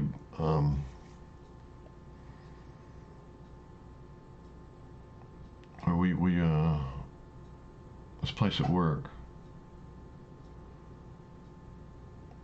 where she was coming on to work and I was leaving work at this place, which it was just me and her. And she lied and said I kept her trapped in there for 10 or 15 minutes. And she was only in there with me for not even 4 minutes. And I can give an account for every word that was said in those 4 minutes. And I was only talked to her for 2 minutes and 30 seconds, and she claimed that I kept her trapped in there and lied to the court, Moraine Court in Ohio, lied to them, and they believed it. But my boss, the place I work for, I never heard any of it. They didn't. My boss, I didn't get written up at work for this encounter I had with her. We were just disagreeing about something at work, about these sheets that had to be kept there, which I can't get into the details because I'm going to reveal the type of work I was doing. But it happened in this guard shack. She was coming on to work, I was leaving work. Or no, I was coming on to work and she was leaving work. So we were. That's all I can say about that. But there was these sheets that she was going to take, and they never had been taken ever over. And my boss lied in court and said that these sheets go over. And what was amazing, of course, she lied because she did the original lie. He backed her lie, but then another guy backed the lie too, which the guy named Ian. I'm going to reveal his last name. A guy named Ian. Maybe I better not say anymore. But he lied also in court. And said that we take these sheets over. And Ian wasn't there with the encounter, so he didn't even have any clue what happened. He just knew what I said on the radio. And I was so fed up with the job at the time, because it's such a bad job, that I already put up with so many different things and situations. Anyway, I'm going to stop discussing this. But the bottom line is,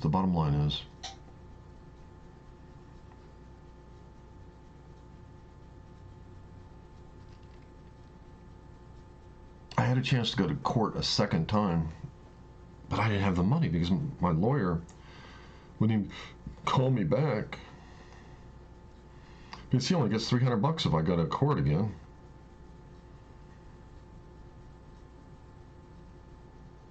And I thought, I don't have the money to hire. It kicked my chronic fatigue, because I suffer chronic fatigue, and when stress kicks it off, all my sisters suffer with autoimmune disorders. One has autoimmune disorder, fibromyalgia, and the other one has, first they thought it was lupus, then they changed their mind and said it was chronic arthritis, which is just all bullcrap. It's all autoimmune disorder. And so I had only manifested severe chronic fatigue, and that just kicked it off. The stress kicks it off, and I was just so weak in court. I had to have a chair in court. I couldn't even stand. And I couldn't fight against anything she said. I couldn't even bring myself to even read what she said until the day before we went into court. And then it so devastated me because she lied so much that I almost couldn't even make it to court, because I was so devastated at the power of the lie. And my lawyer, he only spoke up one time during the whole fiasco. And it was so insane going to this little Moraine court. And they treated me like I was a criminal, like I was guilty before I was ever convicted. They sent me to a prison downtown Dayton to be fingerprinted inside where the prisoners are. And here I was innocent. And talk about the stress of that. I should sue them just for the stress of what they put me through. I should file the biggest lawsuit in the world against these people for what they did to me. They treated me like a criminal. And then I'd struggled with, after I finally got back to work, after 7 years of not being able to work, I finally had to work because I got kicked out of my condo.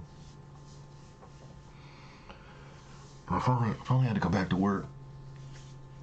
And it was actually a good thing.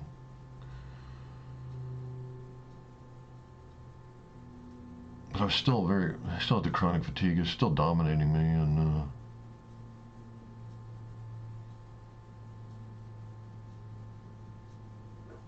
but even when I was doing the job down there at this place, the job wouldn't have been so easy. I'd have never made it.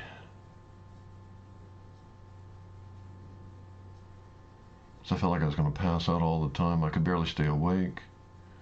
Even though I stayed awake all the time.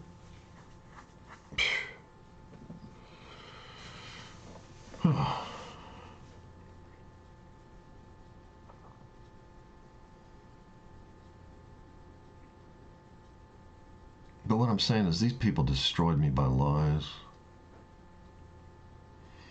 And the culture down there was destroying me because these people down there I had to deal with just sucked every drop of energy out of me. And then I don't want to discuss any more details about this.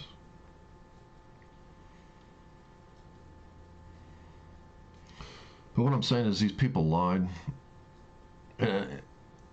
And anybody who fights with lies, I have no respect. It was basically her word against mine, and she lied like a dog. And I thought my lawyer would bring the camera evidence that showed that she lied. She claimed I kept her in this thing for 10 to 15 minutes. My only engagement with her, and I was not angry with her, nor did I cuss at her, nor did I restrain her in any shape or way, was I engaged in a conversation for only 2 minutes and 30 seconds. And then the remaining 30 seconds, minute and 30 seconds, I was on the radio with my boss. So how did I trap her? She claimed I had her trapped in there for 10 to 15 minutes. My lawyer was supposed to bring the camera evidence, because it would have shown exactly when I entered that thing and when we left, it was shown that she lied right there. And I thought, well, this is easy. She lied so much that, and she just wanted to win. It was just like a fight. People know how to street fight. People know how to legal fight. I had no clue about any of this stuff. And the only thing you can defend yourself with is the truth. And I thought I had the truth. My lawyer was supposed to bring the camera evidence. I thought it was a no-brainer.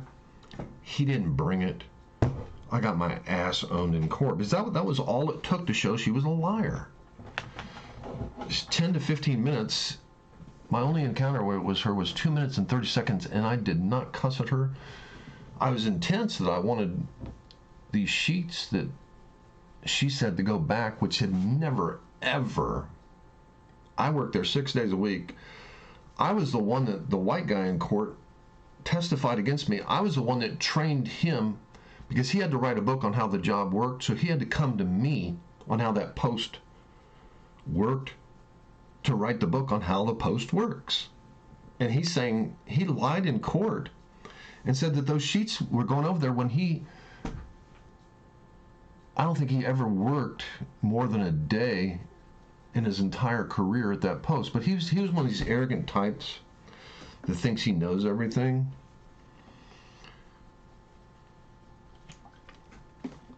That thinks he's a god and thinks he's more intelligent. And the only reason the guy, to be honest with you, was intelligent is because he wired his brain with certain drugs. He was on one of these Ritalins drugs that wired his brain to think like a Vulcan type thinking, which disconnect yourself from your emotions.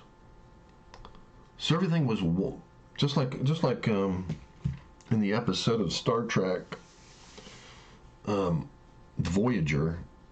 Janeway talks to the Vulcan and says it's very easy for you to make decisions. The black guy that's a Vulcan in the series, he says, oh, it's so easy for you to make a decision one way or another, because logic gives you permission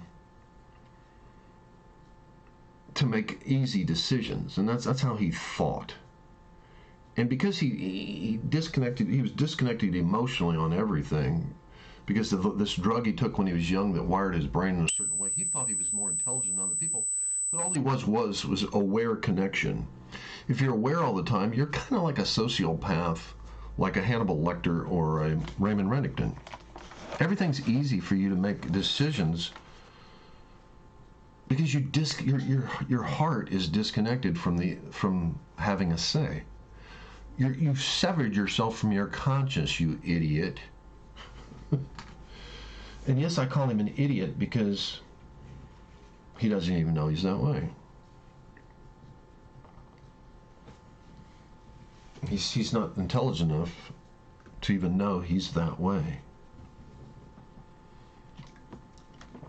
So it was easy for him to lie in court. Why he lied in court, I don't know. Probably because I challenged his godness of how he thought he was superior than everyone else. But what he doesn't understand, that because he is a very aware type person, you're connected to information and you can learn easier. That's all it is. Where someone like me is sensitive, and I can see a trail like a dog that no one else can see. Like a dog smells in his own world. A dog can see a trail that no one can see. And that's the way people that are empathic or sensitive are. They can see things from the smallest of words, smallest of actions. They can read the story of human behavior and understanding. They can see things that other people cannot see.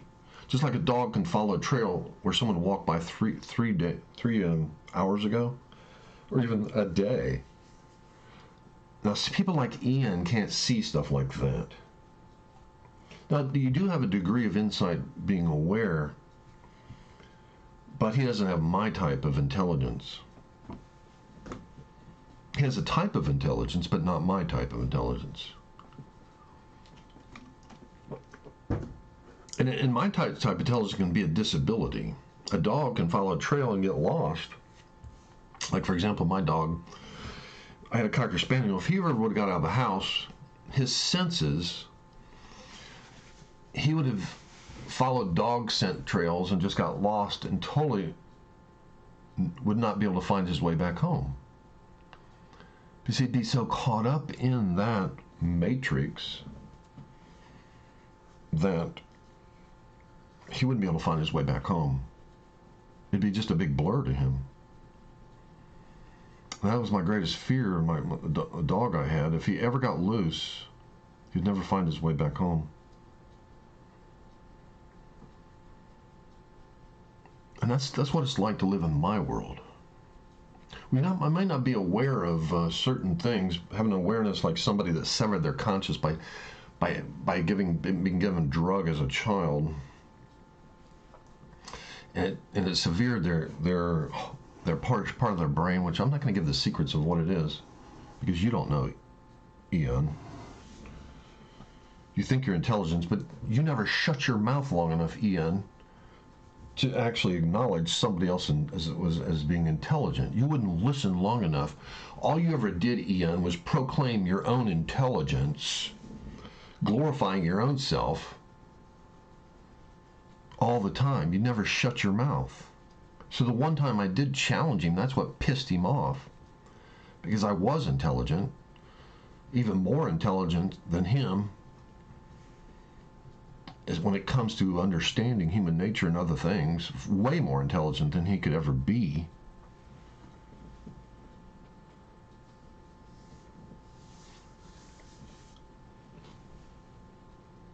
But he never shut his mouth long enough to listen to someone to realize how intelligent. But when I did finally speak up and try to defend myself of something he did at work that he shouldn't have done, because he'd never done my post, maybe a handful of times in his entire life.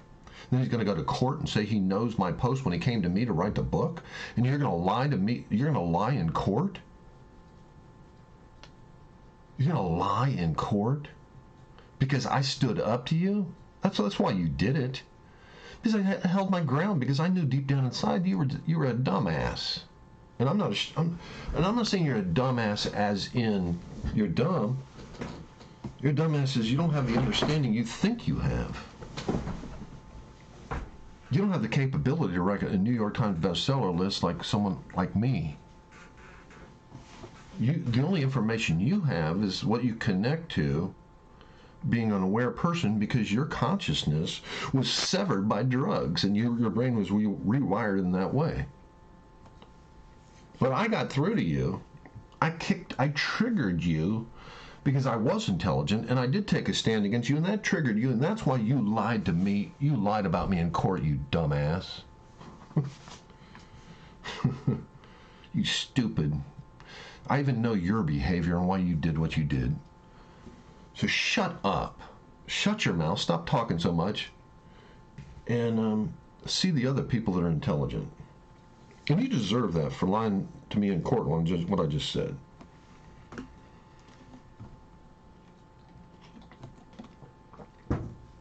You lied in court about that, and then you just made up a bunch of stuff throwing me under the bus. But you had no real foundation for what you said, other than I got on your damn nerves. Of course I got on your damn nerves. I challenge you, you stupid punk. You little kid. You child.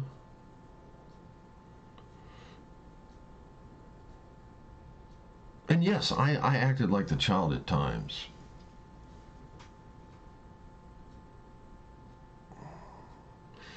But that's beyond your understanding. But now that I've told you how things work, oh, now you have understanding.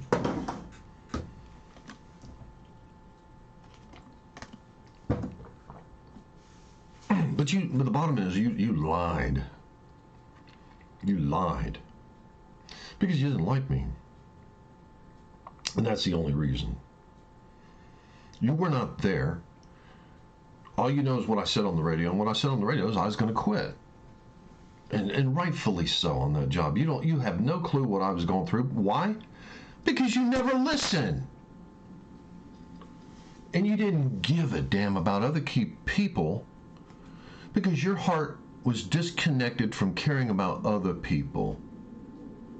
You only give a damn about your own self. You didn't give a damn about other people.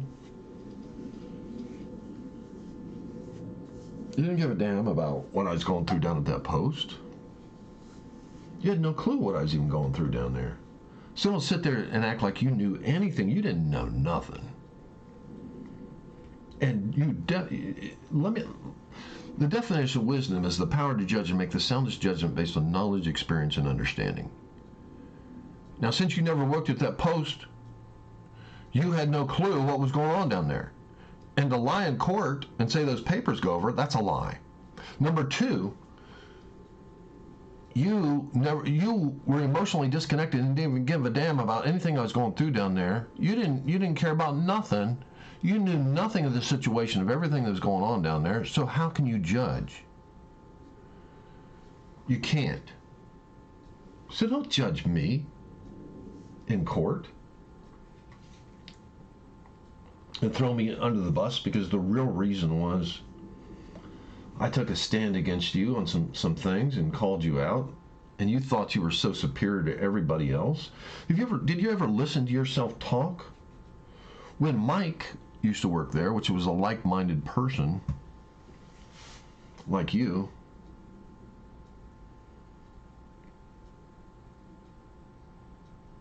that thought in the same patterns like you, all you did is talk to Mike and try to convince him how intelligent you were. Do you realize that? Did you ever listen to the fruit of your own mouth? All you ever did was sit there and try to convince Mike that you're intelligent. But he didn't give a damn about what you said because he was like you nincompoop. He was of a Vulcan-type mindset that only sees logic. And you couldn't convince Mike, who you kept trying to tell me you were superior and equal to him, which you never even ever did his job. You never stepped up to the plate and did his job. You always try to convince us that, oh, you were superior to Mike, and trying to convince Mike you were superior to him. Give me a break. And I'm not saying you're dumb. Anybody that can connect to reality and live in the aware world because their heart is disconnected, and I'm not even going to explain to you how it all works. Why should I increase your understanding? Of course you're absorbing information, silly. It's easy to absorb information. All it is memory. That's all you are, is memory. You're not insightfulness. You're not creative thinking. You can't come up with the understanding of the things I have. You don't think that deeply. You don't get stuck on things long enough like Albert Einstein got stuck on the theory of relativity and cracked those secrets. Your mind doesn't do that. You liar. You lie to your own self. Anyway, that's all I got to say about that. Well, it looks like I opened up some wounds there. And I'm not saying I was perfect at all, because I was not. But I wasn't guilty of what you accused me of, and that's the bottom line, Dick.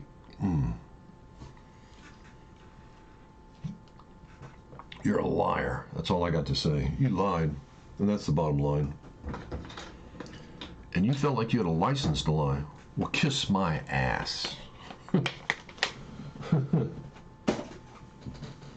Anyway, you just ruined my video for me. Thank you.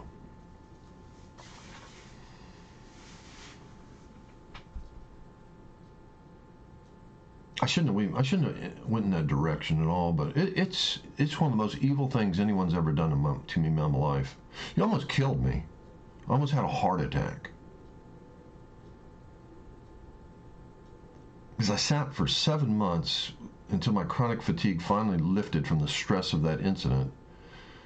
And then my heart was already, I almost had a heart attack a couple times down there with that job. And my heart had gotten a lot worse from just sitting for 7 months. Actually, it wasn't 7 months, it was 10 months where I couldn't work and I got financially swallowed up in debt. So when I finally went back to work, I almost had a heart attack. Because that's the last thing my heart needed, was to sit. But it kicked off my chronic fatigue. You almost killed me because of your lie. And any good that I'm going to do in the world, you almost erased.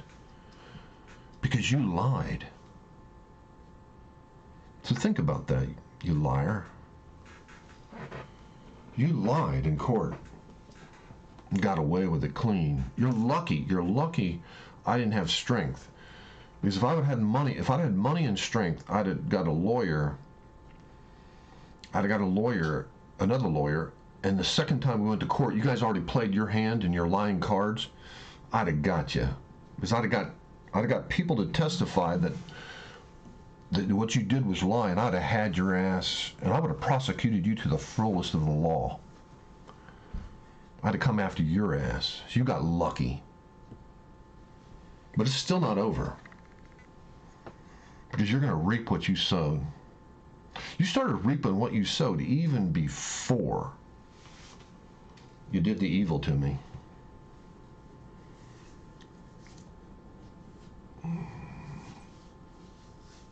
Anyway.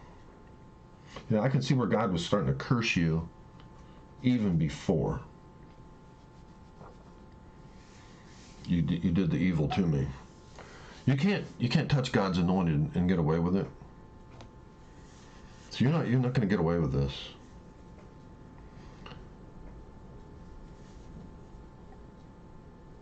But you should admit that you lied. You should go down to Moraine Court and say that you lied, that those sheets went over. You need to go down there and confess. If you want the curse to be lifted off of you, that's over you, I'm going to tell you how to do it. You go down to Moraine Court and you tell them you lied. That those sheets did not go over with the people that picked them up. You lied. You are a liar, and you lied that day. And you got away with it clean, but not really. That's all I got to say about that. You're a liar. Anyway, I should have got off this recording. It's just that was the most evil that anyone's ever done to me in my life.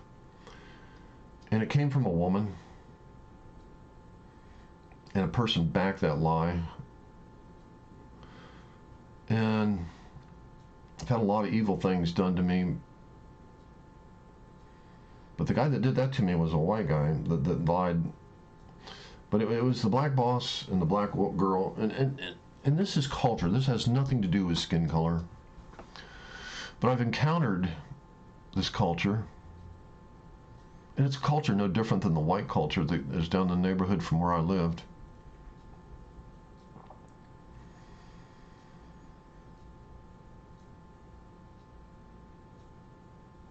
You know, culture's culture. It has nothing to do with skin color. But don't sit there and tell me that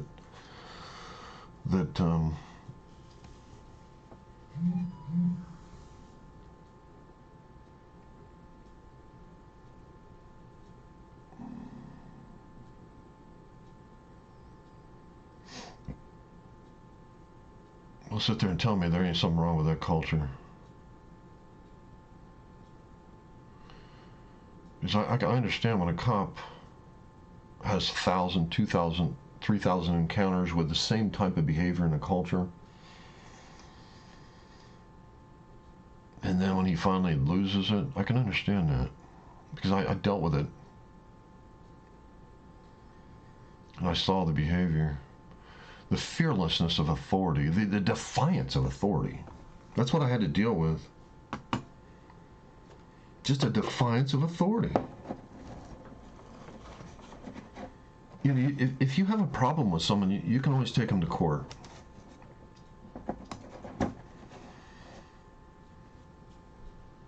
You don't have to do the things you do. And that's what the children of Israel did. They took, instead of taking it to God and let vengeance be the Lord's, they took it in their own hands and they murdered a tribe of people and they ended up in Egypt for 400 years. And just like Jennifer Toledo that exposed the curse down here,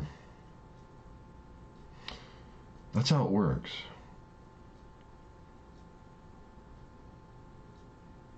So the black race is in covenant with Satan in this abortion thing, and so is the white race. Whoever's in covenant with Satan, it is what it is.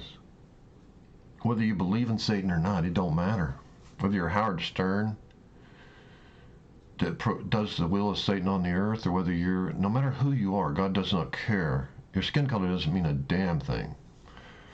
What matters is your will, which is a reflection of your character, like Martin Luther King said. Anyway, I wasn't even going to talk about any of this stuff. I don't know where all that came from.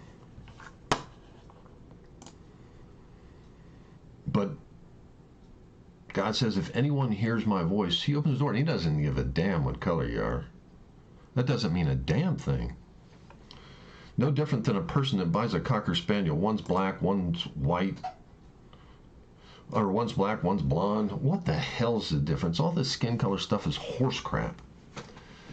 The only thing that matters is your behavior and the truth that lives in you.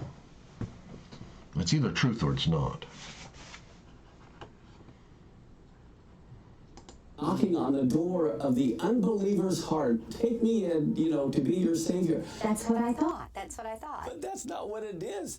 He is, and this whole verse is based on, he's knocking at the door of a church. It's the church of Laodicea.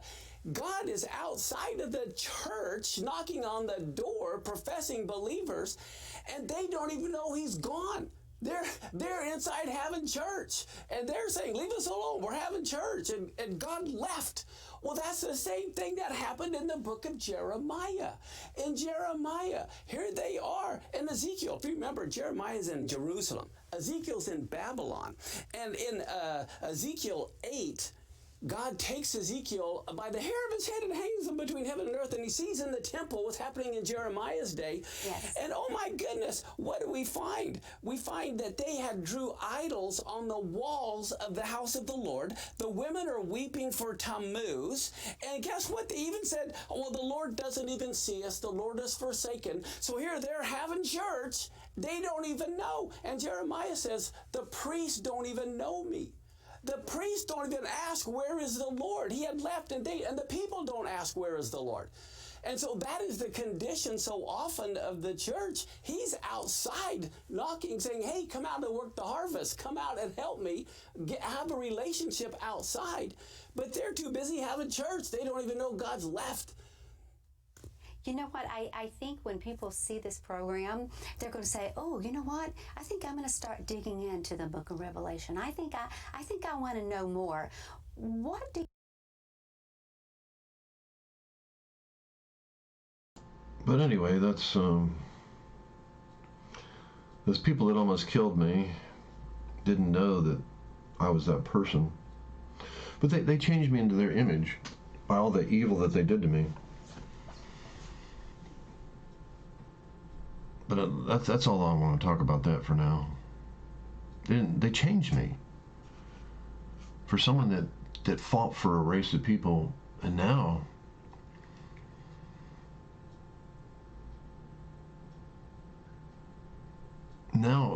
I'm fed up with that race, and if they reject my words, I'm ready to go to the Chinese, because God called me to help the black nation, to black people. I was actually called by God to do that, and the encounters that I've had,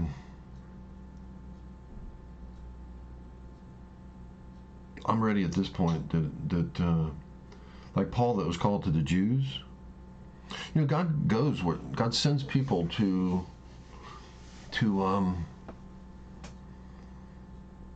who's most needed first, and so when the Jews rejected Paul,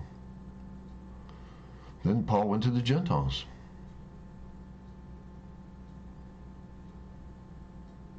But he sent him first to the Jews, and God sent me to help the black man. But I'm at a point now that after the evil that's been done to me, that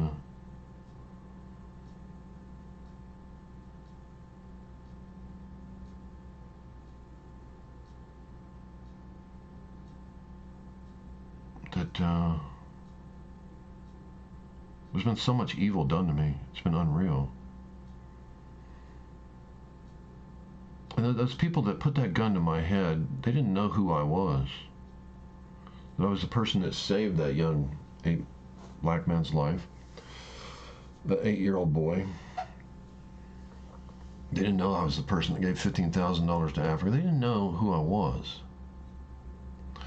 But they've changed me by all the evil they've done to me. They've changed me on how I see them now. But it just is what it is, you know?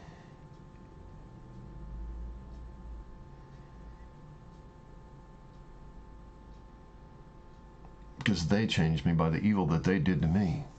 And we're not supposed to be changed by evil. Evil isn't supposed to dominate. But when you almost murder me more than once, that's got to get my attention, you know? And I didn't see it as a big deal when you almost killed me by beating me in the head 33 times and almost shooting me with a gun 3 times. You put the gun to my head 3 times to shoot me. When you stole my car, it made me lose my job at the medical place because I couldn't work there anymore. And when you did all that and drove me into debt back then, which I recovered from, but in a sense, all of this is my own fault. I can't blame the black race any more than the black race can blame the white race. Because their sin always goes back to original sin and generational sin, like what Jennifer Toledo saw in Africa, where they were, for 1,000 years, had been worshiping Satan by a blood covenant.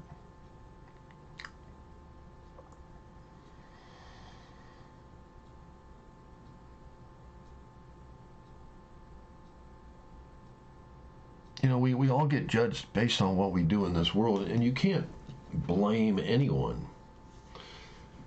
Now, there's certain things that can trigger you to make you do certain things. Like Moses killed an Egyptian. But still, he had to pay the price for that. Instead of delivering Israel right then and there, because he rose up like a Joseph to deliver Israel. But when he killed the Egyptian, he did the exact same crime that put them in prison in the first place, which was murder.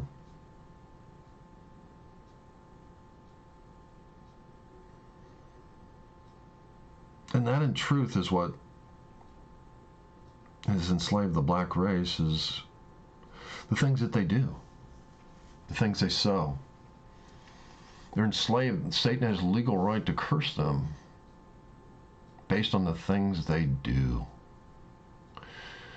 And I'll tell you what, it doesn't matter how many good things you give someone that is doing evil.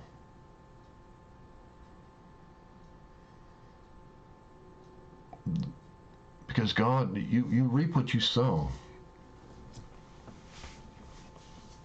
You reap what you sow. God is not mocked and God is not a liar. And so the way out of my situation is to do good. It's even more valuable to God when somebody does you evil and you do them good. That's how Martin Luther King made a breakthrough in what he did. Because he refused to let evil be in his heart.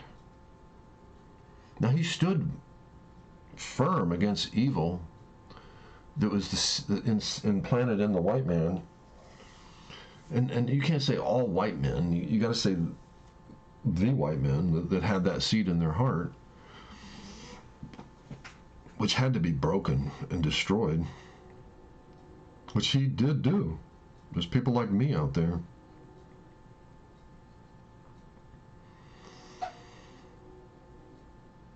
It's people like me that didn't have any racism in it all. But I'm not stupid either. Now that I've had evil done to me,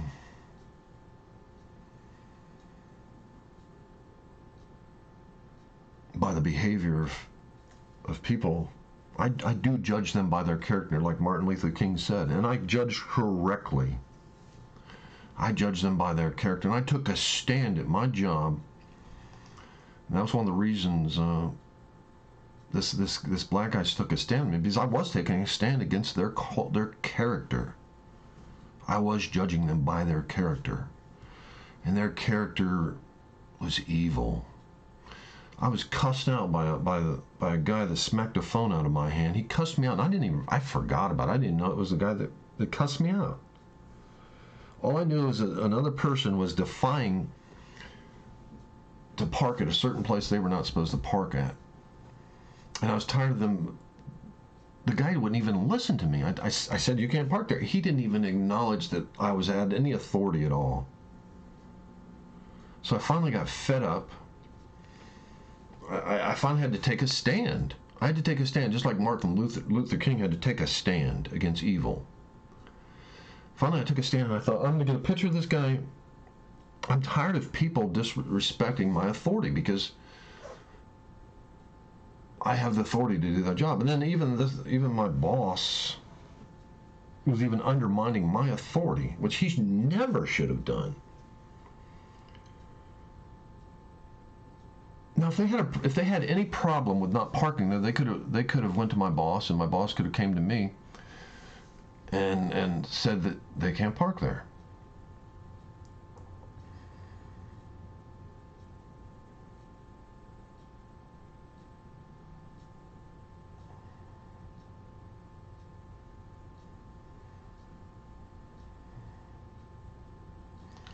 But I took that stance after the company itself put signs there and said that they not only were not allowed to park there,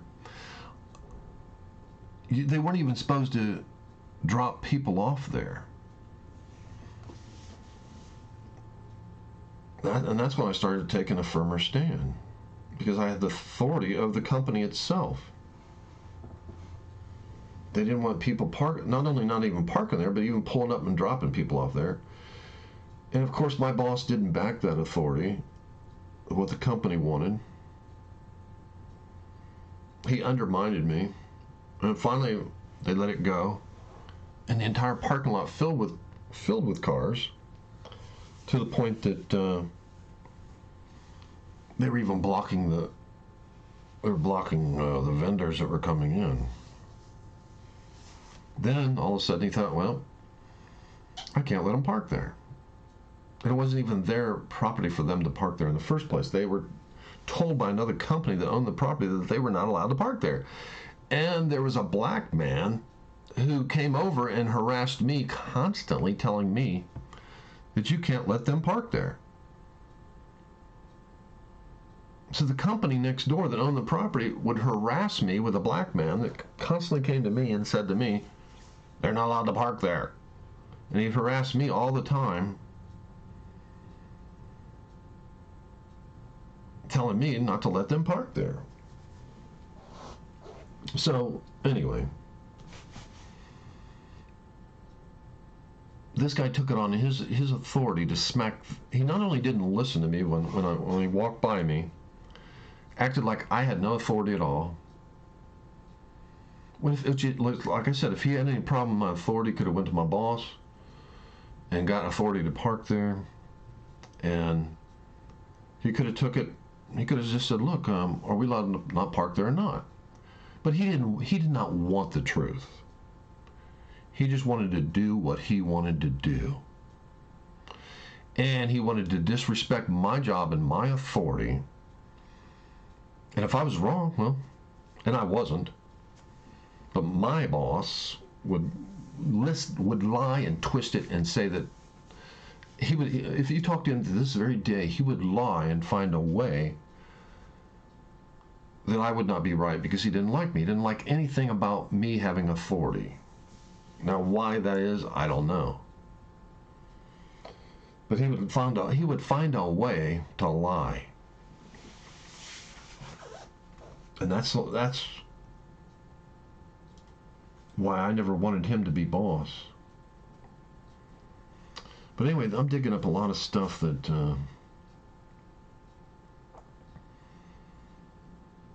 these are the reasons I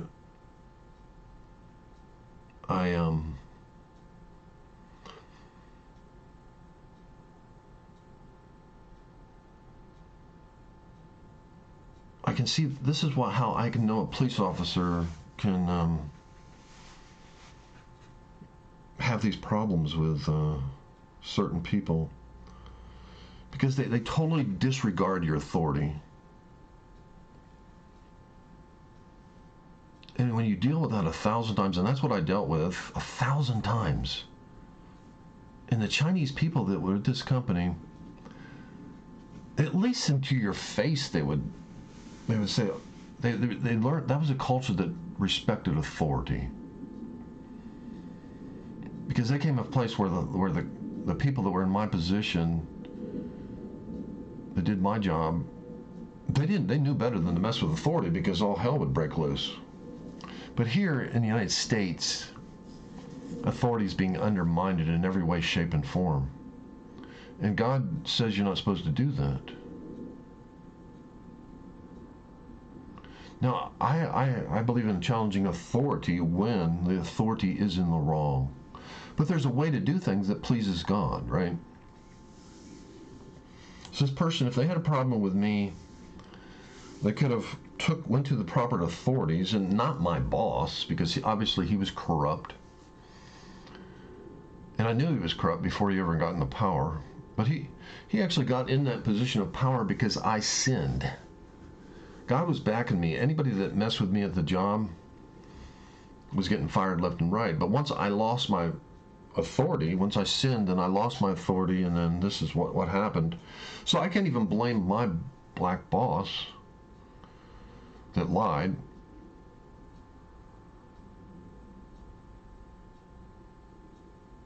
I can't even blame him, because I'm the one that caused him to be boss. He never would have been boss if I wasn't living in sin. So I can't even blame him. I can only blame myself. But when Egypt does evil, they're still going to get judged. So he's going to reap what he sowed. He shall surely reap what he sowed, and it shall fall on him. Because he almost killed me. He almost murdered me. And it's the most evil that anybody that has ever done to me in my entire life. There's nothing that I can think of that was more evil than this. So, but it's actually how I learned about legal right. There's a guy that does a teaching, because I've only been pulled into court. I was in a particular sin. And both times I did this sin, I got pulled into legal court systems. even though I'd not done anything wrong to the point that I should have been pulled into legal court systems.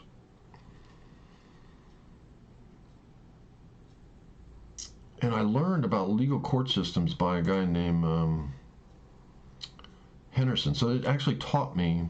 So even when Satan does great evil of this nature, God revealed to me how the evil happened.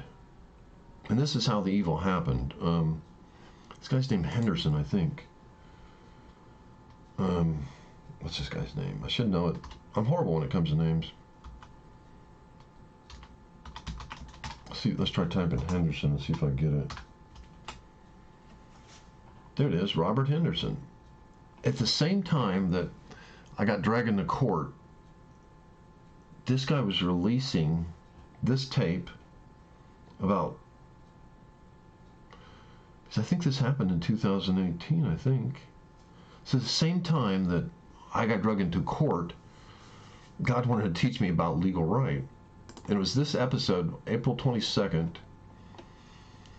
where Robert Henderson, and I tell you, if you want to learn something, learn it the hard way.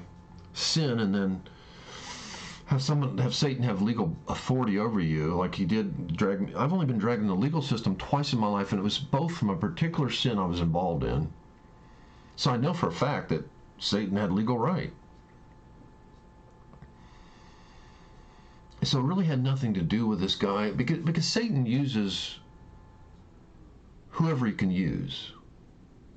People have to be evil for Satan to use them, right? So I know my boss is evil. I already knew that before he ever took the position and got promoted. But he got promoted, just like General Toledo was talking about promotion. Well, this black boss got promoted even though he was evil. And he got promoted because I yielded spiritual authority. I was actually the one in charge of my destiny. But once I sinned, Satan had legal authority, and he had to have somebody that was evil. And it just happened to be my black boss. Very evil man. But I seen good in man. He could have turned for the good. And maybe that's my fault that he didn't turn for the good. That Satan used him. Maybe it's my fault. I never even thought of it like that.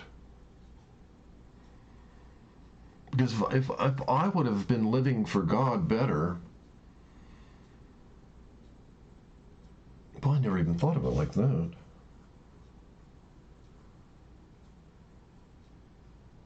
Then his destiny would have been different too. Wow.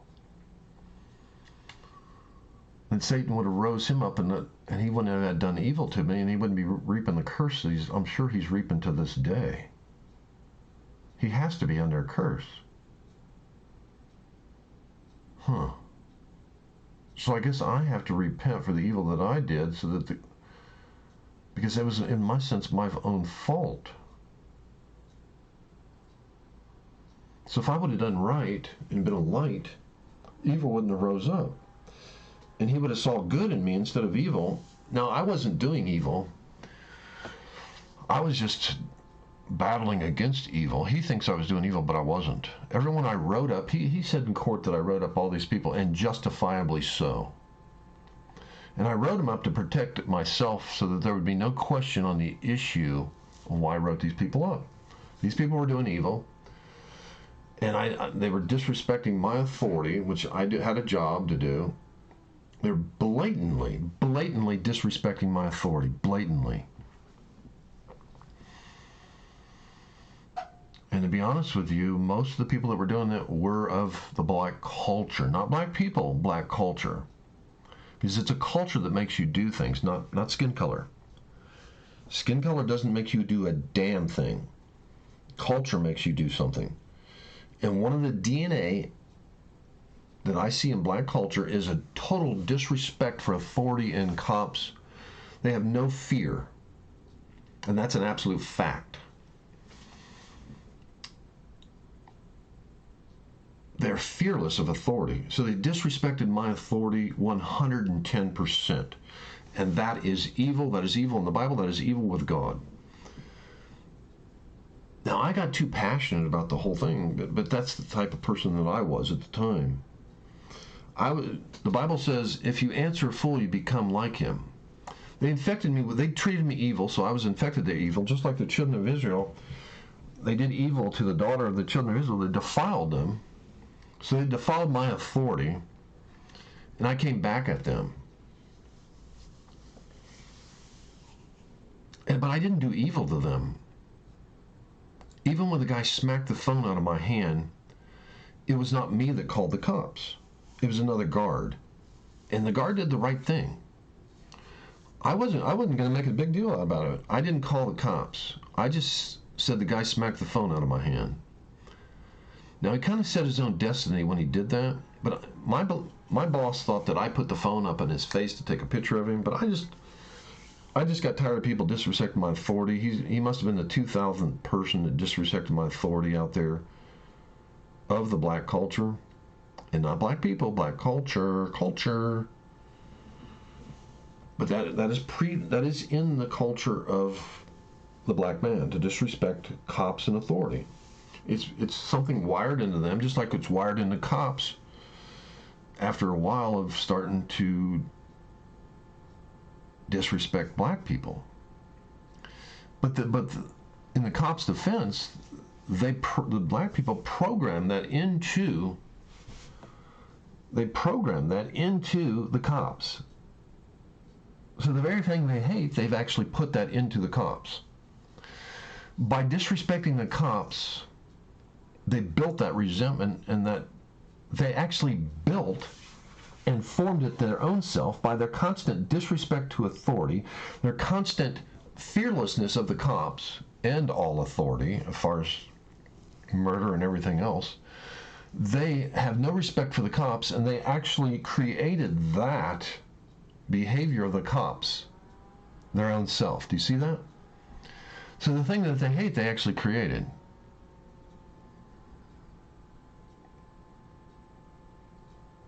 The thing that they hate, they actually created that in the cop.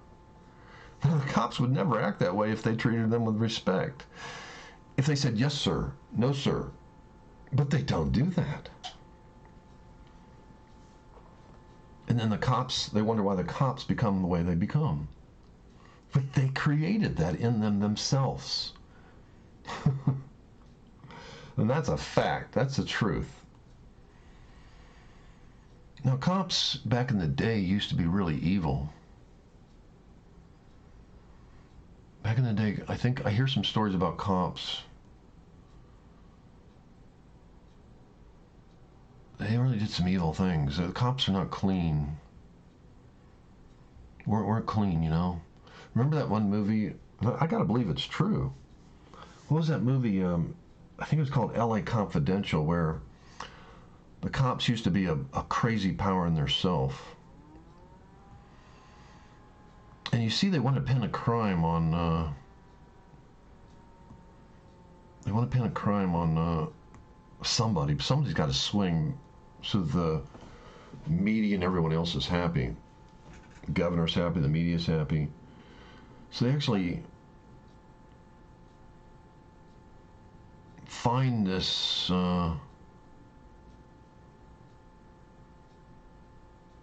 They find a black group of guys that had taken this girl captive and were raping her. And so they end up pinning the crime on them. They had her tied to a bed and were raping her. And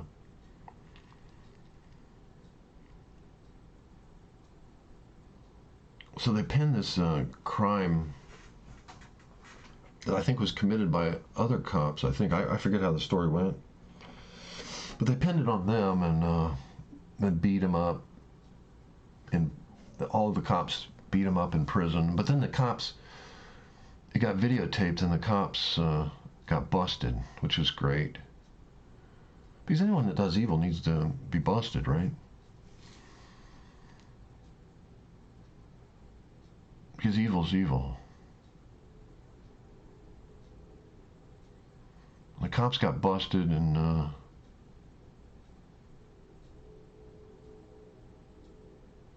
anyway, I'm getting tired. cops were dirty, pretty dirty at one time, a power in their own self, their own judges, they were dirty. And they can become dirty.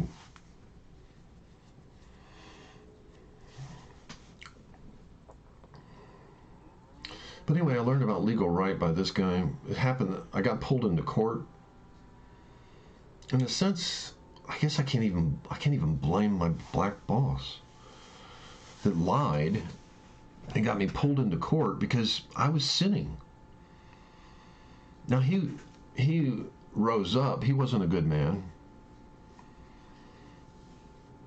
And I knew I should quit as soon as he became in power because I already knew his nature. He already revealed it to me. Because on a simple incident, like when I first started working there,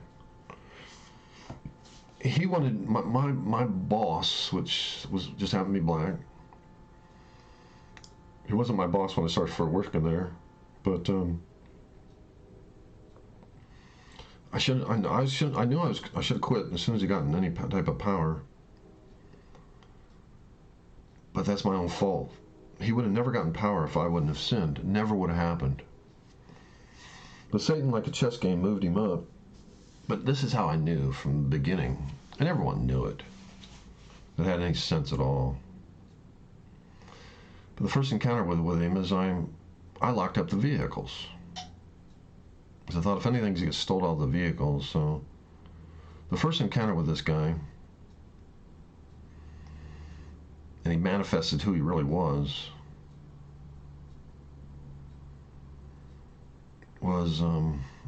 and a guy can give witness to this named Ken. He manifested who he was and who he should never have been boss. He wanted me to leave the keys in the car. Now, if the car was stolen, I'm not stupid. I worked in the medical field for 20 years. I'm not stupid. I might have ADD and get worked up about things, but I'm not stupid. But he acted like I should leave the keys on the car because it was an inconvenience for him when he pulled up and parked his car there that he couldn't just move his stuff straight in the car. So he fought me tooth and nail when I knew it was right to lock that car and take the keys inside. He fought me tooth and nail on that. And I should have just wrote him up right then and there, but I didn't. Because, you start a new job, you don't want to write people up from the get-go, right? But I tell you what, I should have wrote him up right from the get-go. But then he probably would have sought to destroy me because that's the type of person he was.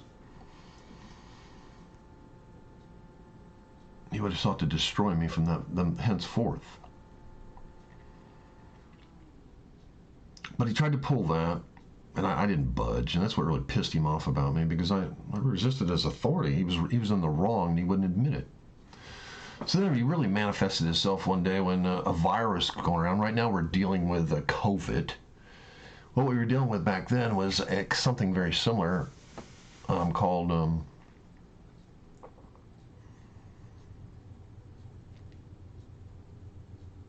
the stomach flu or norovirus. Very contagious. So I told him that the car needed to be wiped down because the person that just was in the car, I just took him to the emergency room and they had the norovirus. And he just wouldn't even listen to what I had to say. He totally disrespected me. He didn't want me to have any authority because I worked in the medical field for 20 years. I knew what I was talking about. And I was telling him, the car's going to need wiped down. And he totally defiled my authority, just like this other guy that slapped the phone out of my hand. He totally disregarded my authority and very evil manifestation. He was afraid to yield to my authority because that would give me power, and that was the last thing he ever wanted, was someone to have power, because that's how he had power, is by ignoring someone. So he knew that I had medical experience, and he just wouldn't even let me speak. It was the most rudest behavior I've ever seen in my life, almost. Very evil, very nasty behavior. And it was witnessed by other workers there. And he was in the wrong. And the guy wasn't dumb. He was a guy about my age, just a little older than me, a little older. And, people my age aren't dumb, But they learn to fight in ways that are not right. And I guess his way of, if he admitted he was wrong in something, he would think that I would think less of him. But the truth is, I would think more of him. But I was right, but he couldn't admit it. And he wouldn't even let me speak, just very rudely silenced me. And I knew from that manifestation there that this was an evil man. And that you did not want a person like this in charge of anything. But my company found out that someone that has a type of authority was good to stand up against the people that ran the company. That was something they wanted. They wanted a person that had authority, and they valued him. Threw me under the bus. Should have been at court and defended me and did not. Just let me hang, basically hang him high. They just let the company just let me hang high. Didn't get it, just let him handle the whole thing. Gave him authority, and I could sue the company for the things that he did. And they're lucky I didn't have strength again, because once again I would have sued the company. Because all I had to do is get that camera evidence, and they never should have let him be in charge. I could have sued the company saying, look, the company should have stepped in and took authority. The company did not. They let him run the whole show. And they didn't want to lose him because that type of authority was what they needed in that position. So even though it was an evil type authority, it was still an authority. They needed someone of authority down there, even though he used an evil type way to have authority. Crafty, evil type way. Very cunningly evil. And they didn't want to lose that, so. But I can see the truth. I was going to write a book about spiritual DNA. I know words are life or death. You can't fool me. And you go ahead and reap what you sow. You keep reaping that and see what happens to you. Because God is not mocked. Whatsoever a man sows, he shall reap. So you can have authority over me for a minute. But you didn't have authority over me because my sin gave Satan legal right. And he just used you like a little puppet. A warlock puppet. That's it. He used you like a warlock. So I'm really not worried about the authority you had. Because you'll reap what you sowed. If you haven't reaped it already. And so the bottom line is, this whole story of everything I'm telling is, Joshua chapter 1 says, meditate on God's word night and day, then you shall be successful. Why will you be successful? Because no one has authority over you. No one can make you a slave. You make yourself a slave. No one has authority over you. You make your way by what you reap and sow. By what you sow in this world, you shall reap. Not by what you reap, but what you sow. That's your authority. That's why it says in Joshua chapter 1 to meditate on God's word. Because if you sow what's right, then you're going to reap what's right. And that's how things work. And in the spiritual world, as a child of God, you also have authority where you can go to the judge, whom God is. And you don't think he's judge. Well, I'll tell you what, he's in control. You might not think he's in control, but I tell you, everything that happens in this world, me going to court twice was a reflection of me sinning. So no one can say that they're a slave to anyone. The only thing they are a slave to is you're not being honest whether it be you were worshiping Satan for 1,000 years like these people in Africa were doing, or whether you or me that had a private sin that nobody knew about, and I got drug into court. Twice I did this sin, which I can't even talk about because it's pretty defileable in the Christian world. It's not against the law, at least. Thank God for that. It's not against the law. So I didn't break a law as far as man's law. But somehow Satan, the thing I was doing, really gave Satan some sort of leverage against me, and he used people. He used a woman to form the lie, and then someone in power had to back it up. And then a white person. And notice how it came in threes. I noticed in Psychic Survivors on Netflix, I think it's called Psychic Survivors, that Satan would always come in threes and scratch. And I recorded a video about threes. And that's God is represented in three persons. Well, Satan is represented also in three persons. So in court, three people showed up against me. Duh. Satan had the authority in three. The black girl, the black boss, and a white man. And the white man really sealed the deal. He's the one that really threw my ass. The black girl started to crack in court. I could see her starting to crack. And she said, Arthur's the one that told me to do this. And so she was starting to crack. But when the white guy came in, he sealed the freaking deal. His lies sealed the deal and threw me under the bus. Well, that's okay. You had authority to do it. You had satanic authority to do that. It taught me a lesson about sinning. And I went back to that sin. I tell you what, I wanted to with all my heart. I thought about that sin. I wanted to go back to it.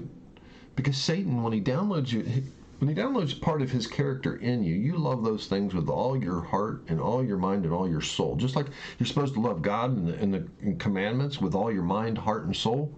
Well, you love sin with all your heart, mind, and soul. And this thing wasn't against the law that I was doing. It would be a shameful thing, but it wasn't against the law. It would be a shame in society, I suppose. Or actually society, the way it is nowadays, you can do whatever the hell you want. So really, society shouldn't shame me. Now, they would shame me knowing I'm a Christian and I did it. So that would be shame, I guess, you know. I guess since I'm a Christian, well, I get shamed, even though they wouldn't shame other people for doing it. I would get shamed. Oh, I'm supposed to be a Christian. So yeah, the media in the world would shame me, even though they wouldn't shame their own. They wouldn't dare shame those people that were doing this thing. They wouldn't touch that with a 10-foot pole. But me being a Christian, oh yeah, well, they jump on the shame bandwagon and dishonor me and shame me 1,000 times over, since I'm supposed to be a Christian.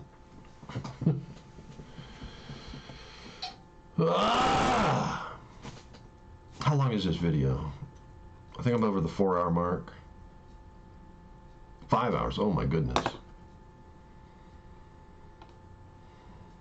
Whew. Ain't nobody gonna listen to this video for 5 hours. Whew. Anyway, I've recorded a video for I've been on recording for 6 hours, but anyway, yeah, I gotta quit.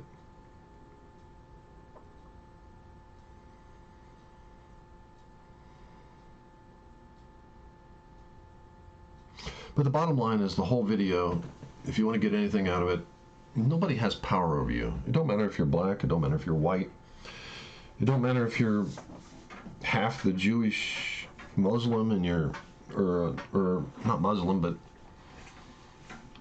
if you're half the seed of Abraham, the cast out, what was considered cast out of the Arabic nation, it doesn't matter who you are. It only matters if you do the will of God. And you don't even have to know that God exists to do it.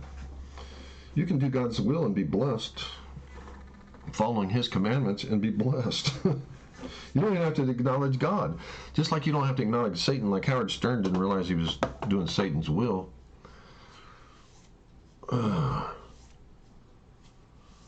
He didn't realize it. But you don't have to do that. All you have to do is do his will, and if it pleases him, he'll bless you. Satan will bless you. Just like he tried to reward Jesus. Satan has power to do certain things. But in the end, he's going to go after you. Well, he's going to come for you. Just like they came for Malcolm X. He's gonna come. Death comes for us all. The teaching of the most recent things on Sid Roth, death stalks us all.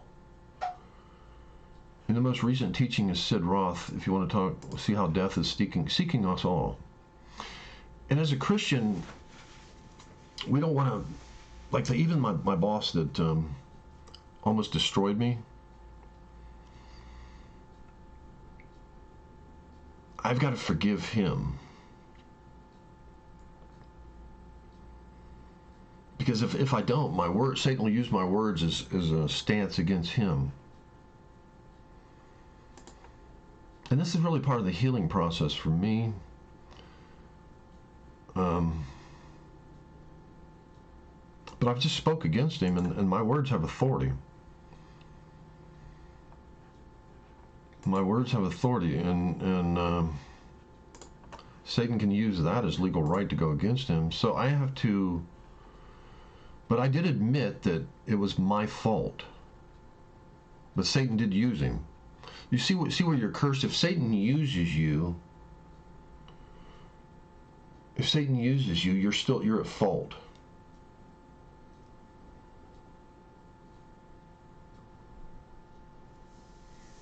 And you're even more at fault if you touch God's anointed.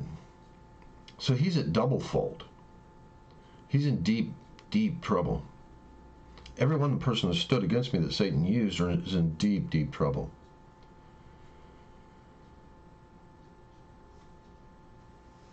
And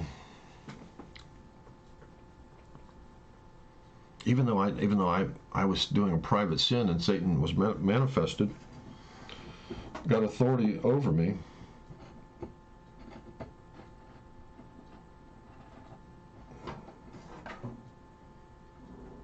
and I know that's true. No one can tell me different. Because this teaching of Robert Henderson came right out as all this was going down. And it was clear as a bell. I mean, that's what the Spirit does. He brings stuff. So I understand. So I guess I have to forgive him because I have to assume blame. Now, he still is under a curse because Satan used him, but because just like God uses you, you're blessed. If God uses you, well, you're blessed because God used you and you did his will. But if Satan uses you, then you're under a curse because you did his will. That's how it works. So when the black man defiles the cop, when the cop is in an authority position and treats him as he does, that does not please God. If you defile a cop,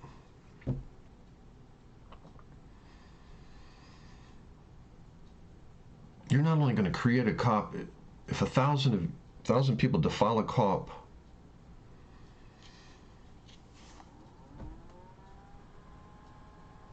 and that cop finally snaps and loses his behavior, you've sown that into him. And it's going to manifest something.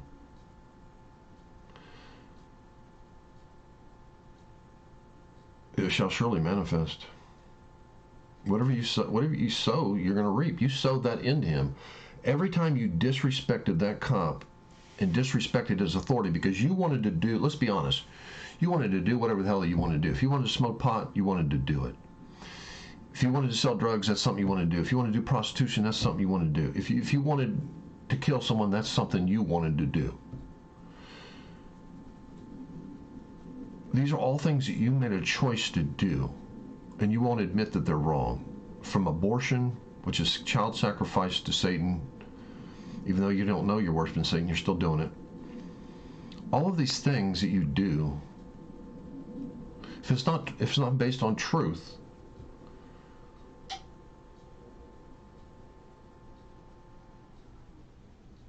then you're guilty.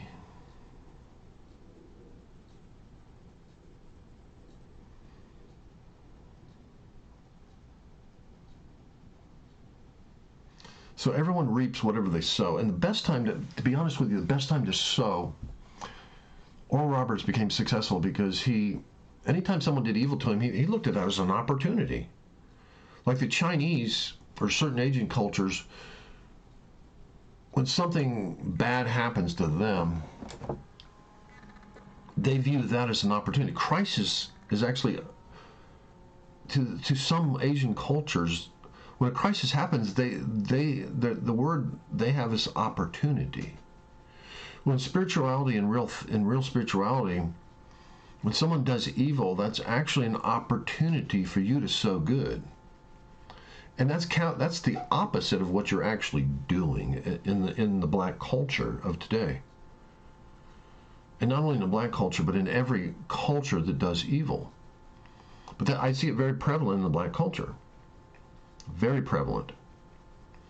And that's not going to work. Martin Luther King had a breakthrough because he refused to sow evil. He took a stand against things that weren't right.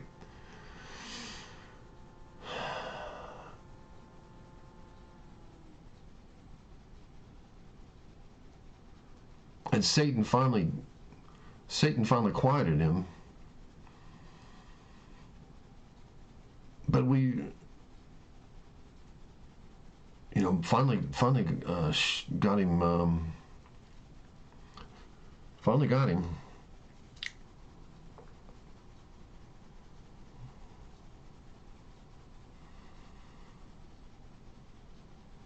But even that was some sort of legal right that Satan found.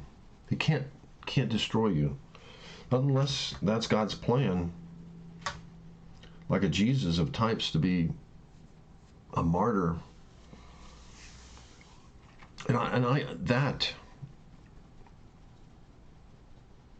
Abraham Lincoln, it really makes me think that if he would have lived on and wouldn't have been shot in the head, if his place in history would have been as great as it was.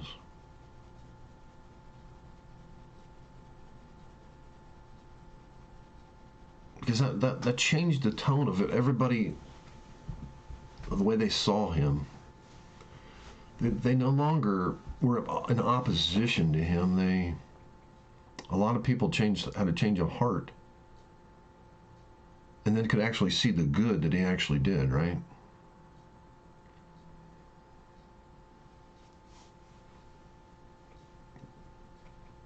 And it kind of helped heal the nation, which was interesting.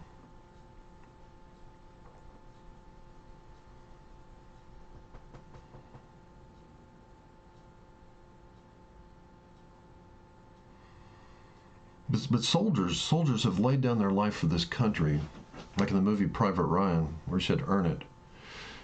Certain people have been soldiers for good, have laid down their life, and they earned it for us, right? So when a black man kneels, who didn't fight in a war, who didn't lose family members, when a black man kneels at a football game,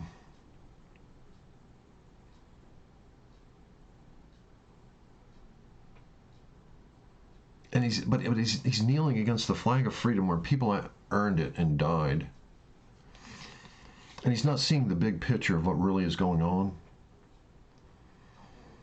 then yes, he is desecrating. He's desecrating the flag. Because flag stands for freedom, and it was earned by people that died for freedom. But then even died for you would have the freedom to kneel, which is the freedom you do have. But let's look at the truth. Let's admit that our wrongs, whether it be the white admitting that they brought that on their own self, that they actually put that image in the black man. But when it comes all down to it, when it comes spiritually down to it all, nobody can blame anybody. There's always a hidden sin there that you did, that Satan got legal right and caused that to happen. And if you don't admit that you got the sin, then it's just like not getting out the root of a cancer. You can cut a mole off 1,000 times, but if it has a root that's going to spread down and spread cancer all throughout the entire body, unless you get the root of the problem, the hidden sin, then you're just cutting off the surface of the problem and not getting to the real problem.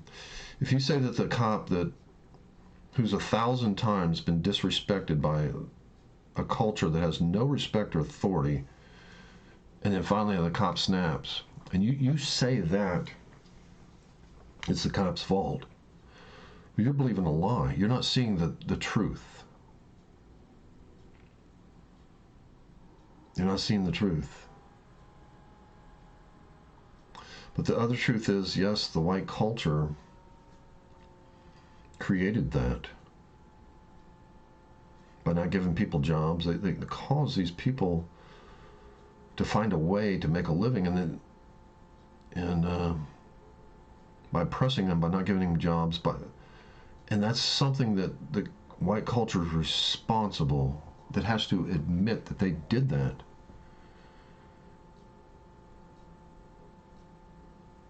And some of the things that they've done, in the past, that were good movements, that gave people jobs.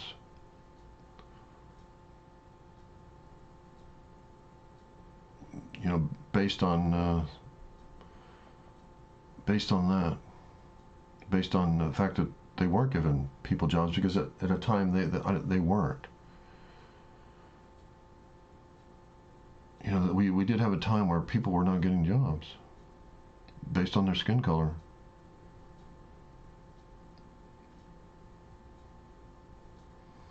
And it was really prevalent in a time in our society. And it created the very thing that, it created that. The DNA of that behavior actually created another behavior. Now, you can't totally blame them. If they would have turned to God and relied on God, God would have provided for them. But who knows to turn to God? If the church isn't doing its job, who knows to turn to God? I mean, how many Jesuses are there to feed the 5,000? How many Christians are actually at that level?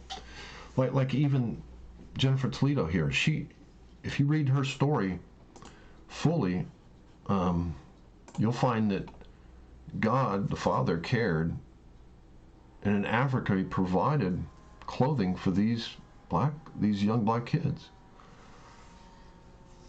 He cared, and that's His true heart. So how many Christians are actually bringing that revelation that there is a Father that does sees and does care and understands? God understands. You're not fooling Him. You might fool the media, you might fool presidents, you might fool some people, but you're not fooling God. God sees everything. You're not fooling Him. The only person you're fooling is your own self. You're fooling your own self. And if you blind leads the blind, you both will fall in the ditch. I guarantee it. Especially if that blindness is committing sin. I've tried sin. I did it. Since that day that I showed you this, that God was trying to snap me out of sin. This day when I saved that black man's life, young boy's life, God was actually trying to. I just started sinning that day. That was when I started sinning. That was the day before, on the 3rd of July, 1994, I started sinning, and God saw that. So God knew my works of the past, and wanted me to get recognition. That almost that honor that He bestowed on me for saving that young boy's life almost was enough to snap me out of my sin, but the sin tasted too good. The sin was too sweet, and I had no knowledge of what was to come. I had no knowledge that sin would devastate me and bankrupt me in every way possible. I didn't know. They didn't teach that in Christianity. They didn't teach that Satan had a legal right to kill, steal, and destroy. And I tell you what, he got everything but my life. It almost got me by those black men that put the gun to my head 3 times. But you know what I told them as they were about to shoot me the 3rd time? I said, hey, I told them, I said, look, I saved some, I actually said, pleading for my life, I said, look, I saved a young black boy's life from drowning. And I don't know if that's what stopped them from if they would have shot me, I'd be in hell right now, because I tried to ask for forgiveness as they were about to pull the trigger, and I didn't feel like I deserved it. I thought, I can't hear I'm in the midst of sin, meeting some girl for sex. How can I believe God's going to forgive me? I couldn't. If the guy would have shot me, I'd be in hell right now. You wouldn't hear any of this story. My mouth wouldn't be speaking.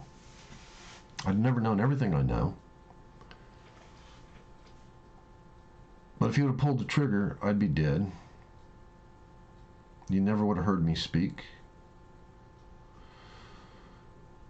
And maybe if I would have believed that God would have forgiven me, maybe he would have allowed Satan to kill me. But I didn't, so I didn't die that day. But I had a premonition that I was going to die. A guy died that looked just like me. Back in the day, he used to have a big mustache, and I looked like Dale Earnhardt. And he had just died, and I thought, well, because I used to have hair, and I used to have a big mustache, and I looked like Dale Earnhardt. People say, hey, you kind of look like Dale Earnhardt, the race car driver. So he had just died, and it just kind of shook me a little bit because we looked the same, but then that not really what got me. Then I watched the movie American Beauty, and I could see myself in this guy. And I watched the movie, and at the end the guy got shot in the head. And how was I going to die? I didn't know that a week later a black man was going to be holding a gun to my head. And that I was going to die and I was going to go to hell. I didn't know that.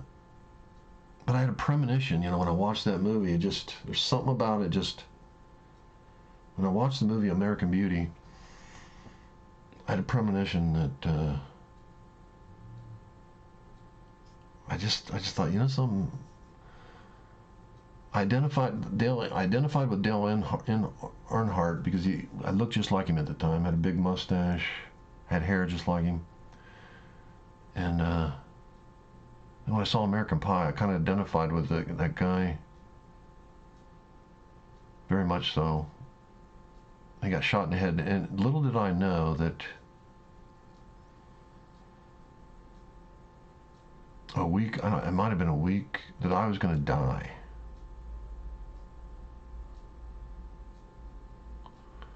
I was going to go meet some girl for sex, and a guy was going to pull out a gun, and a black man was going to shoot me after they beat me 33 times in the head, and tried to strangle me at one point, dislocated my shoulder, stole my car, my wallet, my phone, made me lose my job. I didn't know all this was going to happen. And what no one would have ever known if I wasn't here to this day is that they would have sent, not only did all that, and all that was bad, but they'd have sent me in hell. I'd be in hell right now. And no one would know. I would know, but no one else. And I've heard stories. There's the guy on YouTube talks about people in hell.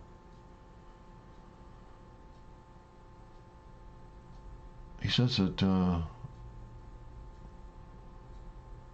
Robin Williams, you can look it up, it's on YouTube, Celebrities in Hell. This guy says that Robin Williams is in hell and Michael Jackson, just to name a few.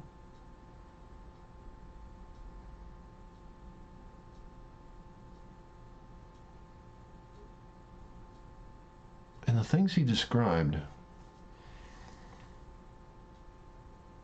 you know, these black men, you wouldn't believe how they beat me. I never seen such, the only time I'd seen evil of that nature was this guy, the white community where the guy stomped on the guy's head, you know, I talked about earlier. But the violence that these people did, I'd never seen anything like it. You know, it talked about in the days of Noah when God destroyed the world, and the violence. The violence in these people, I just didn't think human beings treated human beings like that. Because as they hit me, and they didn't know that I was the person that gave $15,000 to Africa. They didn't know that I was the person that saved a young black guy's life. They didn't know I was the guy that picked up a hitchhiker and gave him $500 when I was about ready to be kicked out of, I thought I was going to be kicked out of my own condo. They didn't know who I was. But yet they were murdering me. They were murdering me. They're going to send me to hell. And it talks about how Michael Jackson is in hell. And Robin Williams. And what I hear is that Robin is in hell. And he thinks it's a dream. Thinks he's in a dream and he can't wake up.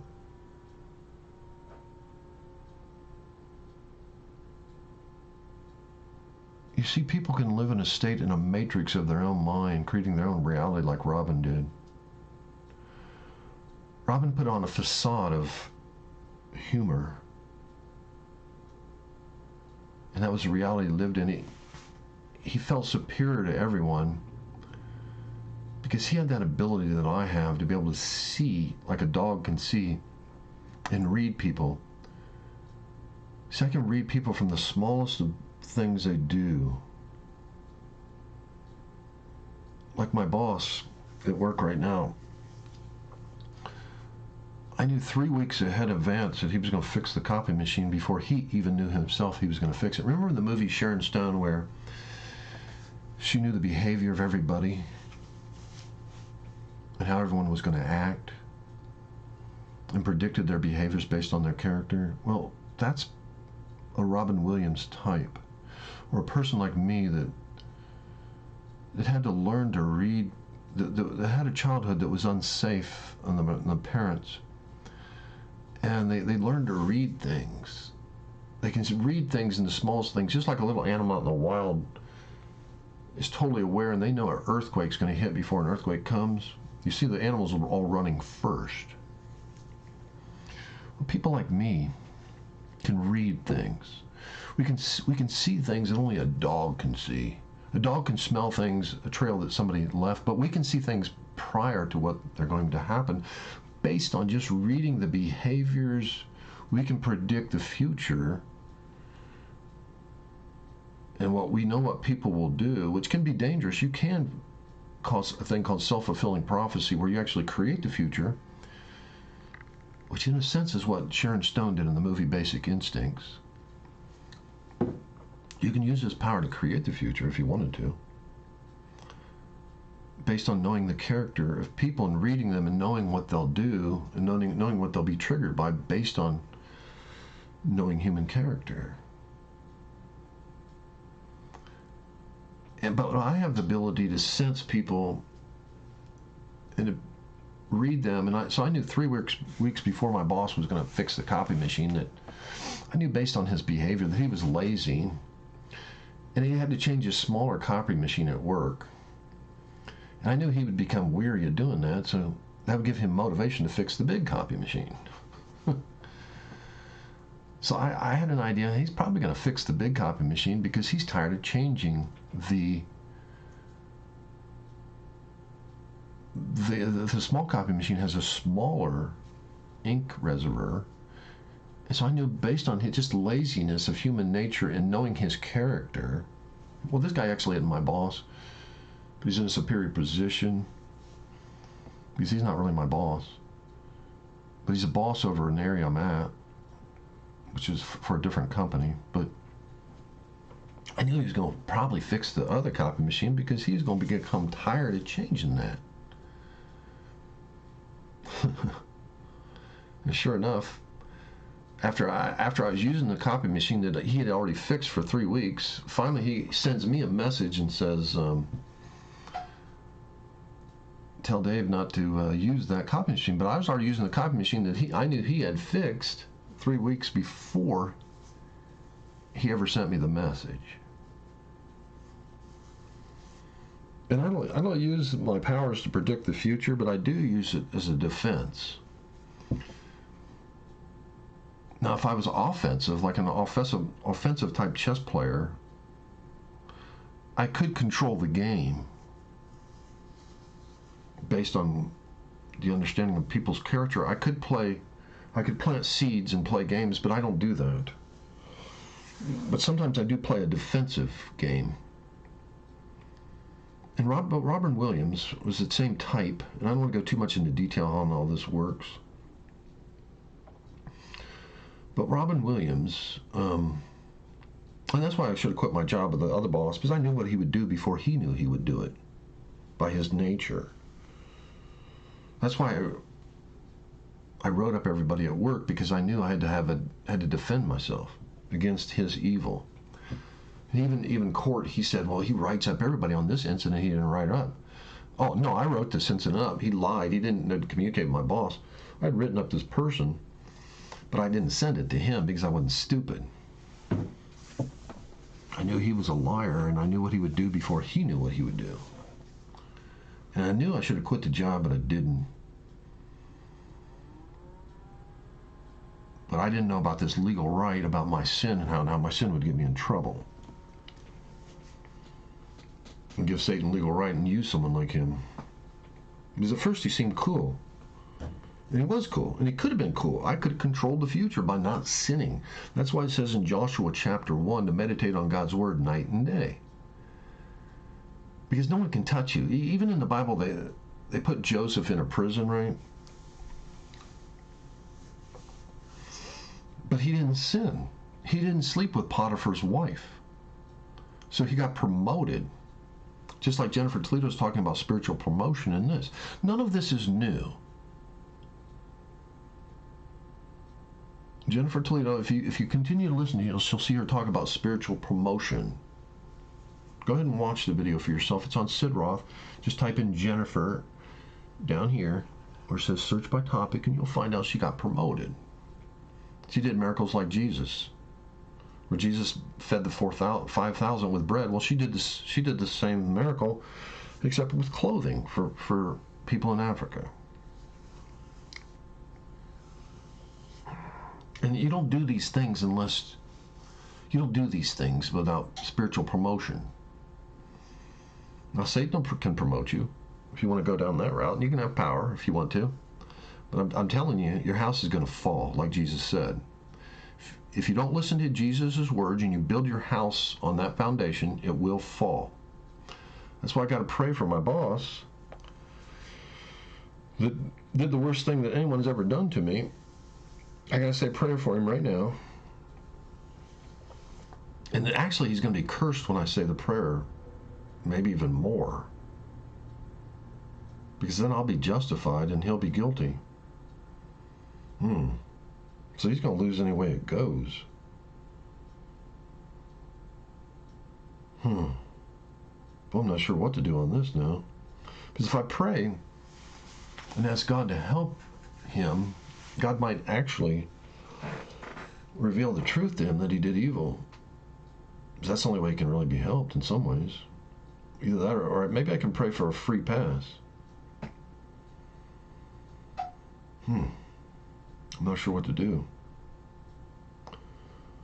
Yeah, I'm going to have to hold off on this one. I'm not sure what to do here.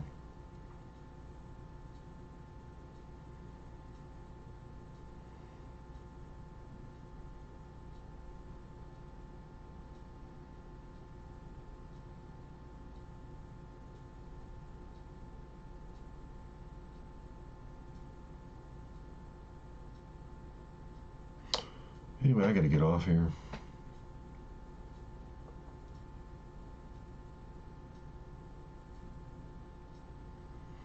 But the bottom line is all of this is that Joshua chapter 1 says,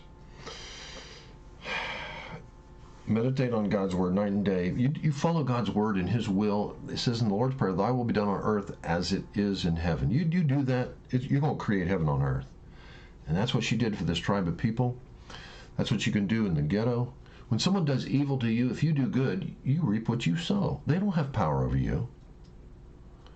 Now, if you do like my black boss and take a lie and then curse God's anointed, God, the person that gave $15,000 to Africa, the person that saved a black man voice, the person that picked up a black man and gave him $500, when you curse someone like me because you think you're doing right,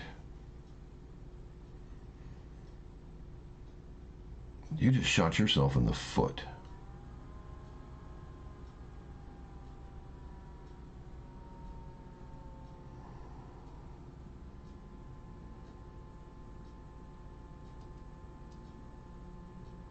And anything that I did back to them, they created in me by their evil. So don't sit there and say stuff of that nature to me. I'm not stupid. And yes, I didn't sow good into those people. You got me on that one. There's in the chess game of spirituality, you're right on that. I wrote them up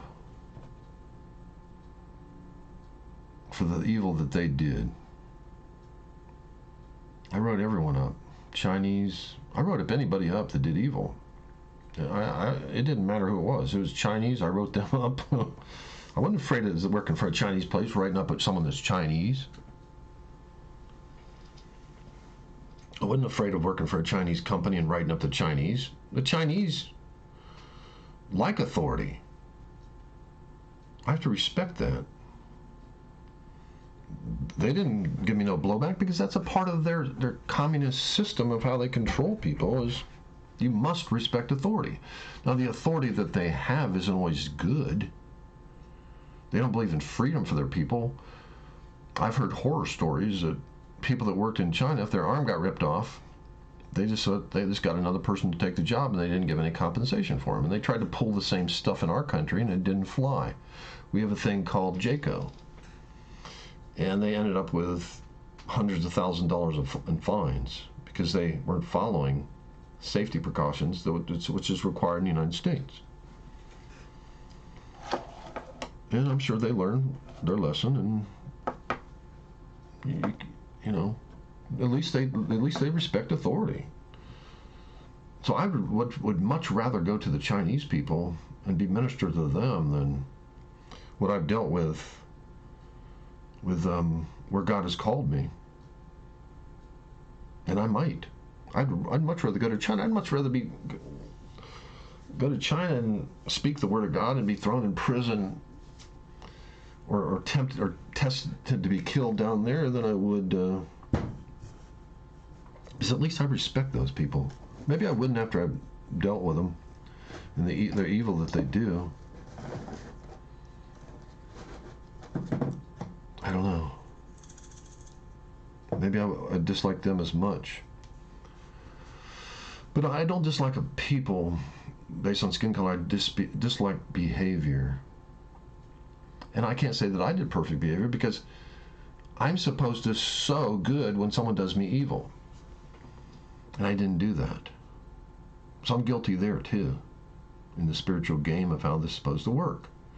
When those people did evil to me, I'm not supposed to write them up. Or maybe I am in a nice way.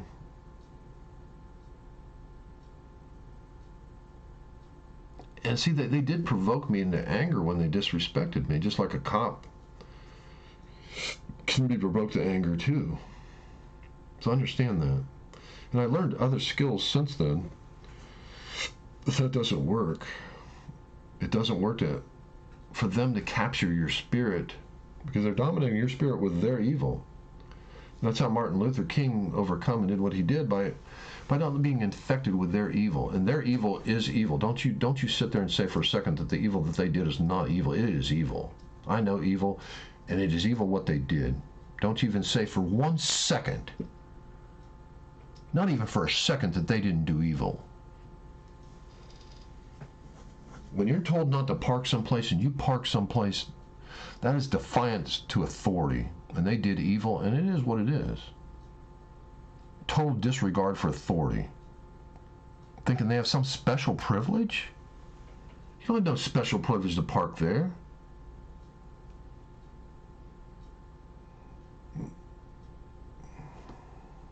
And don't lie and say, and don't feed me into the lies. I ought to go back to that company and stand up. I ought to write a letter to them. But I don't want to drink. Anyway, what's done is done. What's important is that we learn lessons. And I do understand that my boss was trying to be a father to his own people. He thought I was evil. And in a sense, I was doing some evil in the fact that their evil was infecting me. And I wanted to have authority, which is my job. I'm supposed to, being what I was doing. I can't totally reveal it, but a lion that don't have no teeth and claws and is on a chain just gets kicked. And that was me. In my position, if I was in China doing the same job, I would have teeth and claws, and I wouldn't have been on a chain. And teeth and claws can be used good, because a cop has a gun, does he not? I didn't have a gun. But teeth and claws can be used for good. It's power. And under the right hands, it can be done right. A cop, draws his weapon when he has to. And he has to use deadly force. If put in that position at times. There's a time and place for everything, like the Bible says.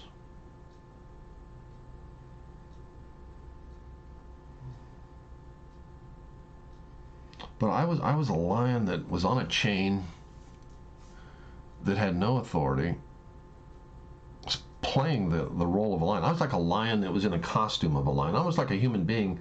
Like, you see these people, I think it's food stamps that does it to them, but I don't know who does it, but you see these people standing out soliciting for these people on the street corner, and they're wearing these costumes to get people's attention.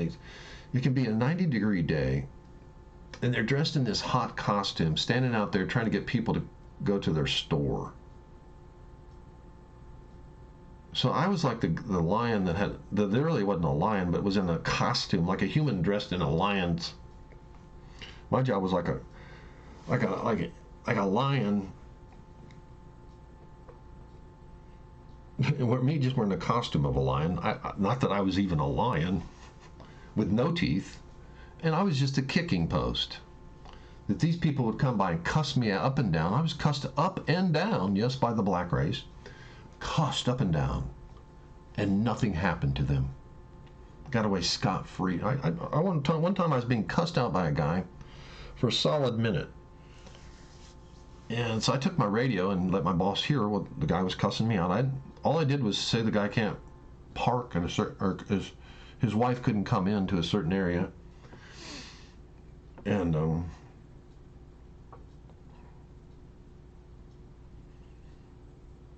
which was my job. And this guy thought I was just, I guess, being racist or something. I guess because a black guy had let the guy, gave other black people special privileges. So he let people in. He said, I'll go on in and pick her up. So me, wanting to do the job the way I'm trained to do it, the way they told me to do it, didn't let this wife in because the Chinese company didn't want this person in. So what's this guy do? The wife gets on the phone, calls her husband, says this white guy out here is not letting me in. So he right away comes out, cusses me as loud as he could scream, assaults me, screaming at the top of his voice, cussing me out for a full minute. So about the last 30 seconds, I thought, well, I want to witness what's going on, because this is assault. I didn't think of it till later, but that was extreme assault that I took from that company, and I should sue the company. I should sue the company for me having to endure that type of assault. Why didn't I ever think of that? I should sue Fuya. Yes, I'll say the company, Fuya Glass. I should sue your company for you allowing me to be assaulted like that. I should sue you. I should have sued you for allowing that to happen. Because you allowed that to happen. I was a stupid lion in a costume suit with no claws, no teeth, being abused by these people. Being just abused, cussed out for $9 an hour. And then you have the audacity to reward one of your people with a new car. You give a new car to one of your people after I took the abuse that I took down there, and you give one of your people a new car? Really? Fuya Glass? Really? After I took that kind of abuse, and that was just one time. I took that abuse 100,000 times down there. And you treat me like that, and you think you're going to be blessed? When I'm a man of God, when I'm a Christian?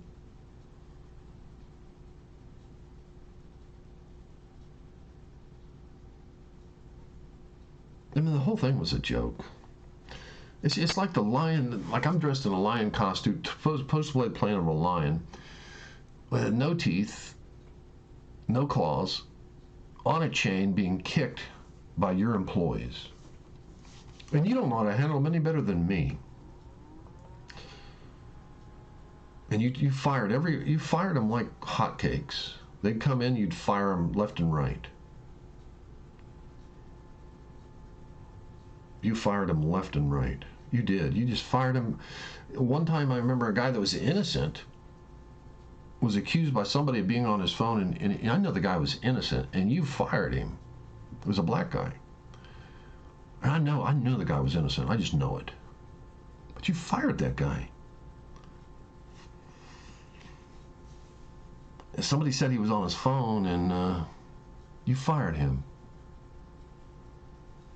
So you tried to take the stance that you took over in China.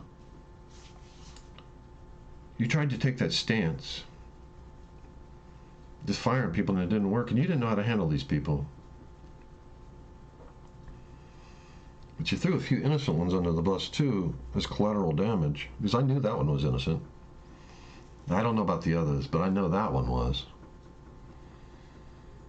You fired him. And then you had to hire somebody else, and but you tried to take the super tough stance, so with these people, because you knew that they were hard to control. You were up against the same thing the cops were up against. And I had to work down there and to be cussed out by people like that. I should sue. I should sue Fuyao for what I had to endure down there.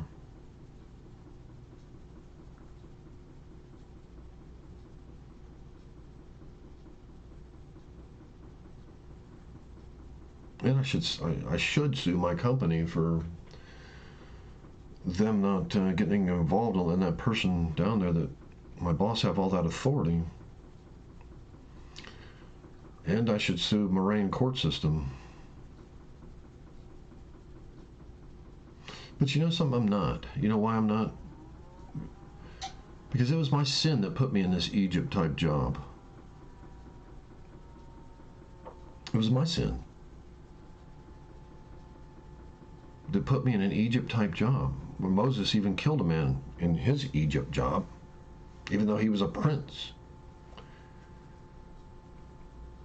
He killed a man, and that's the way it is. That's why I have to have compassion on.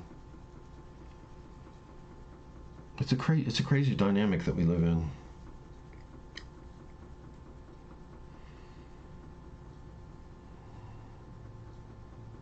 But the bottom line is, I'm not going to sue anyone, because it was my sin that caused me to get sick. It was my sin that caused me to be bankrupt. It's my sin that caused my chronic fatigue. It was my sin that I didn't listen to God when God spoke to me. He spoke to me back when I started that sin in 1994. It showed me where I was headed, and I didn't listen.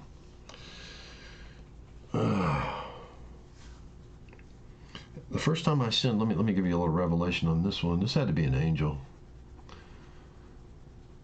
The first time I sinned, I had a girl over to have sex with her. That's when I started some of this sin, right after 1994, after I saved this young black man's life.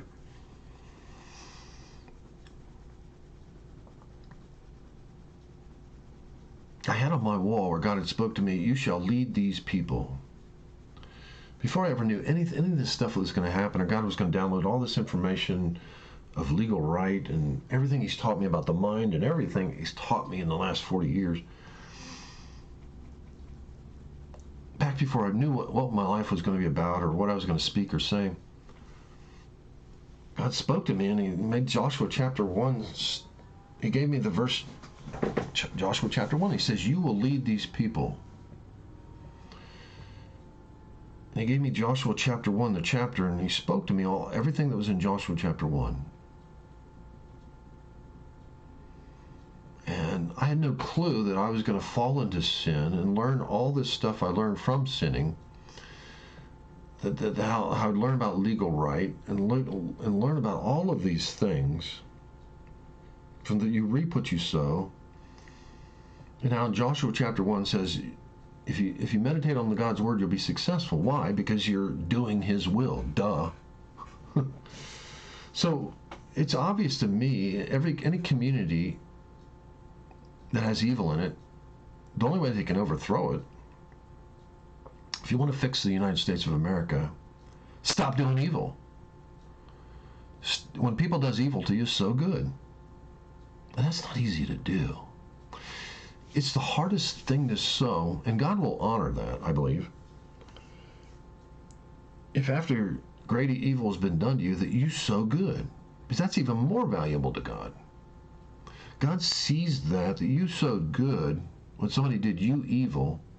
So even if a cop does you evil, you sow good, because you're going to reap what you sow. So He does not have control of your destiny. Do you understand that? Everything you do is a result of what you do. That's the beauty of it. That's the beauty of Christianity. No one can stop you. The only person that can stop you is you. So Michael Jackson was right. And it's a shame he didn't listen to his own advice of the song. He says, "The man in the mirror." The only person you have to choose to be successful, when Michael Jackson said, "The man in the mirror," I just heard that song on the radio, and it wasn't by accident that I heard that song. When Michael Jackson said, "The man in the mirror," that's the only person you have to change to be successful. If you stop sowing evil, I tell you what, you're going to stop. The Bible says, in my dad's funeral, I spoke this scripture. In my dad's funeral, I said, Philip was not weary in well-doing. Because the Bible says, if you're not weary in well-doing, in due season you will not reap. Now, you won't reap instantly like Satan thinks. You can't go out and sell drugs.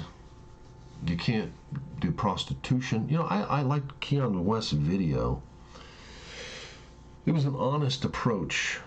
The first video he made, what was that called? Jesus, something about Jesus. He unashamedly put a video out there, and what was that video? It was an honest reflection, a truth. And I don't think the black community liked it because it portrayed the black community as doing prostitution. I tell you what, it's a fact, because I found a lot of girls that were eager to do prostitution that were black back in the day when I used to do that kind of stuff back in 1994. And I guarantee you that nothing's changed. People want to make $1, you know.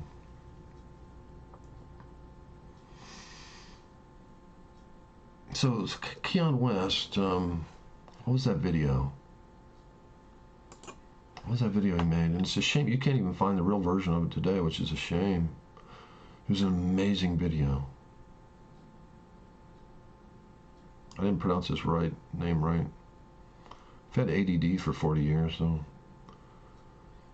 I know faces but no names. I know characters like an FBI profiler, but I don't know names. So don't think I'm dumb because I don't listen very well and hear the pronunciation of things. But I tell you what, I don't think that I'm dumb for a second. What was that video? I'm gonna get off here at 8.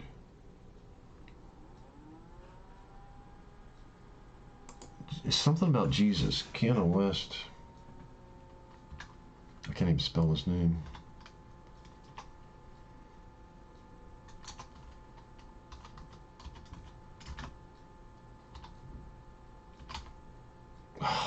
There it is.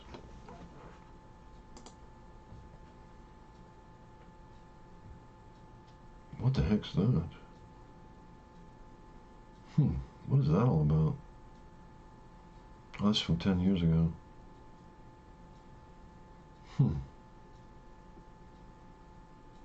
Very interesting. That's really what everyone's fighting over, is power. It's really what it's a battle over. But your power is in you reap what you sow. There isn't anything that's more powerful than that. If you sin, boy, Satan's got you. What was that video that he did? Jesus something. Oh, Jesus walks. Wow. Wow is all I can say. God's been talking to me about walking like mad. And he changed the original version. And I have to think that black people put it in his ear because they felt like it degraded the black race, but it was honest. It was honest. You have to become honest. You know, the one time God, we all have to become honest. That's what was Howard Stern's strength, is he was bringing honesty, the way people feel about things, and people like that. But the only trouble is he was bringing honesty, is that saying it's the message behind what he was saying. It's okay to sin. Don't be ashamed of your sin. That was the thing that Howard was bringing. But there is shame in sin, damn it. There's no honor in sin. Now you can try to take the shame out, but you can take the shame off of it, and that's what's happened to our society. We've glorified rap music and saying that it's okay to murder. We've glorified, and I don't want to pick on just any message that glorifies sin. I mean, let's face it, back in the thing that changed the nation was the song called The Wanderer. They took the shame out of sin. The Wanderer.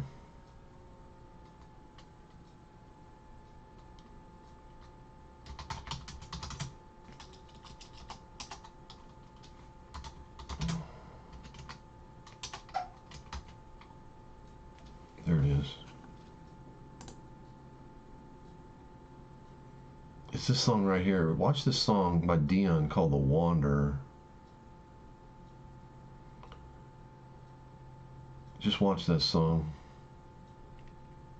Tell you, see how God hides a message there? Remember the children of Israel wandered in Egypt for 40 years?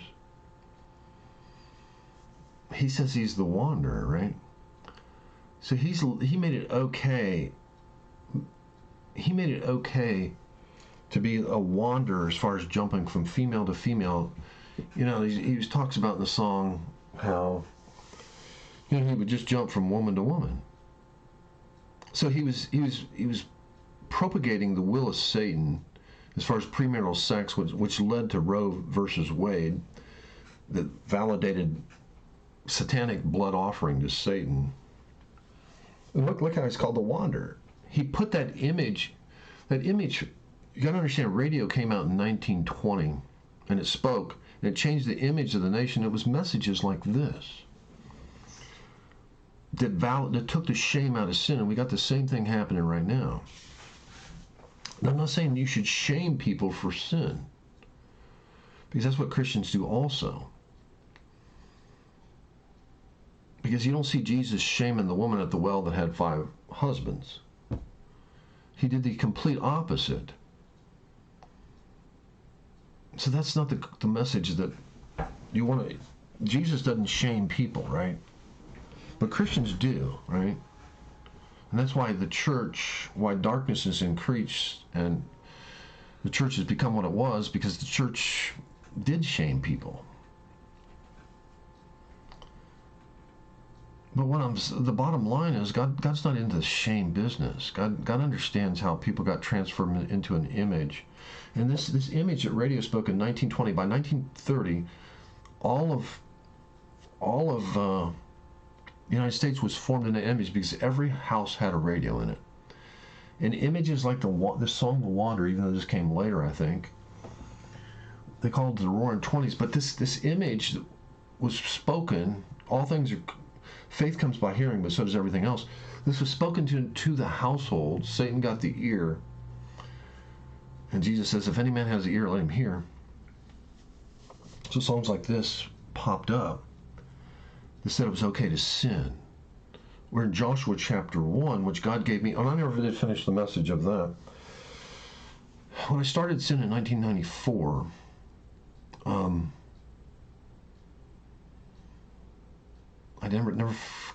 I started the sin, and God tried to snap me out of it. And that's when an angel actually came to my room as I started the sin. Oh, that was the other thing. I forgot about that.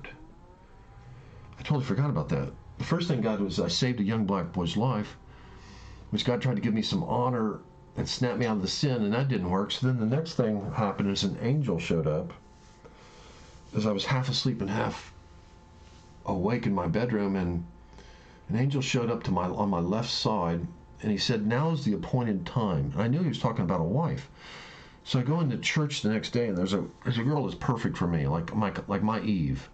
And I knew she was for me. But I couldn't stop sinning, so Satan had legal right to give her to someone else, even though it was created for me. But I could not stop the sinning I had started, and it hadn't even led to sleeping with girls yet. It was some other sin, which I can't even talk about. It's a different type of sin. It's not against, well, I guess it was against the law, but not anything that would, I guess this one was against the law. but not anything that you think. It wasn't any relationship with any human beings. Just to let you know what type of sin it was. It was. That's all I can say about that. But it was in no relationship with any other humans or animals or anything of that nature. That's all I'm going to say about that. But that had it was a gateway thing that opened it up to me. And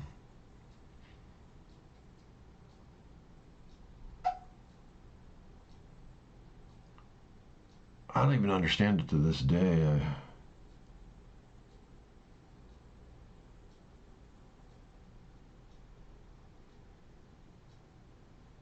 Maybe someday I'll talk about it. Who knows? It's not a big deal. It's not a big deal at all. It's nothing I would do to this day and time. But it was in no relationship with any other humans or animals. That's all I can say about it. But I guess it was against the law. I didn't even think in that manner.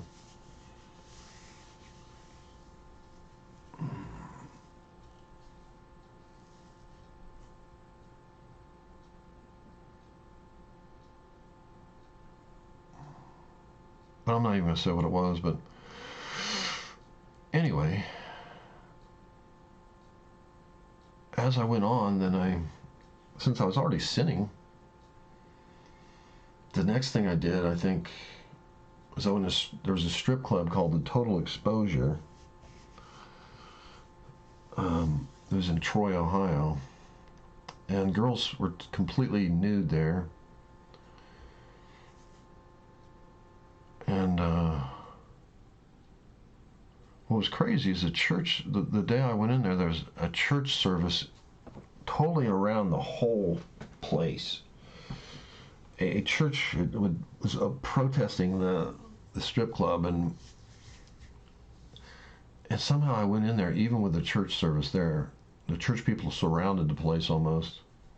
Somehow I went in even with them there. Talk about,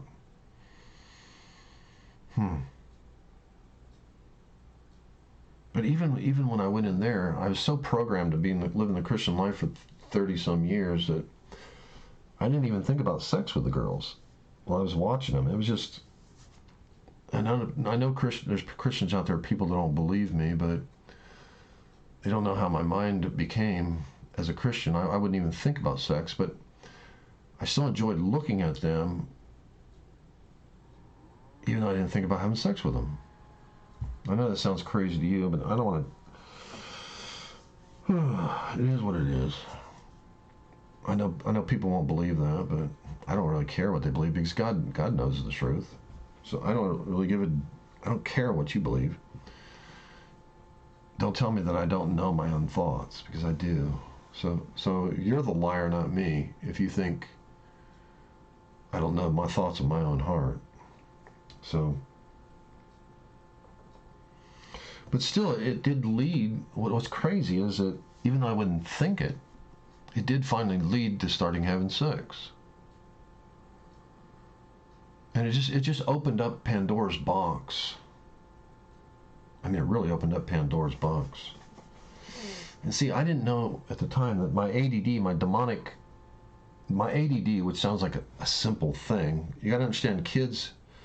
I can show you people that I see that's committed suicide that ADD. For example, I can tell by looking at the guy from Linkin Park, by his music, I can see the ADD type mind by what he sings. I can see the mental/spiritual DNA of how he had ADD.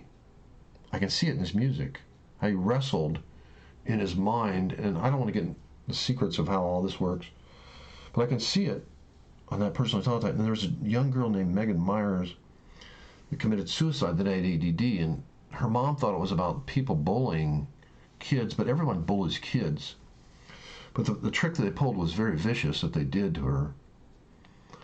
But she couldn't take the shame of it, and she committed suicide, but she had ADD. And ADD is a very powerful mental domination. It's a spiritual domination of satanic ramifications. It is a spiritual domination of the mind. And I'm not going to get into exactly how it's created.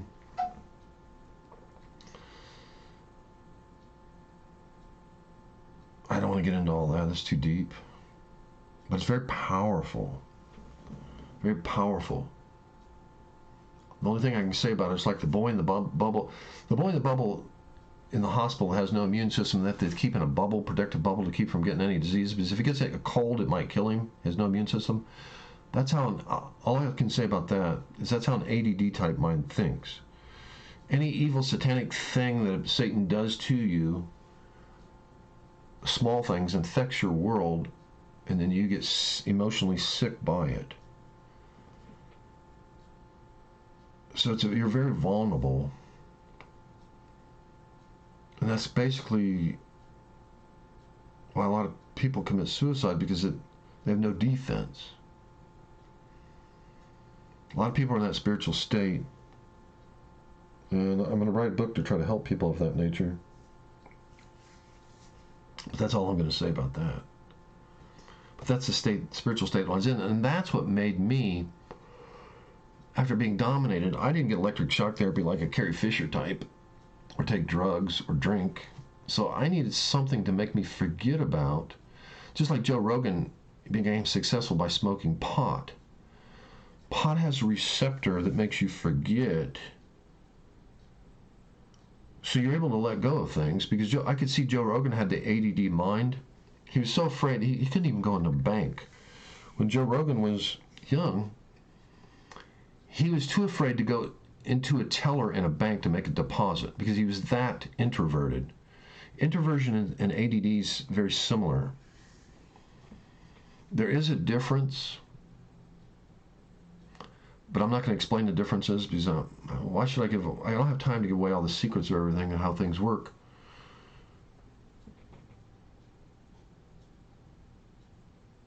But Joe Rogan was so introverted that he couldn't even go to a bank teller. But the only reason I'm talking about this is because he smoked marijuana, and marijuana makes you forget. What is forgetting? What is that in itself? It's the ability to let go of a thought that could infect your mind, right? And it's a spiritual DNA. I don't want to give away too many secrets here, but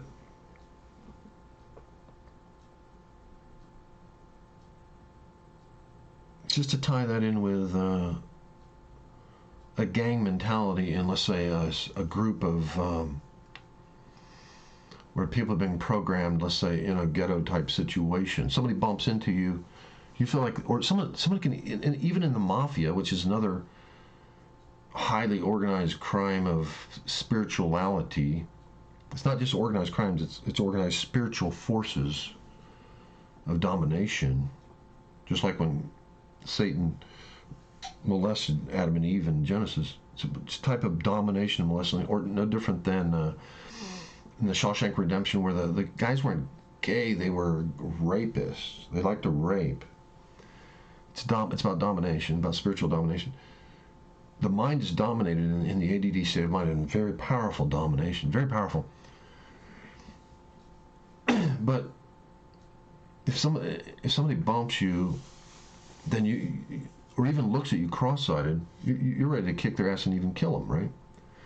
But then that puts you in jail if you get caught, and you throw your entire life away. See how weak you are if you're of that mentality. You think you're strong because you're a badass, and hey, you shoot me, I'm going to shoot you, I'm going to kill you, right? They think that's bad. In a sense, it is bad. It's bad in two different ways. It's bad as in you don't mess with me because I'm bad and you have to respect me, but it's bad in a way that it's stupid. Stupid is what stupid does. Because if you get caught, you're doing 30 years in prison. So that's not bad, that's stupid, right? And everyone thinks they're not going to get caught, right? That thinks like that. But then you always have these snitches that turn you in to save their own butt, right? And of course, they try to kill the snitches, right? Because they're rats. They view them as rats, right? But that's how they think. In a sense, I don't know. Let's not get too deep on all this.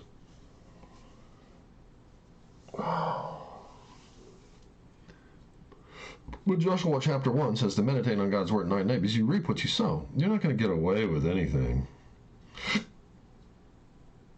We see a lot of these rap guys that spoke some of this stuff into existence. They get shot and they die and they get killed, right? At least Eminem, I think, I don't know that much about his music, but at least he took the higher road, and he didn't always take the higher road, but a lot of times he took the better road, and it was more about, I haven't listened to that much of his music, but it was more success-driven attitude than it was trying to kill somebody. It was a mature type attitude, I think. And I haven't listened to that much of his music, to be honest. I just wasn't that big of a fan. But later, after all his fame was over, I started hearing a few of his songs, and there was one song I particularly like. I liked his determination in the song. I can't remember the name of it, but it's such a powerful spirit-determined song. And then he had that one song. Oh, there's two songs I really liked of his. Toy Soldiers was one of them, but the other one, boy, that's some insight in that, being a toy soldier. You're basically a toy soldier for Satan. You're a puppet in his game. You're a pawn in his game if you follow his word. He'll sacrifice your ass any time. Do you understand that? You think you're big. You think you're moving up from a pawn to a knight, to maybe a bishop, or a bishop to a knight, and then maybe a queen or a king in his game. But Satan always loses in the chess game because God is always the winner. You're gonna get checkmated, and Satan will laugh when you do get checkmated, because you're the puppet on his chessboard. You think you're somebody. You think you're somebody, but you're nothing but a pawn or a queen in his chess game. And if you're dumb enough to do his will, he don't give a damn when he gets checkmated, and you're the one that takes the fall. He doesn't give a damn. You're just a piece in his chess game on this earth, and when you go fall into hell, he's gonna laugh at your ass. You're gonna laugh. So don't think you have some power because you become a king or a queen in like Howard Stern in the chess game that Satan's playing on this earth.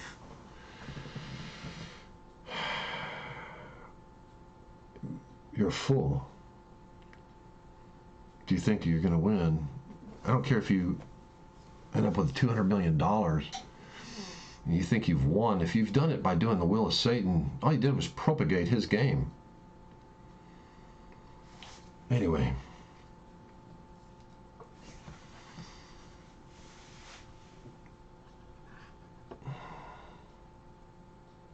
I gotta get off here. My computer's about to freeze up and crash. Uh-oh, I think it just did. Yeah, I gotta get off here. My computer's about to freeze up and crash. But the bottom line is, you reap whatever you sow. That's the beauty of Christianity. Nobody can stop you. Let me close up some of these screens before this thing crashes. But let's take a look at it's a shame that this song from Keanu West, he got rid of the first version because there was nothing wrong with that. It was honest. And I'd like to listen to that again. And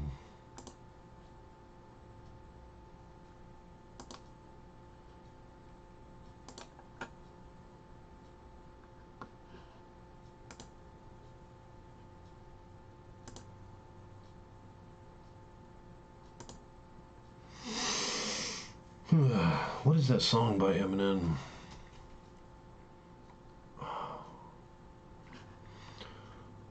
Most famous songs of Eminem.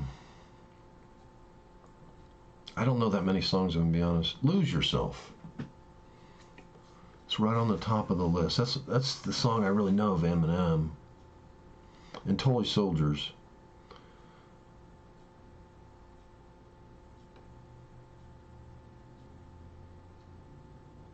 It's interesting. It's from 8 Mile. A movie, I guess from a movie called 8 Mile. You know, Jesus represents 8.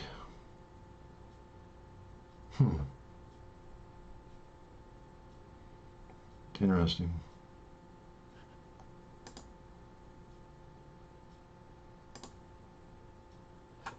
It's called Lose Yourself. Doesn't Jesus also say you have to deny your own self? So I think he cracked some secrets that were Bible secrets that gave him power that maybe he didn't even know were Bible secrets. Because remember, Jesus said you have to deny yourself. He's saying lose yourself. Interesting. I'm not sure exactly what he means by that, but